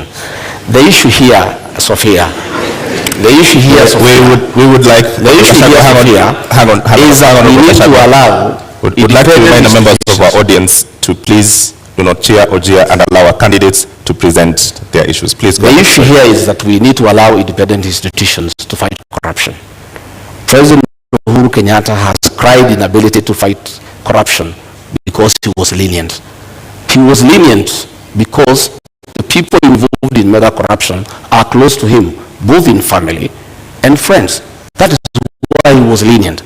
But had he allowed independent institutions to fight corruption, the issue of leniency would not arise. Had he allowed independent institutions to fight corruption without getting involved, Rigathi Gachagua would not be in court, because independent institutions will never take people to court without evidence. What the Honorable Karua is saying, that we need a law to hasten cases, is not the solution. The solution is to take cases to court when you have evidence. Martha Karua, you have a minute to rebut. I just want to let Mr. Gachagua know that I do not have an iota of public land anywhere, in Kirinyaga or anywhere. I do not own land in South Gariama. I am glad he knows they are just allegations. And I challenged the current administration that is there, and I'm not in power in Kirinyaga, that if there is truth to that allegation, then they must swiftly take me to court and recover. So once you challenge those making the allegation and they don't do anything about it, then the matter is closed. The only land I own in Kenya is the house I live in Nairobi, and the house up country, which is on my father's land, and he has included my name in the title. I said I'm not land hungry, and I'm not hungry for material wealth. Those who are hungry may never understand that. Relating to BAT, it was money paid to my campaign secretariat by a donor, not paid to my personal account. Later, it transpired that it was money from a company. The matter has been investigated in UK, and the file has been closed. I also challenged the DPP of the government, Gashagua's principal serve, in 2016 to investigate and prosecute me. Right, so those matters are allegations. Thank you very much. Time is up. But now that we're talking about funds, you all are traversing the country with choppers and legions of teams. How do you finance your campaign, Honorable Gachagua? How much does it cost? Pardon? How much does it cost to finance your campaign? Pardon? How much does it cost to finance your campaign? Oh, the sound is not working here. Sorry. I can't hear you properly. Apologies for that. Yeah. How much does it cost to finance your campaign? Well, it's difficult because we don't have a centralized command. Our campaign, we are raising funds from people, and mostly is in materials, is in donations in terms of choppers, in terms of vehicles, in terms of fuel, in terms of personnel. And really, what you need in terms of cash is not much. This campaign of Kenya Kwanza is bottom-up driven. A lot of hustlers have taken time to give their all in terms of time, in terms of materials, in terms of support in kind. There isn't much about cash. So it's very difficult at this stage to quantify and say this is the amount that we are going to use for this campaign. What I know is that in the next 1 week or so, we'll now be talking about real figures, because we have to mobilize agents, we have to mobilize vehicles, we have to get people to protect the vote. Those people need to be given allowances. That is when now we will come to the cost of the real campaign. All right, well, Martha Karua, the same question. How do you finance your campaign? Through public donations in cash and kind. We had a fundraiser just the other Friday, but the donations are a continuous process. The Azimio campaign secretariat is keeping tab. My personal campaign organization, the New Dawn Trust, is also keeping tab of all donations coming to me. And it is the organization that had received the money you asked earlier for BAT. I do not mix campaign money with my own funds, because you have to maintain integrity even with donations. We have choppers donated. There is a chopper I personally use, which is a donation from a kind corporate friend. And we have many such donations. And I want to remind Kenyans, my captain, the Honorable Raila Amolo Odinga, has had choppers in his campaign even when he was out of government, like the 2007. I think they flashed more choppers than the PNU side I was in that could have. He is a man known for his capability to mobilize resources, both human and financial, for campaign. And I'm very lucky to be his running mate. Talk to us, Honorable Gachagua, about corruption. Nĩ ndereti ya mwanya ĩrĩa ĩragĩkorwo ĩgĩthiĩ na mbere na kũhanĩka kũrĩa ũguo mũciĩ-inĩ mũnene wa Nairobi, kũrĩa Martha Wangari wa Karua kuma ngwatanĩro-inĩ ya Azimio la Umoja arĩ hamwe na Rigathi wa Gachagua kuma ngwatanĩro-inĩ ya Kenya Kwanza marakorwo na ndereti ya mwanya nĩguo kwenda kũmenya omari anini arĩa marahitanĩra iturwa cia o president nĩ muoroto ũrĩkũ marĩ naguo thĩinĩ kana kũrĩ mũingĩ wa bũrũri wa Kenya. Twagĩũka haha nĩ ũndũ wa ithũĩro rĩa mohoro. Thengio mũno mwĩrori wa Utana TV, we uthiĩte na mbere na kũrũmĩrĩra ndereti rĩrĩa marathiĩ na mbere na kuga marĩa magekĩra a Kenya wona ngwatanĩro ciao ciatuĩka cia kũhotana. Na ithuĩ nĩ twagĩũka tũkũmenyithie marĩa andĩki aitũ a mohoro matinda magĩkũmathĩra. Niĩ rĩtwa rĩakwa njĩtagwo Michael Mwati. Tariki nĩ 19 mweri nĩ wa gatano mwaka nĩ wa 2022. Rĩrĩ nĩ ithũĩro rĩa mohoro na nĩ harĩa ũgũkorwo ũkĩaranĩria na ithuĩ gwĩtũkĩra nenda citũ cia ũkĩrĩria Facebook nĩ Utana TV Kenya, Twitter, Instagram, TikTok, ũtũmwe na YouTube nĩ Utana TV. Nawe ũrĩ nja wa mĩhaka ya bũrũri wa Kenya urakorwo ũgĩtwamũkĩra ĩmwe kwa ĩmwe kũhetũkĩra www.utanatv.co.ke. Mwathĩrĩri witũ na njĩra ya ciĩko etĩkaga Ezekiel Kamau, niĩ na niĩ njĩtĩkaga Simon Mwangi. Na tũkĩambĩrĩria nĩ atĩ ica ikuhĩ thĩinĩ wa kaunti ya Naikuru ciĩko cia njũragano cirĩ na magigi nĩ cikoretwo cihanĩkĩte na kũrĩa ekũĩrwo atandatũ marĩkĩtie gũikio ngono na ũmũthĩ megũkinyĩtio igoti-inĩ kũu kaunti-inĩ ya Naikuru. Mũcirithania Yvonne Katambi nĩathanĩte ekũĩrwo aya makorwo makĩhingĩrwo rũmande wa thikũ ingĩ 14 nĩguo kũhe mwena wa thitango kahinda kaiganu ga gũthiĩ na mbere na gũthuthuria ndeto ĩno. Mwandĩki witũ wa mohoro Simon Mwangi nĩathiĩte na mbere na kũheana ndeto ĩno.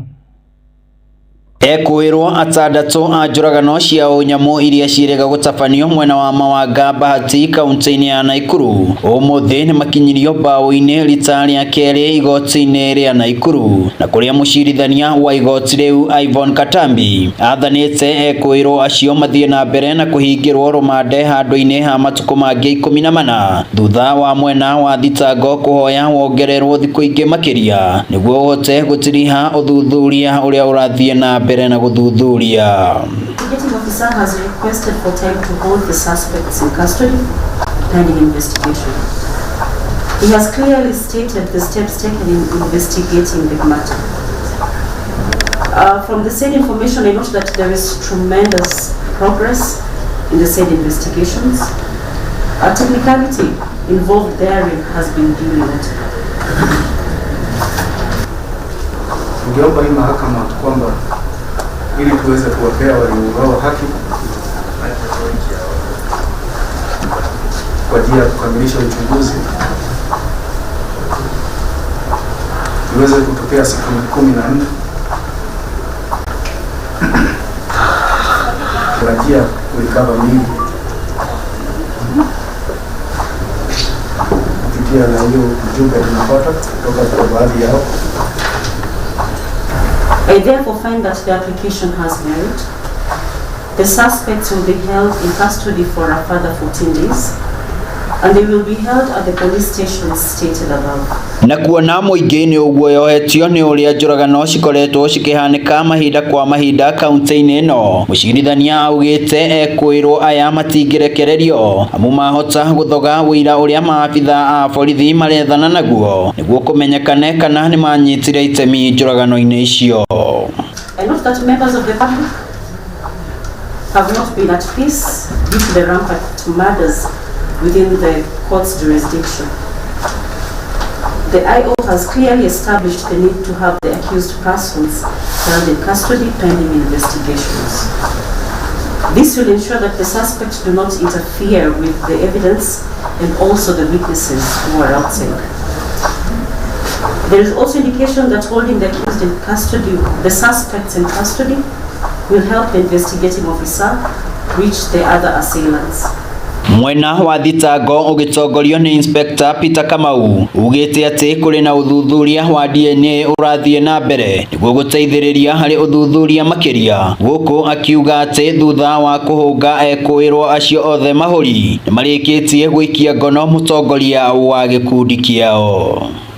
Naona washukiwa walio mbele ya koti tuliwachukua DNA samples ambayo gari inafanywa kazi ili iweze kutusaidia kwa uchunguzi, na hiyo matokeo bado hatujawapata. Yohana kutokana na interrogation yenye tulifanyia washukiwa walio mbele ya koti tuliweza kupata information ya kiongozi wa genge yao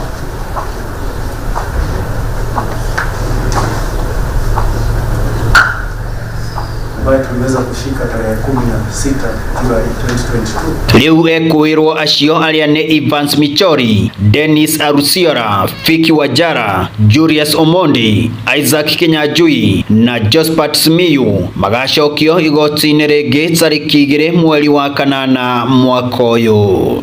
Ithuiro ria mohoro Utana TV njitikaga Simon Mwangi. Na tugicokereria ciigi uteti muhuraniri giturwa kia ugavana kaunti ya Nakuru uria nowe seneta wa kaunti ino Susan Kihika ni ahuritwo njeki-ini ahuri a biacara kuma kaunti ino.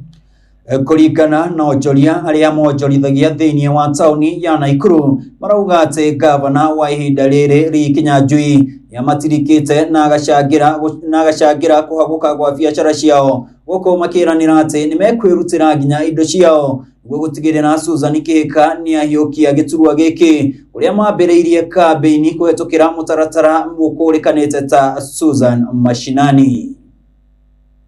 Yote yawezekana, Bilali, yote yawezekana, Bilali, yote yawezekana, Bilali. Riri kambeni cia giturwa kia ugavana cirathie na mbere kunyita thinga kaunti-ini ya Nakuru gatagati ka gavana Lee Kinyanjui urenda gucagurwo rita ria keri na muhitahitaniri wake Senator Susan Kihika. Riu gikundi kia aria matabanagia biacara kaunti ya Nakuru na mareyumiria makiendekithia gucagurwo gwa Susan Kihika arita gavana wa gatatu kaunti ino.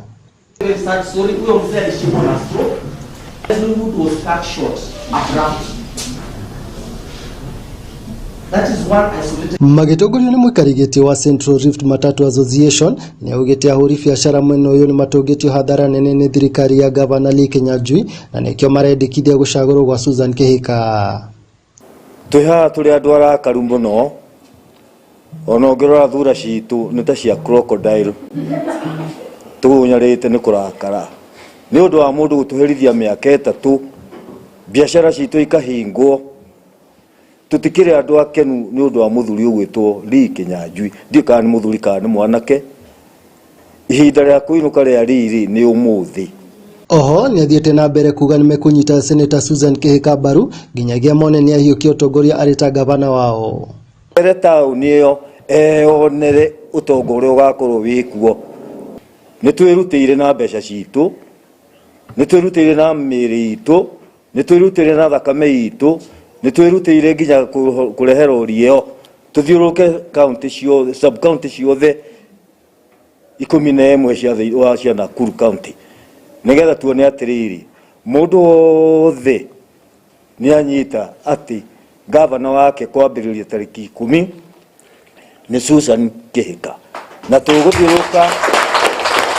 Josephat Gikaria uria ni muhuri biashara mwena uyu ni ugite muoroto wao munene ni gwikira Susan Kihika kambeni niguo kuonania hiukia utongoria githurano kinene kia mweri wa kanana kuona ati ni agugacirithia biashara ciao. Tuungana sababu kila biashara imeathirika kwa njia moja kwa njia lingine. Lengo letu kuu ya kuungana ni kuweza kumfanyia Susan Kihika campaign ili aweze kuingia kwa hii kiti na ili aweze kufufua biashara zetu. Oho ahuri biashara aya ni mathiete na mbere na gwikia mateta mao kuona ati biashara ciao ni cikoretwo cikihinyiririo gwa kahinda karaya.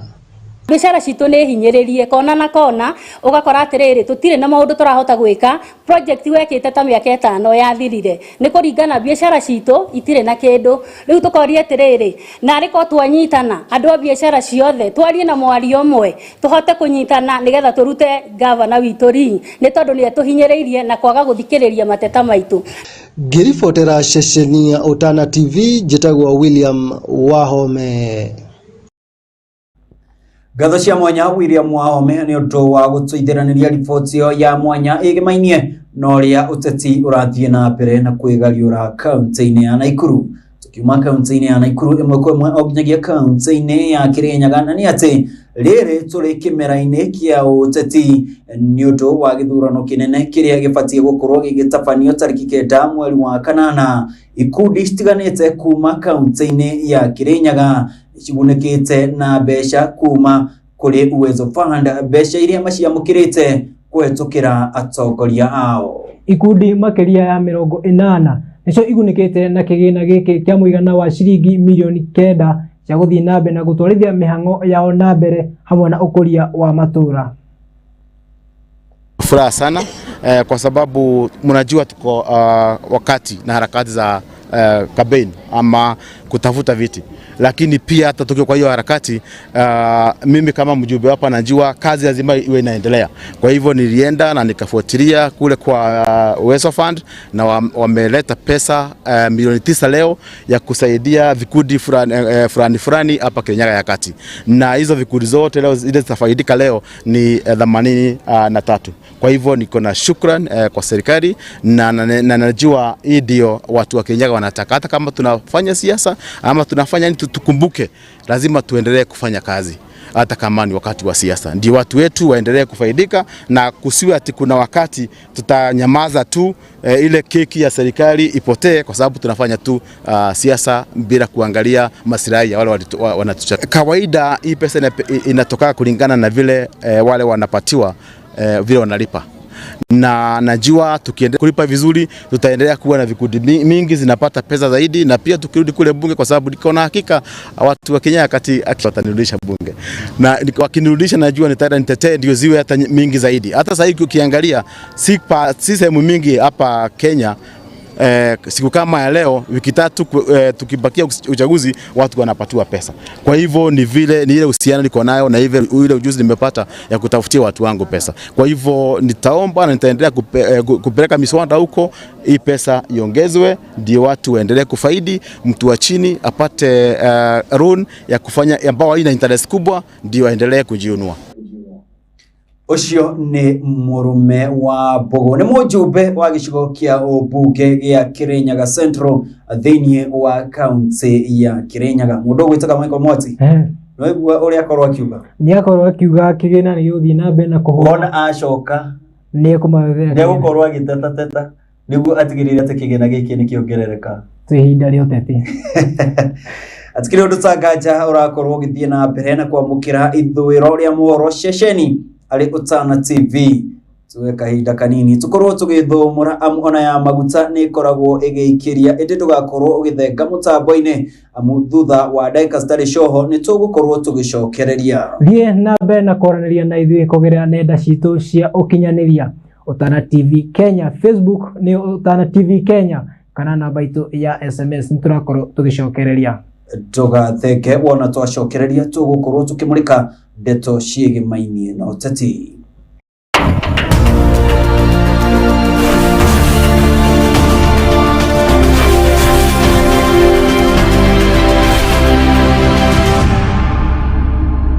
Utana TV. Utana ni mituki.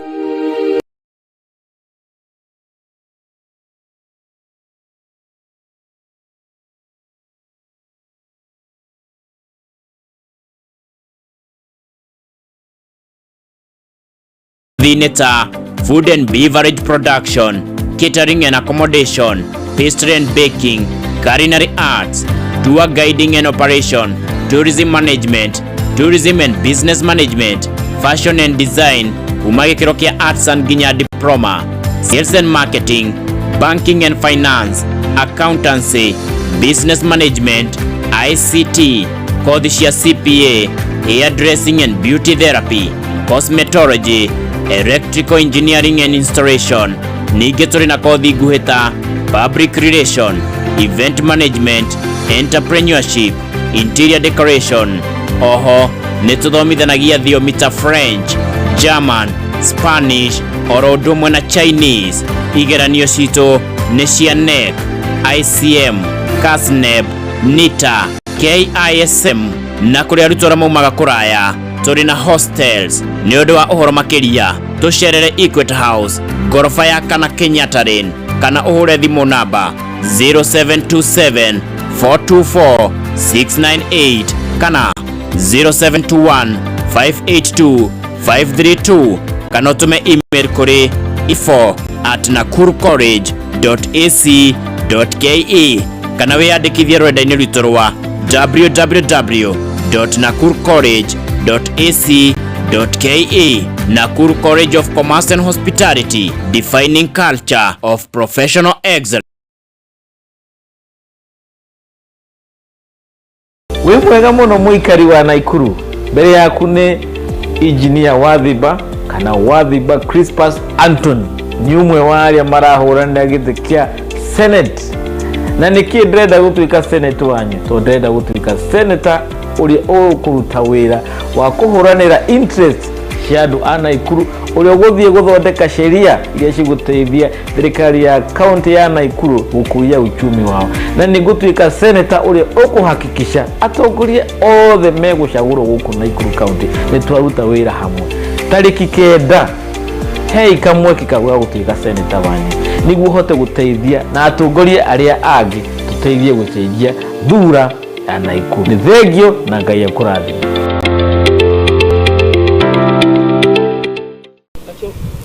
Kwa majina ni Jedida Wairimu Kiplenge, mgombea wa kiti cha ubunge cha Nakuru Town West kwa tikiti ya KANU. Mimi kama mwanabiashara nitawasaidia na kuempower wakazi wa Nakuru Town West kuanzisha biashara na kuzikuza ili waweze kujimudu kimaisha kutumia plan ya Think Small Grow Big.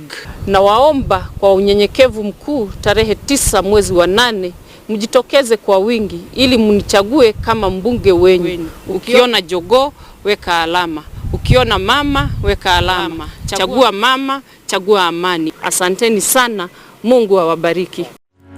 Ihinda rĩrĩ ciana irarĩkia kĩrathi gĩa form 4 Stack Institute and Driving School nĩ marakwe mweke wa gũthomera kothi itiganĩte ta computer application, web design, business management, IT, hairdressing and beauty therapy, hotel and catering management. Ningĩ Stack Institute and Driving School nĩ mathomithanagia ũtereba wa ngari nini na rori na vehicle mechanic rungu rwa mũtaratara wa NTSA. Thukuru wa Stack Institute nĩ mũhetũkie nĩ rũhonge rwa gĩthomo na ũgatuĩka NEC Center. Igeranio citũ nĩ cia NEC KASNEB na NTSA kuri aria marathomera utereba. Stark Institute tukoragwo Egerton barabara-ini ya Njoro guthie Egerton kurigania na Egerton Cooperative Sacco Building.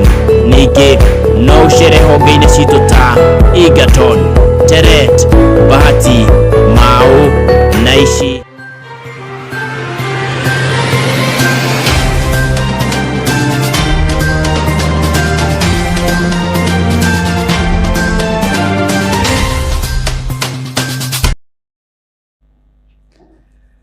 Twacokereria mwiroreri wa ceceni ya Utana TV ari ikereka ria keri thiini wa ithwiro ria mohoro yena mbere na gukorwo kiaraniria na ithwe kwetukira nenda citu ciothe cia ukinyaniria na tugithie na mbere ni ati ngwataniro ya Kenya Kwanza umuthi ni thiete na mbere na kuha muingi wa bururi ukamanyita mbaru umuthi magitongoria kambeni ciao kaunti cia Ikamba-ini magithie na mbere na gukorwo makiuha muingi guku makiranira cioneki iria makahingia maugite ati kuringana nao thirikari yao noyo iri no hoti wa gutigirira ati muraiya wa bururi wa Kenya de gukorwo akigumirwo ringi ni kwambatira kwa garama ya muturire bakiuga kioneki kiao kinene ni gutigirira muingi ni uria mukagira motungata mothe kuma kuri thirikari utari na mihika o yothe. Michael Mwati no horo makiria. Twina mubango murumu wa kuguna mbeu njithi na njira ya kuheana kigina gia kwanjia mawira ni uge wa Ndagitari William Ruto agitwikania kaunti cia Ikamba-ini na kuri athiete na mbere na kuha muingi wa mwena uyu ukamunyita mbaru mitwi-ini yake ya gwatongoria bururi thutha wa thikũ 20 iria itigarite niguo Akenya kurika ndebe-ini na guthurana. Ruto ni augite ngeithi cia wiguano gatagati ka mutongoria wa bururi Uhuru Kenyatta hamwe na muruna wake Raila Odinga nicio ciahotomirie uthii wa na mbere thirikari-ini ya Jubilee. Vijana zaidi ya 600,000 na ndio tunasema haitoshi kuwa na mpango, ndio tumesema we are going to have a Marshall Plan ya ajira ya hawa vijana. Tuweke pesa bilioni 200 kila mwaka ndio tupange ajira ya hawa vijana, kila kijana Kenya aweze kujisimamia. Kuona Akenya no mathiete na mbere na kuhinyiririka, Ruto augite ena mubango wa kugaya kigina kuri Akenya na njira ya kumahe ngombo citari na njoherera niguo mahote gwikuria. Wale wanauza pale sokoni, wengi wao hawana pesa ya kununua biashara zao kwa sababu hawana security. Hustler Fund bilioni 50 kila mwaka ambayo utapata kwa wodi yako hapa, wewe hauhitaji security. Amwe atongoria aria mekumagarite na Ruto nimereire muingi uyu ati Ruto ni akayukia uhotani na njira nene. Ni mathiete na mbere na kumenereria itua ria thirikari ria kugoithia thogora mutu gwa kahinda kanini guku makiuga bururi uhinyiririkite ni undu wa utongoria muru thirikari-ini. Mimi nimezunguka Kenya hii yote nikiwa na Ruto. Ruto anashinda. Kule Western Mudavadi Wetangula wamehama wamekuja kwa Ruto. Ukiangalia kule upande wa Pwani Kingi Mvuri wamehama wamekuja kwa Ruto. Hapo Ukambani ile block ya Raila Hana imehama nusu iko kwa Ruto. Huyu mzee anashinda namna gani? Kama wamepunguza unga wapunguze mafuta taa. Kama wamepunguza unga wapunguze mafuta ya gari. Kama wamepunguza unga wapunguze bei ya sukari. Wapunguze bei ya mafuta ya kupika. Uchumi ya Kenya wameharibu. Na uchumi ya Kenya imeharibiwa kupitia kitu inaitwa state capture. Kenya Kwanza ethiete na mbere na gutwikania kaunti cia Ikamba-ini. Riri Azimio la Umoja One Kenya Alliance itwikanitie kaunti ya Nakuru. Hado-ini ha ceceni ya Utana TV nie njitagwo Michael Mwati. Tugitigana na icio tugithie na mbere kugenia ati riri uteti uthiete na mbere na gukorwo ugiakiriria kuona ati twerekeire kurika ndebe-ini niguo gucagurana nao atongoria aria mararwirira iturwa citiganite thiini wa kaunti ya Machakos umuthi mekwambite kambi yao mwena wa Yatta. Na mwena-ini wake Francis Mwangagi ni oritie aikari a mwena uyu gugakorwo magithurima atongoria aria magathukira kura ciao githurano kiria turorete. Ruta wa Kariuki na thiete na mbere kuhe ndeto ino. Nĩrĩ bũrũri werekeire kũingĩra gĩthurano-inĩ kĩnene na ateti magathiĩ na mbere kũhũra kambĩini ciao. Atongoria arĩa mararũĩra iturwa ngũrani kaunti-inĩ ya Machakos matongoretio nĩ mũmbunge wa hau gatene Francis Mwangangi nĩorĩtie aikari a mwena ũyũ macagũre atongoria arĩa moĩ thĩna wao na ũrĩa mekũnina. Fanya vizuri sana kwa sababu ilifanya Wakenya wajue, Wakenya wa Machakos wajue viongozi wao. Wakajua mtu mmoja ajui mahospitali iko wapi. Ikafanya mtu mmoja ajui Machakos imeanzia wapi na imefika wapi. Ikafanya mtu mmoja to confirm yeye amekuwa akitumia Google Map kutembea huko ajui Machakos. Na hiyo ndio furaha yetu. Na ndio nawaomba watu wa Machakos tuchague mwanaume ama mwanamke wa hapa Machakos. Si mtu anatoka huko. Agĩtabania kambĩini ciake sub-county ya Yatta, Mwangangi nĩarutĩte gavana ũrĩa ũrareho Alfred Mutua mahĩtia kuona ndanarehe ũthii wa na mbere kũrĩ aikari a Machakos. Amekuwa hiyo miaka yote kwa maofisi ya serikali. Anjawahi leta mradi hata moja ya shilingi 5. Anjawahi leta. Hata huyo mtu hajawahi piga kura hapa na siwandia. Anjawahi piga kura hapa Machakos. And if he can approve leo aite Mindia aseme ambia Wakenya nimekuwa nikipiga kura kitu yangu ni hii ya kupigia kura. He has never voted in Machakos County. Niongeze hapo, amekuwa na rais miaka hii yote.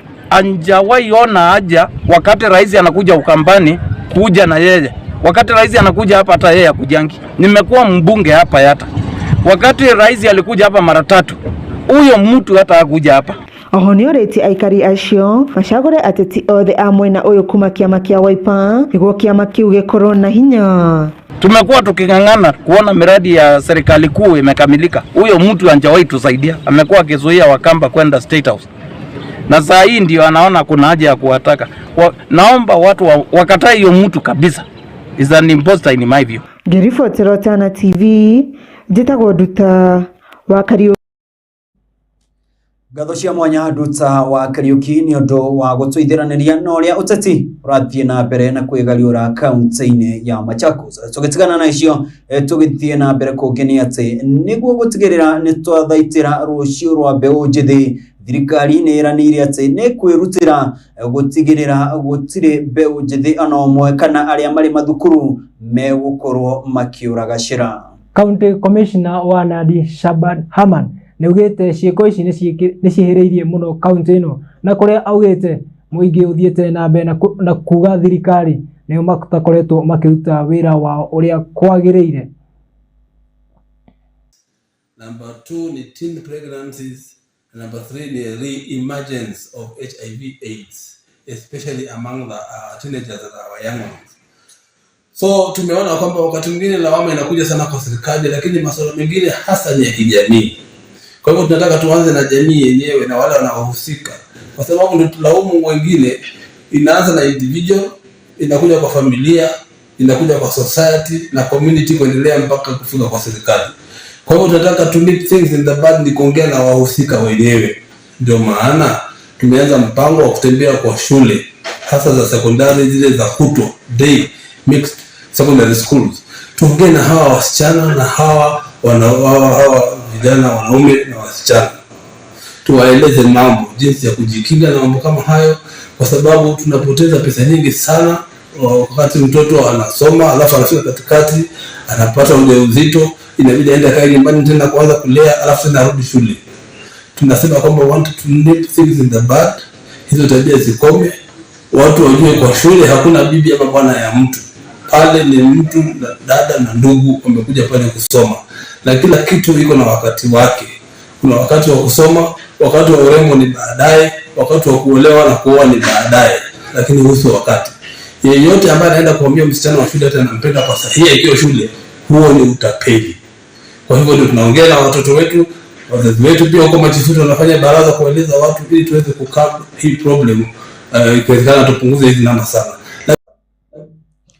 Nĩ kinya rĩega rĩrĩa thirikari ĩranĩire atĩ nĩ gũkorwo ĩgĩtacũkia nĩguo gũtigĩrĩra atĩ nĩ yahukia nda cia tene kũrĩ airĩtu arutwo, na nĩguo gũtigĩrĩra mũndũ ũgwĩtwo Michael Mwati atĩ airĩtu arĩa nĩ arutwo marĩa marĩ thĩinĩ wa thukuru cia mũthingi o ũndũ ũmwe na iria cia thekondarĩ nĩ marĩkoragwo makĩheo kanya kau makahota kũrĩkia mathomo mao na magathie university kana college na makegwatira mawira niguo mapie maisha ma mĩciĩ kana mapie mĩciĩ yao. Ona Mũgĩkũyũ nĩ oire mũtĩ ũrũngagwo wĩ mũnini na maga kũrorwo thaa ici rũciũ rwitũ rwĩ hatĩka-inĩ. Kwĩ hĩndĩ kwĩrĩkana atĩrĩrĩ na nĩ macibũ ende merĩga kũrutĩrwo mũkana na makerwo mũirĩtu wothe wĩ thukuru utakinyĩtie mĩaka 18 ũkũnyitĩkana ohete nda cibũ nĩ kuga ndeo. Nĩ ndaririkana mũtabarĩri wa mĩhang'o ya thirikari hĩndĩ ĩyo ũrĩa wetagwo George Natembeya thĩinĩ wa gĩtarũ kĩa Rift Valley nĩ oigĩte ndeto yeyumĩria nĩ ũkuga nĩ yao.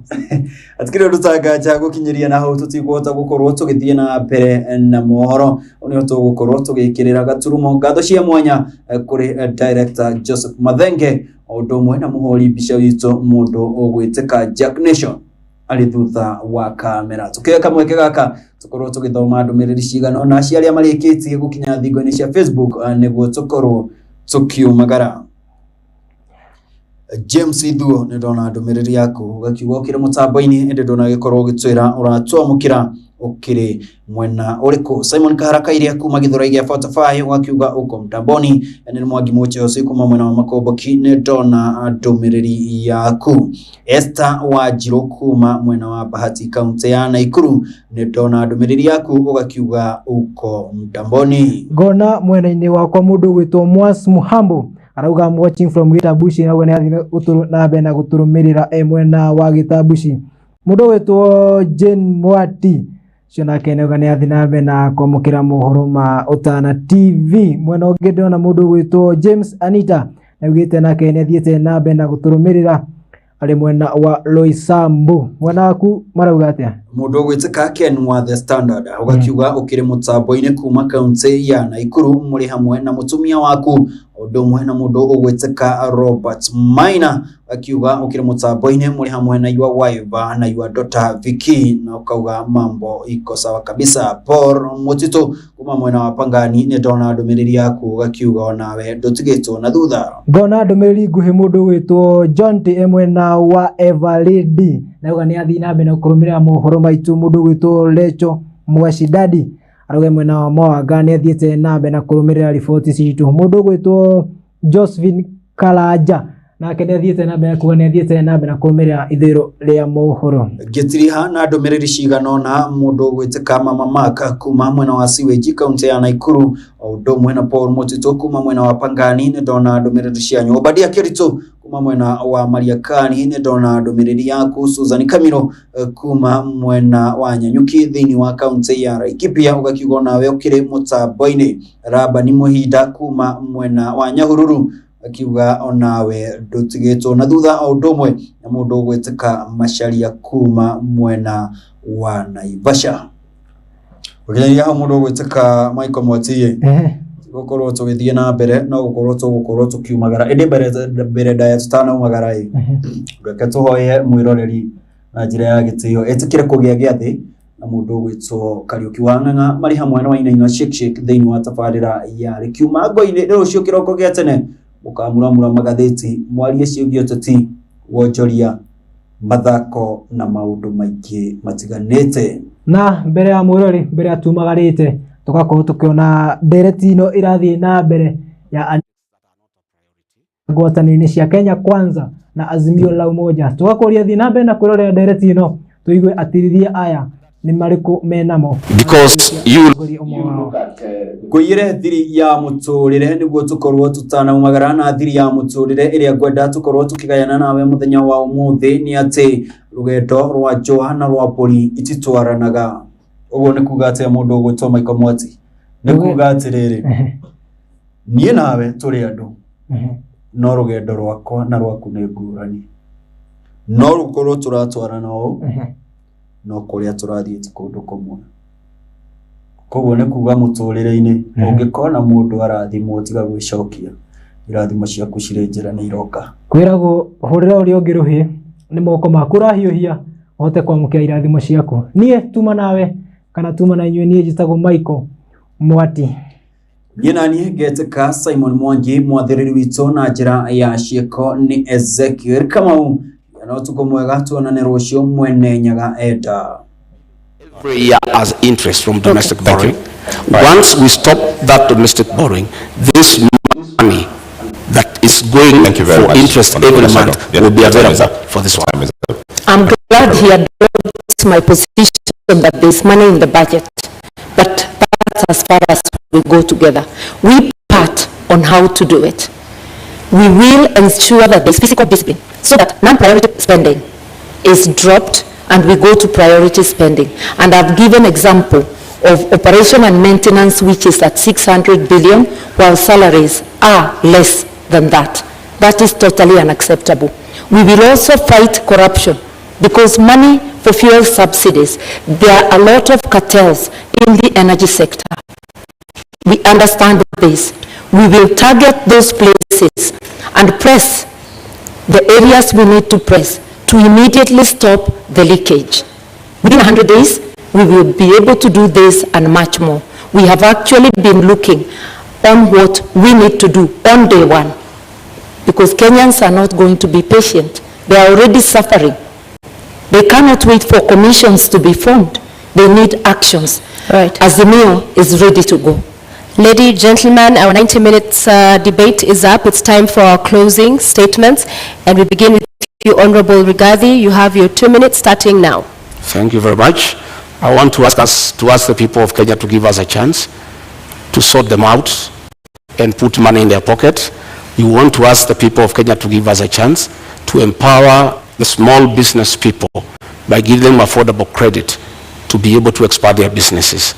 I want to ask all those people with pending bills to know that in the first 90 days, we shall float a bond for 500 billion to pay all the pending bills so that their homes are not auctioned.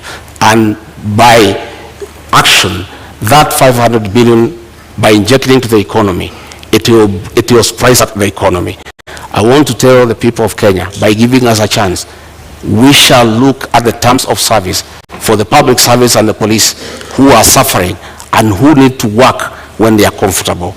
I want to tell the people of Kenya to give us a chance to bring reforms to the NHIF program so that every Kenyan has an NHIF card, so that when you go to hospital, you are able to be treated and go home free. I want to ask the people to know, the people of Kenya, that William Ruto and I have a plan for them. I want them to give us an opportunity to work around this economy, to spearhead the third liberation, that is to bring economic changes so that we can create wealth. We can make the people of Kenya wealthy. We can give every Kenyan an opportunity to make a living. We can give every Kenyan an opportunity to make and live a good life. We want to ask them that on the 9th of August to come and vote for change, a change to bring about economic development, a change to restore their dignity and to improve their quality of life. Thank you very much and good evening. Thank you. Honorable Karua, your 2 minutes start now. I want to remind Kenyans, this election is about trust. It's about looking to see which of the teams you can trust. We offer our track record, because even when you employ a driver, you ask them for the driving license and you want to know about their record in driving. We are asking you to critically examine the teams, and if you do so dispassionately, you will come to a conclusion. I know that Azimio is the team. We will not form commissions to fight corruption.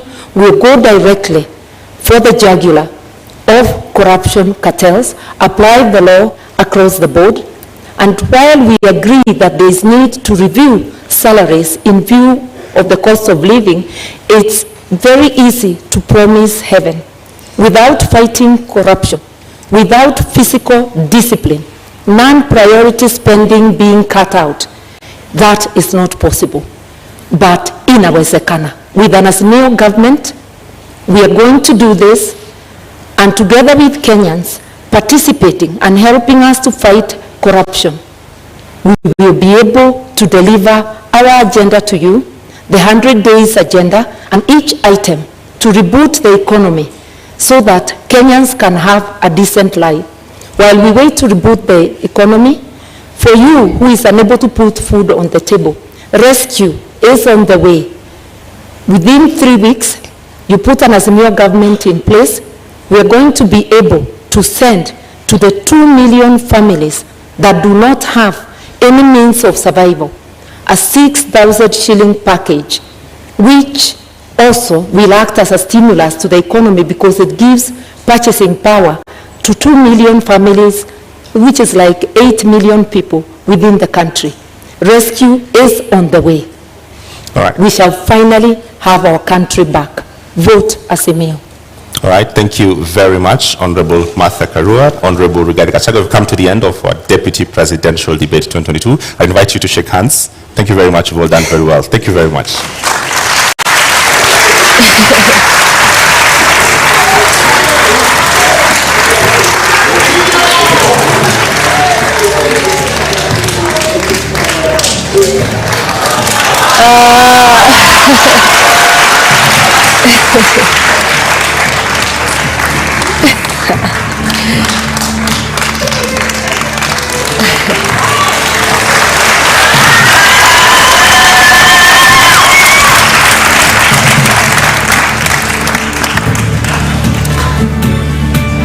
Ladies and gentlemen in the audience and our viewers following this at home, we have come to the end of our debate this evening and our appreciation to Honorable Martha Karua of the Azimio la Umoja One Kenya Party Coalition, as well as Rigathi Gachagua of the United Democratic Alliance UDA, for honoring voters with the duty of agreeing to attend this public televised debate. We thank you.